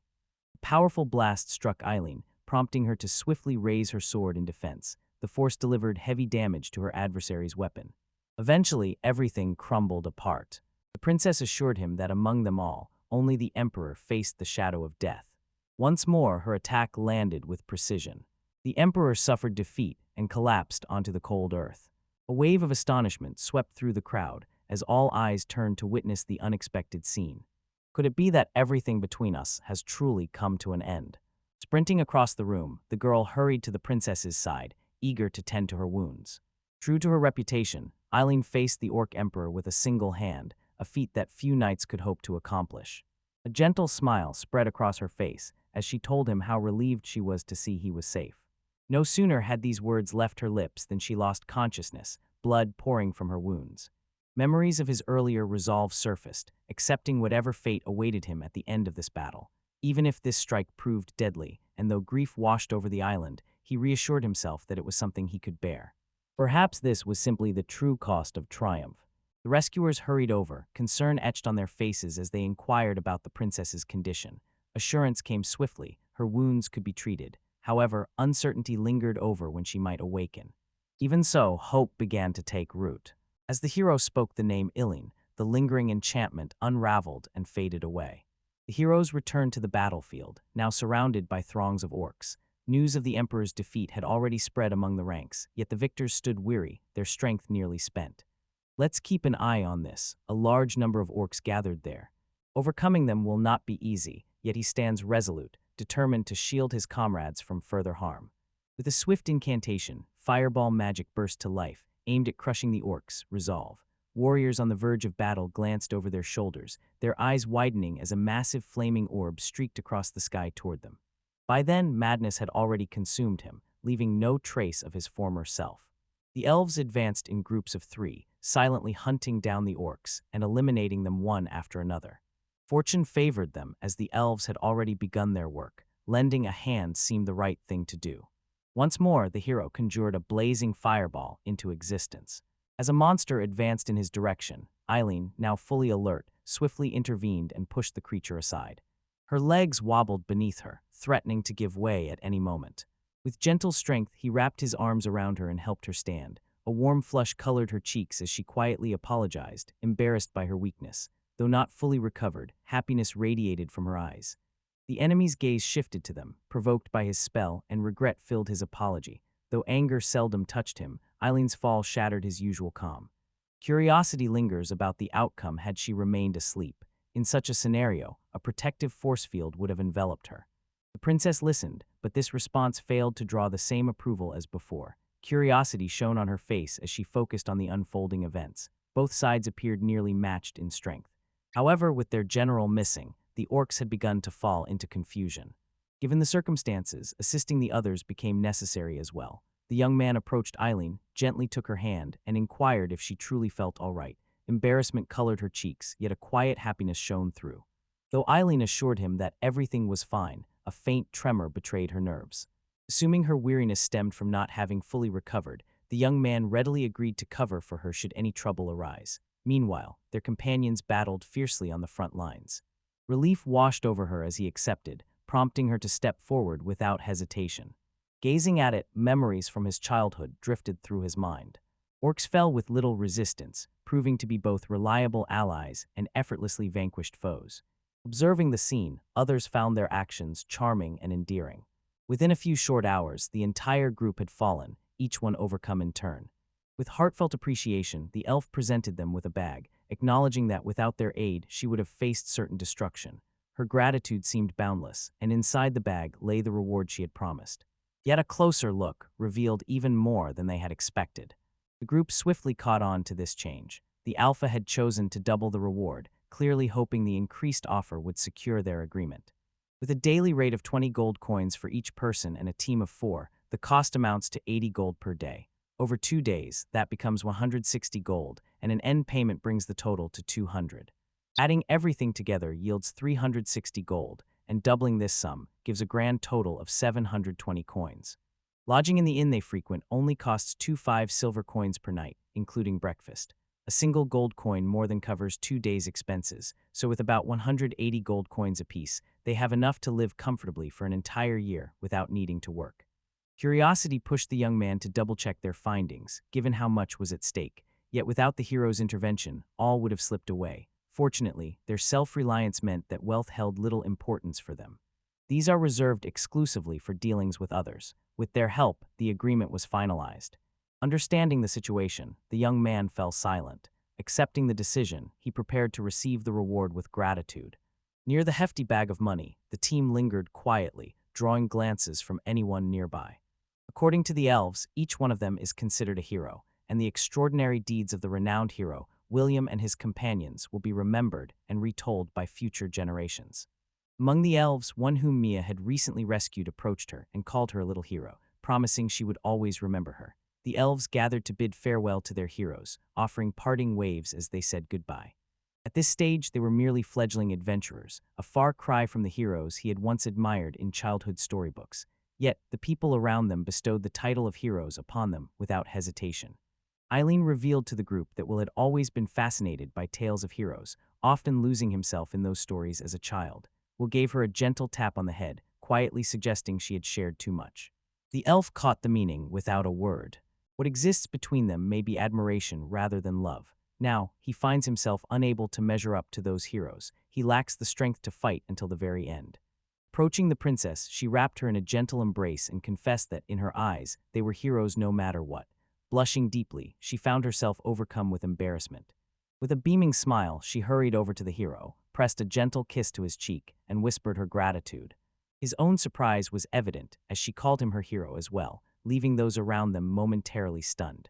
The sight left the princess trembling, uncertainty swirling in her eyes. Doubts crept in. Perhaps Will and Lafonia could truly find their way to each other. Will, ever cautious, suggested holding off on any conclusions.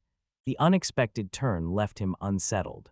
Melancholy settled over the princess as memories of the illusion returned. Summoning Eileen, he gently reminded her of those fleeting images. With deliberate focus, he conjured the vision once more. Having shared their childhood days, he managed to craft a perfect replica of her. The rest watched in confusion, unable to grasp his intent. Confusion lingered in her mind as she tried to decide whether she ought to feel joy over the flawless way in which he had fashioned her. The thought that he might be observing her remained uncertain, yet a quiet happiness warmed her all the same. Just then the partner approached, eyes fixed on the illusion, and wondered aloud if it might not be a man. Observing this, the princess's sadness deepened further. Her relentless efforts in battling the Orc Emperor went unacknowledged. Others didn't even see her as a girl. He offered a quiet apology, his words carrying no ill intent. From childhood, he had always regarded her as an equal, a fellow fighter, never anything less. To him, it had simply been a harmless joke. Awareness of the situation's gravity dawned on the others, casting a heavy silence over the group. Hearing the word comrades stung the princess deeply. Deep down, she had always known, but hearing it said aloud overwhelmed her with sadness. Despite everything, he had always regarded her as a girl. The thought brought a touch of comfort to her uneasy heart. Noticing her tattered clothes, he quietly slipped off his robe. Embarrassment colored her cheeks as she questioned his reason for disrobing. The hero mentioned that he had only noticed her worn and tattered clothes, so he offered her his cloak. Relief washed over her, and satisfaction settled between them as all worries faded away. As for the elves, the defeat of the orcs did not magically resolve all their troubles. Losses lingered, both those who had fallen and those who now bore wounds. Countless individuals burdened by the loss of family or friends, and those struggling with physical or emotional pain, often find themselves facing challenges as vast as mountains. Yet that tale belongs to another time. For these two, their journey here concludes, and soon they will embark on a new adventure. Upon reaching the city of Ada, the group settled around a table, enjoying warm tea. At last, a moment of peace allowed them to relax. However, fate had other ideas as a girl suddenly entered, bringing with her news of a collaborative assignment. Opposition arose from someone within the group, despite having enough money to enjoy a well-deserved rest. For Mia, excitement brimmed since this marked her very first mission together with everyone. The general consensus leaned toward encouragement, suggesting they go ahead and give it a try. Eventually, the final dissenter quieted down and ceased arguing. The challenge revealed itself to be the subjugation of monsters. For a moment, she grew silent, leaving the others puzzled about what she had discovered. Cyrilla found herself deeply confused by the mysteries swirling around her, particularly uncertain about the identity of their chosen target. Their journey brought them at last to Norman, a bustling mining town. 2 days had passed since their arrival, and the place teemed with dwarves everywhere they looked. Curiosity sparked in one of the girls as she wondered if the stone worms they had discussed resembled earthworms in any way. A look of undeniable authority spread across her face, making it obvious that she considered the question utterly foolish. When others turned to her with curious glances, she offered a calm assurance that all was well. Earlier that afternoon, they had already said their goodbyes to Eileen, who had returned to her guards, visibly worn and weary. Her proposal was simple. With their tasks completed, they could take some time to rest in the capital. Will, however, reminded her that their duty came first. The successful mission still needed to be reported to Adelasia, and their destination lay in the opposite direction from the capital. Regret shadowed her every time she insisted that missing the trip to the capital was no big deal, urging everyone to move on. In her heart, she revisited the decision over and over, unable to let it fade. Laughter bubbled from the dark-haired girl as she recalled the time she purchased an assortment of souvenirs. Embarrassment colored her words as she admitted she had chosen them purely for their cuteness. A man passing by took it upon himself to taunt them, mocking their weakness and low rank, and sneering that their attitude suggested they were heading for a picnic rather than anything serious. His companions, strolling alongside, advised him to let those others go, assuring him they would soon disappear. Their words only deepened his amusement, as he remarked that they had summed it up perfectly. After all, these newcomers ignored even the seasoned counsel of their elders. Despite their higher rank, they gladly offered their advice. His expression remained devoid of sadness. Although those individuals behaved as elders, his heart held only contempt for them, entirely devoid of respect. That rank possesses a rare prestige. Only a single rank exists above it. Most adventurers choose to stop climbing once they reach this point. Attaining it means others will recognize you as a true, seasoned adventurer. His words left the girl puzzled, their meaning just out of reach. Earning a rank, it seemed, required overcoming a truly challenging task. For most, facing a less demanding assignment would suffice. Their journey up the ladder began, yet the ascent stretched onward, with no end in sight. Rumor had it that the rank advancement task was a harsh trial. Many lives had already been claimed in pursuit of its completion. Advancement to the next rank remained a rare achievement, resulting in fewer adventurers as the ranks grew higher. Such is the truth of the world. For this reason, countless D-rank adventurers find contentment in the familiar tasks suited to their abilities.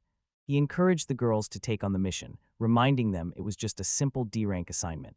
At their current E-rank, challenging a D-rank job was a common way for adventurers to test their skills against tougher competition. Still, it's possible for them to get a quest ranked lower than see the man who had been silently listening, while leading the way suddenly turned on him with sharp words, accusing him of making a mockery of them, and questioning whether he was truly so impressive that girls would actually chase after him. Fury flashing in his eyes, he seized the other's robe and hauled him off the ground. The girl's companions, witnessing the scene, regarded him with threatening glares. The tension in the air eased as Will's legs slowly relaxed, no longer suspended above the ground. At that instant, Satsuki stepped forward and closed her fingers firmly around the katana's hilt. In a steady voice, she declared to the elder that any challenge he wished to issue would have to go through her. The surrounding crowd shifted their gaze, all eyes fixating on the charged confrontation unfolding before them. Eventually, it was agreed that the pose did, in fact, offer some relief to weary legs, though violence between adventurers remained strictly forbidden. When the irritated man demanded clarification, he quickly backtracked and mumbled an apology, insisting it was nothing worth mentioning. With greater experience on his side, he understood well that fighting brought no gain to anyone. After making his point, he released him onto the ground and, still fuming, resumed his climb up the stairs. The group pressed forward, yet the hero's state deteriorated. His strength faded, making it impossible for him to continue walking much farther. Whispers spread quickly among his comrades as they realized he, too, had vulnerabilities. It made sense. Despite his reputation, he was no superhuman. Magic lay beyond his reach, and in the end, he was merely an ordinary man. Despite having only limited training as a warrior, Cyrilla remarked that she believed he relied solely on magic. It became clear now, not quite levitation or outright flight, but definitely some kind of boost. He seems to be at it once again. The journey's end lay close ahead, making it unwise to rely on magic any further. Without words, Cyrilla understood his intentions. All he wanted now was to save his mother. Upon hearing his words, Setsuki scooped him into her arms, calmly assuring him that moments like this called for trust in your comrades. Curiosity flickered in his eyes as he questioned her next move. She responded by saying the idea had merit, yet not one of her friends stood by her side. Racing down the stairs, the girl declared her exhaustion from always being overshadowed, even when he slept. Despite her words, he continued to plead for her to release him. By the time they reached their destination, a crowd of seasoned companions had witnessed the unfolding events. The man who had tormented him earlier, visibly unsettled by what had transpired, turned to him and questioned whether he felt any shame. A voice answers, filled with deep shame. The elder, whose anger had flared not long ago, now gazes at him with sympathy. Understanding dawns between them. Ingeniously, they discovered a means to travel without expending mana. Will, still bewildered, resolved to ensure he would never have to rely on such a technique for movement again. Following their seniors into the building, the group watched as every seat quickly filled with higher-ranking members, leaving Will and his team to remain standing at the back.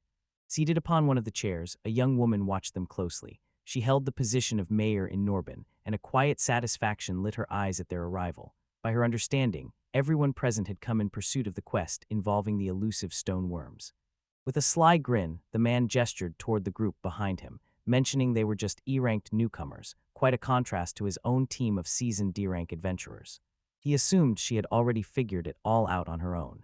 This way, she could conveniently overlook the newcomers and reward the seasoned members with double pay. He realized that this sense of humor surpassed even William's in its bad taste. The girls' faces hardened with frustration as their annoyance grew. Cyrilla, stationed by the hero's side, gently pulled at his sleeve, urging him that they must make a strong impression and defeat that team without fail. The reason behind it all escaped him completely. True, this ordeal was designed as a genuine trial for adventurers. Stepping forward with quiet confidence, he explained that while their experience was limited, they possessed crucial knowledge about rockworms and their vulnerabilities. On hearing this, the mayor looked to the elders, asking if any of them could offer further information. Summoned by his companion, the bully's comrade attempted an explanation, offering bland descriptions, claiming they resembled colossal worms, spent most of their lives in dark caverns, and possessed remarkable strength. The mayor cut him off, assuring him that she understood, and that sufficed. Shifting her attention, she urged the hero to share everything he knew. The hero explained that the stoneworm is a fearsome monster dwelling deep within mines and rocky terrain. Its body stretches up to 5 meters, though some can grow even larger. Beneath the surface, earthworms tunnel through soil, drawing nourishment from it. In contrast, rockworms possess the ability to burrow through solid stone, feeding on the very rock itself. When threatened, these formidable creatures unleash streams of acid from their mouths to defend themselves. Furthermore, his body possesses the toughness of solid stone, rendering cheap weapons almost useless against him. When he grows larger than average, his monster rank rises to at least D. The mayor soon noticed his awareness and informed him that he could rest easy. With clarity in her voice, she pointed out that it had become obvious who genuinely cared about the mission. Still, her preference was for both teams to accept the assignment, as their presence had been noted in multiple tunnels at the same time. The precise count of targets remains uncertain. In this situation, the reward will be determined by how many stone worms are eliminated. A silent wish fills her heart that their actions will not cast a shadow on the adventurer's good name. Delight warmed the healer's heart as their faces lit up before him. The performance dazzled, earning him sincere praise for his efforts. Enthusiastic compliments poured in from the girls, and he found himself quietly questioning whether such generous words had ever come his way before. By now, the group had entered a narrow shaft. Towering ceilings gave way to a low, confining space where their senior companions would have found it hard to move freely. Even Satsuki, with her sword in hand, would struggle to swing it overhead without it catching on the cave's ceiling. The greatest danger posed by stoneworms lies in their ability to emerge without warning.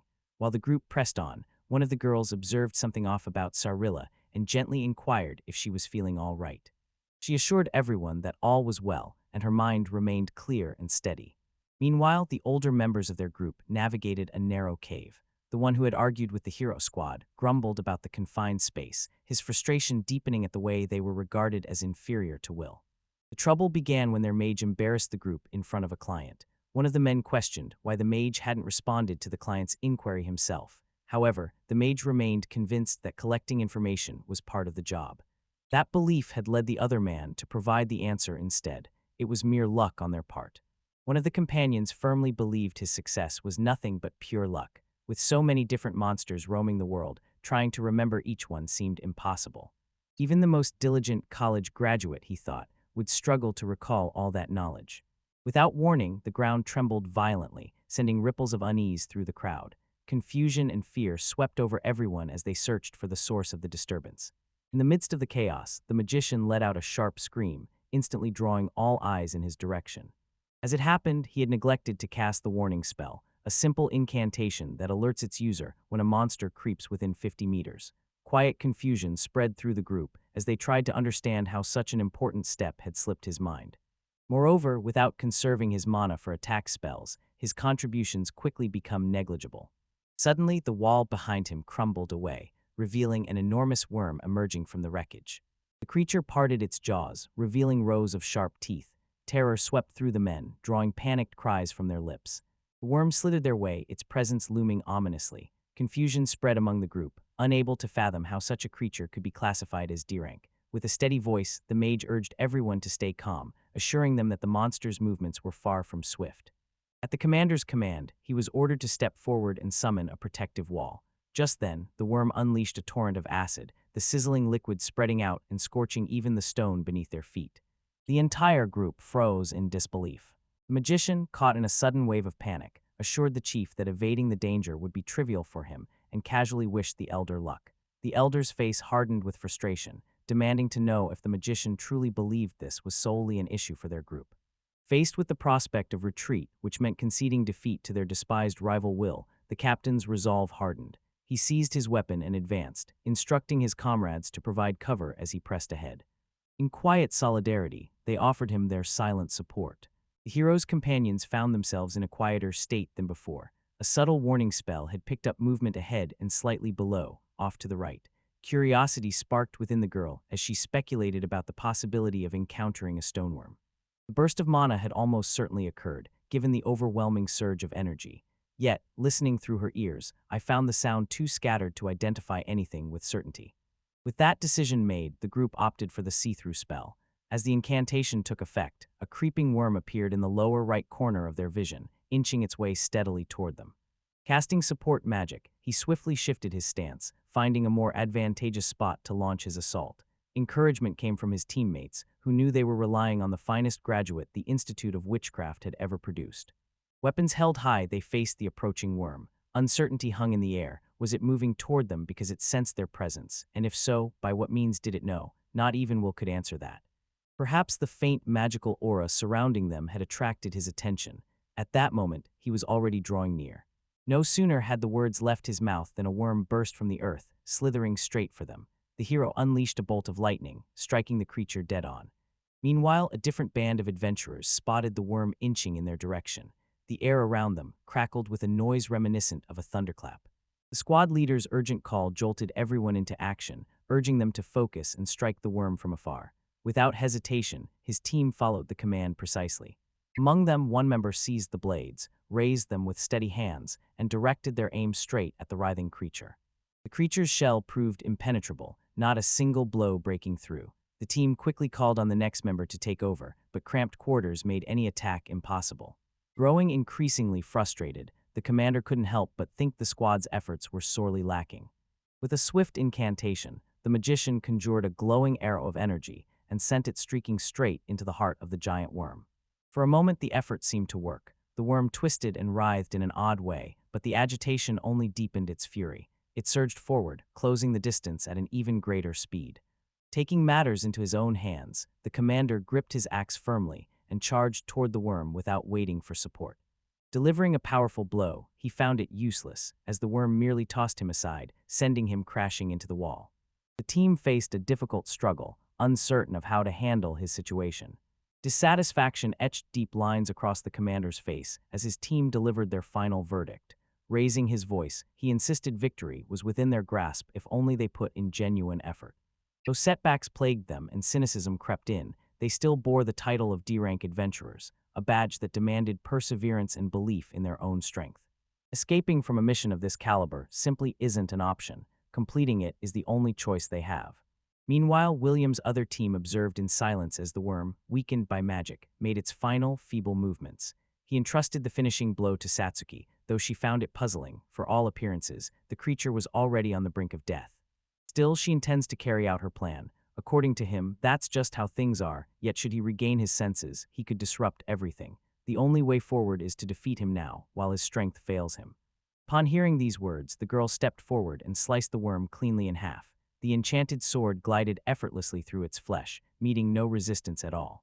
Uncertainty lingered over whether this truly encompassed the entire task or if further actions awaited them.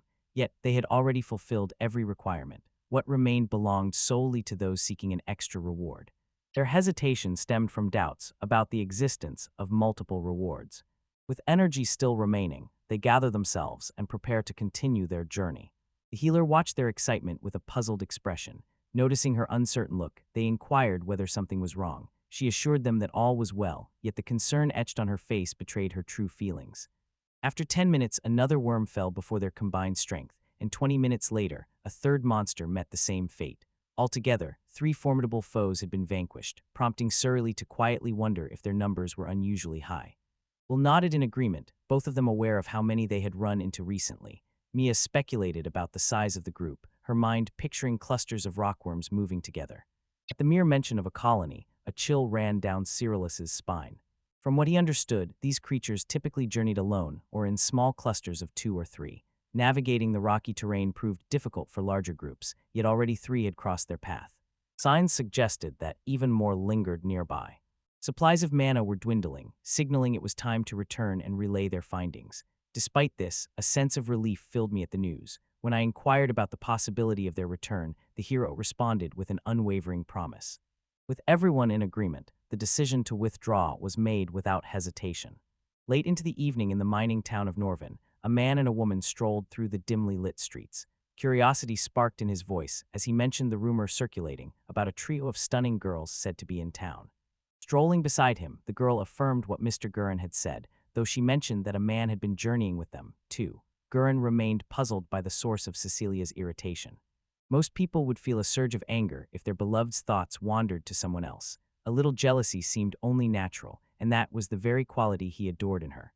Nearby, a hotel beckoned, and the idea of sharing something more intimate with her filled his mind. Around this time, the adventurers returned to the building to meet with the mayor. Upon hearing their report, she listened in astonishment, learning that they had managed to defeat 3 monsters in such a brief span. The opposing team, worn out from their struggle with just 1 worm, expressed disbelief upon learning that others had managed to defeat not 1, but 3. William's group took note of their exhaustion, finding it remarkable and unexpected. After sharing her statement, the mayor explained that she needed some time to reflect on the matter. If there was nothing else to discuss, she requested that they return the following day.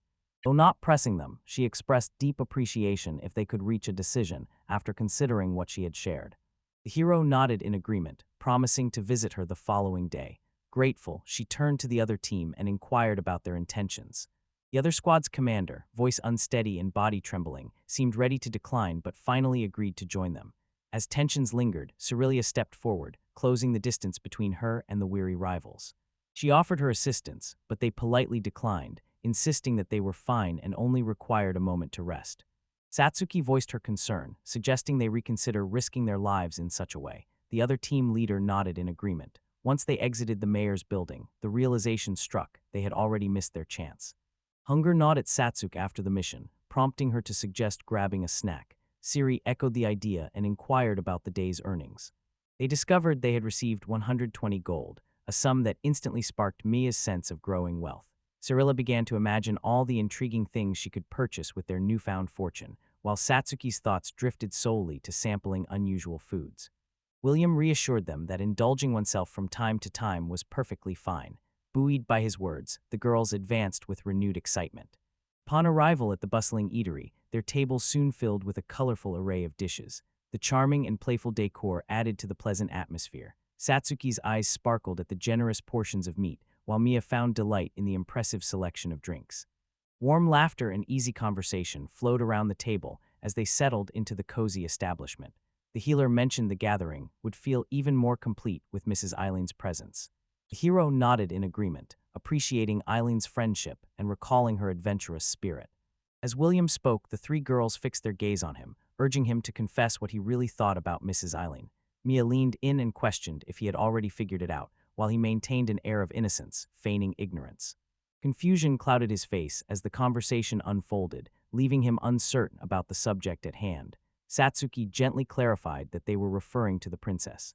Shifting his gaze to the side, he seemed unwilling to pursue the topic any further. With quiet curiosity, Satsuki wondered aloud if he saw the princess not just as a childhood companion, but as a young woman. Requesting a moment of calm, he explained that gender had never seemed significant to him, a point only recently highlighted by her. The girls, now crestfallen, couldn't help but feel a deep sympathy for Eileen. Choosing to focus on their meal, the group silently agreed to avoid revisiting the subject. The very same couple who had stopped to gossip about them in the city now entered the restaurant, their eyes quickly settling on the squad's table. Meanwhile, Cerilia mulled over the idea of writing to Eileen, intending to suggest she wear a dress for their next outing. Approaching the table, the man bent forward and admitted he had initially considered joining them for dinner. However, he proposed a more exciting idea, inviting the girls to enjoy a lively evening together and addressing them as beauties. Disapproving glances were cast his way by the girls seated at the table. Despite the upscale setting, it seemed men like him could be found in any corner. They insisted he return to his origins, convinced he was hopelessly devoid of common sense. Claiming the spot beside the girls on the sofa, he settled in with casual authority. The dull, repetitive flow of life barely interested him, so he chose to follow his own desires without hesitation. Their perspectives on the matter stood in stark contrast to each other. At these words, Satsuki rose to her feet, determination flashing in her eyes. She declared her intent to do as she pleased, then swiftly lifted her fist, ready to strike. Witnessing this, the young man's companion quickly called out for Mr. Goron. However, the moment had already slipped away. The girl's fist halted just centimeters from the young man's face, suspended in the air. Amused by the scene, he chuckled and remarked that she suited his taste. Confusion clouded her mind as she wondered why he made no attempt to evade her. Frustration began to simmer within her. Then the realization dawned. There was no reason for him to dodge when her attack never truly threatened him. With a firm grip, he seized Satsuki's arm and hauled her to her feet. The pain etched across her face revealed her struggle. Witnessing this, the other girls grew frantic, and meanwhile, fury flashed in Will's eyes. The command was clear: put an end to this at once. Reluctantly, the boy released the girl's hand. Curiosity sparked the question of who Will was to them, whether he truly counted as their boyfriend. Faced with such an absurd notion, the hero fell silent, uncertainty stealing any possible reply. The young man casually remarked that his girls suffered from poor upbringing, and once again, William found himself stunned and speechless. The meaning behind his words escaped him, perhaps lost in the divide between their worlds. Following that, Gear dismissed them with indifference, losing all interest and ordering them to leave. His words sparked deep anger among them. Taking the girls gently by the hands, I guided them away from the scene. The hero trailed behind, not intending to yield to any demands, but right now, the need to be with his friends took precedence. Approaching the waiter with quiet confidence, he informed him that the man dressed in black would settle the entire bill. The gentleman remained uncertain about the true nature of their friendship. After all, he had referred to them as friends himself. Still, the entire situation felt more like playful banter than genuine camaraderie. At the healer's gentle request, Satsuki slowly extended her hand, her heart heavy with disappointment. Sadness clouded her eyes as she struggled with the sting of defeat, burdened by the belief that losing to the princess revealed her weakness. Defeat came at the hands of this very man. With a polite nod, she withdrew her hand and expressed her gratitude to her friend, assuring her that everything was all right. Deciding it was best to return to the hotel, she turned away while the girls observed her quiet departure. Mia followed shortly after, leaving the group behind. The realization that Satsuki had fallen into a state of sadness came unexpectedly. Facing setback after setback or watching plans unravel can be a tough pill to swallow, often dealing a heavy blow to one's confidence. William, too, grasped this difficult truth. Standing beside him, the girl cast a curious glance his way as his words registered. Something in her expression hinted at a familiarity with what he described, as though she had faced it herself. Her suggestion to find a different hotel immediately raised his suspicions. Yet deep down, she desired it. Staying awake spared her from drifting into dreams of the man from the restaurant. It was obvious they wished to avoid such memories. With that settled, drinking became their chosen remedy for a restful night. By tomorrow, their plan was to lift her spirits with a little pampering, convinced it would ease her troubles more than simple consolation ever could. In the mayor's residence, the girl scanned through the documents with careful eyes, her lips pressed into a thin line of disbelief at what she found written there.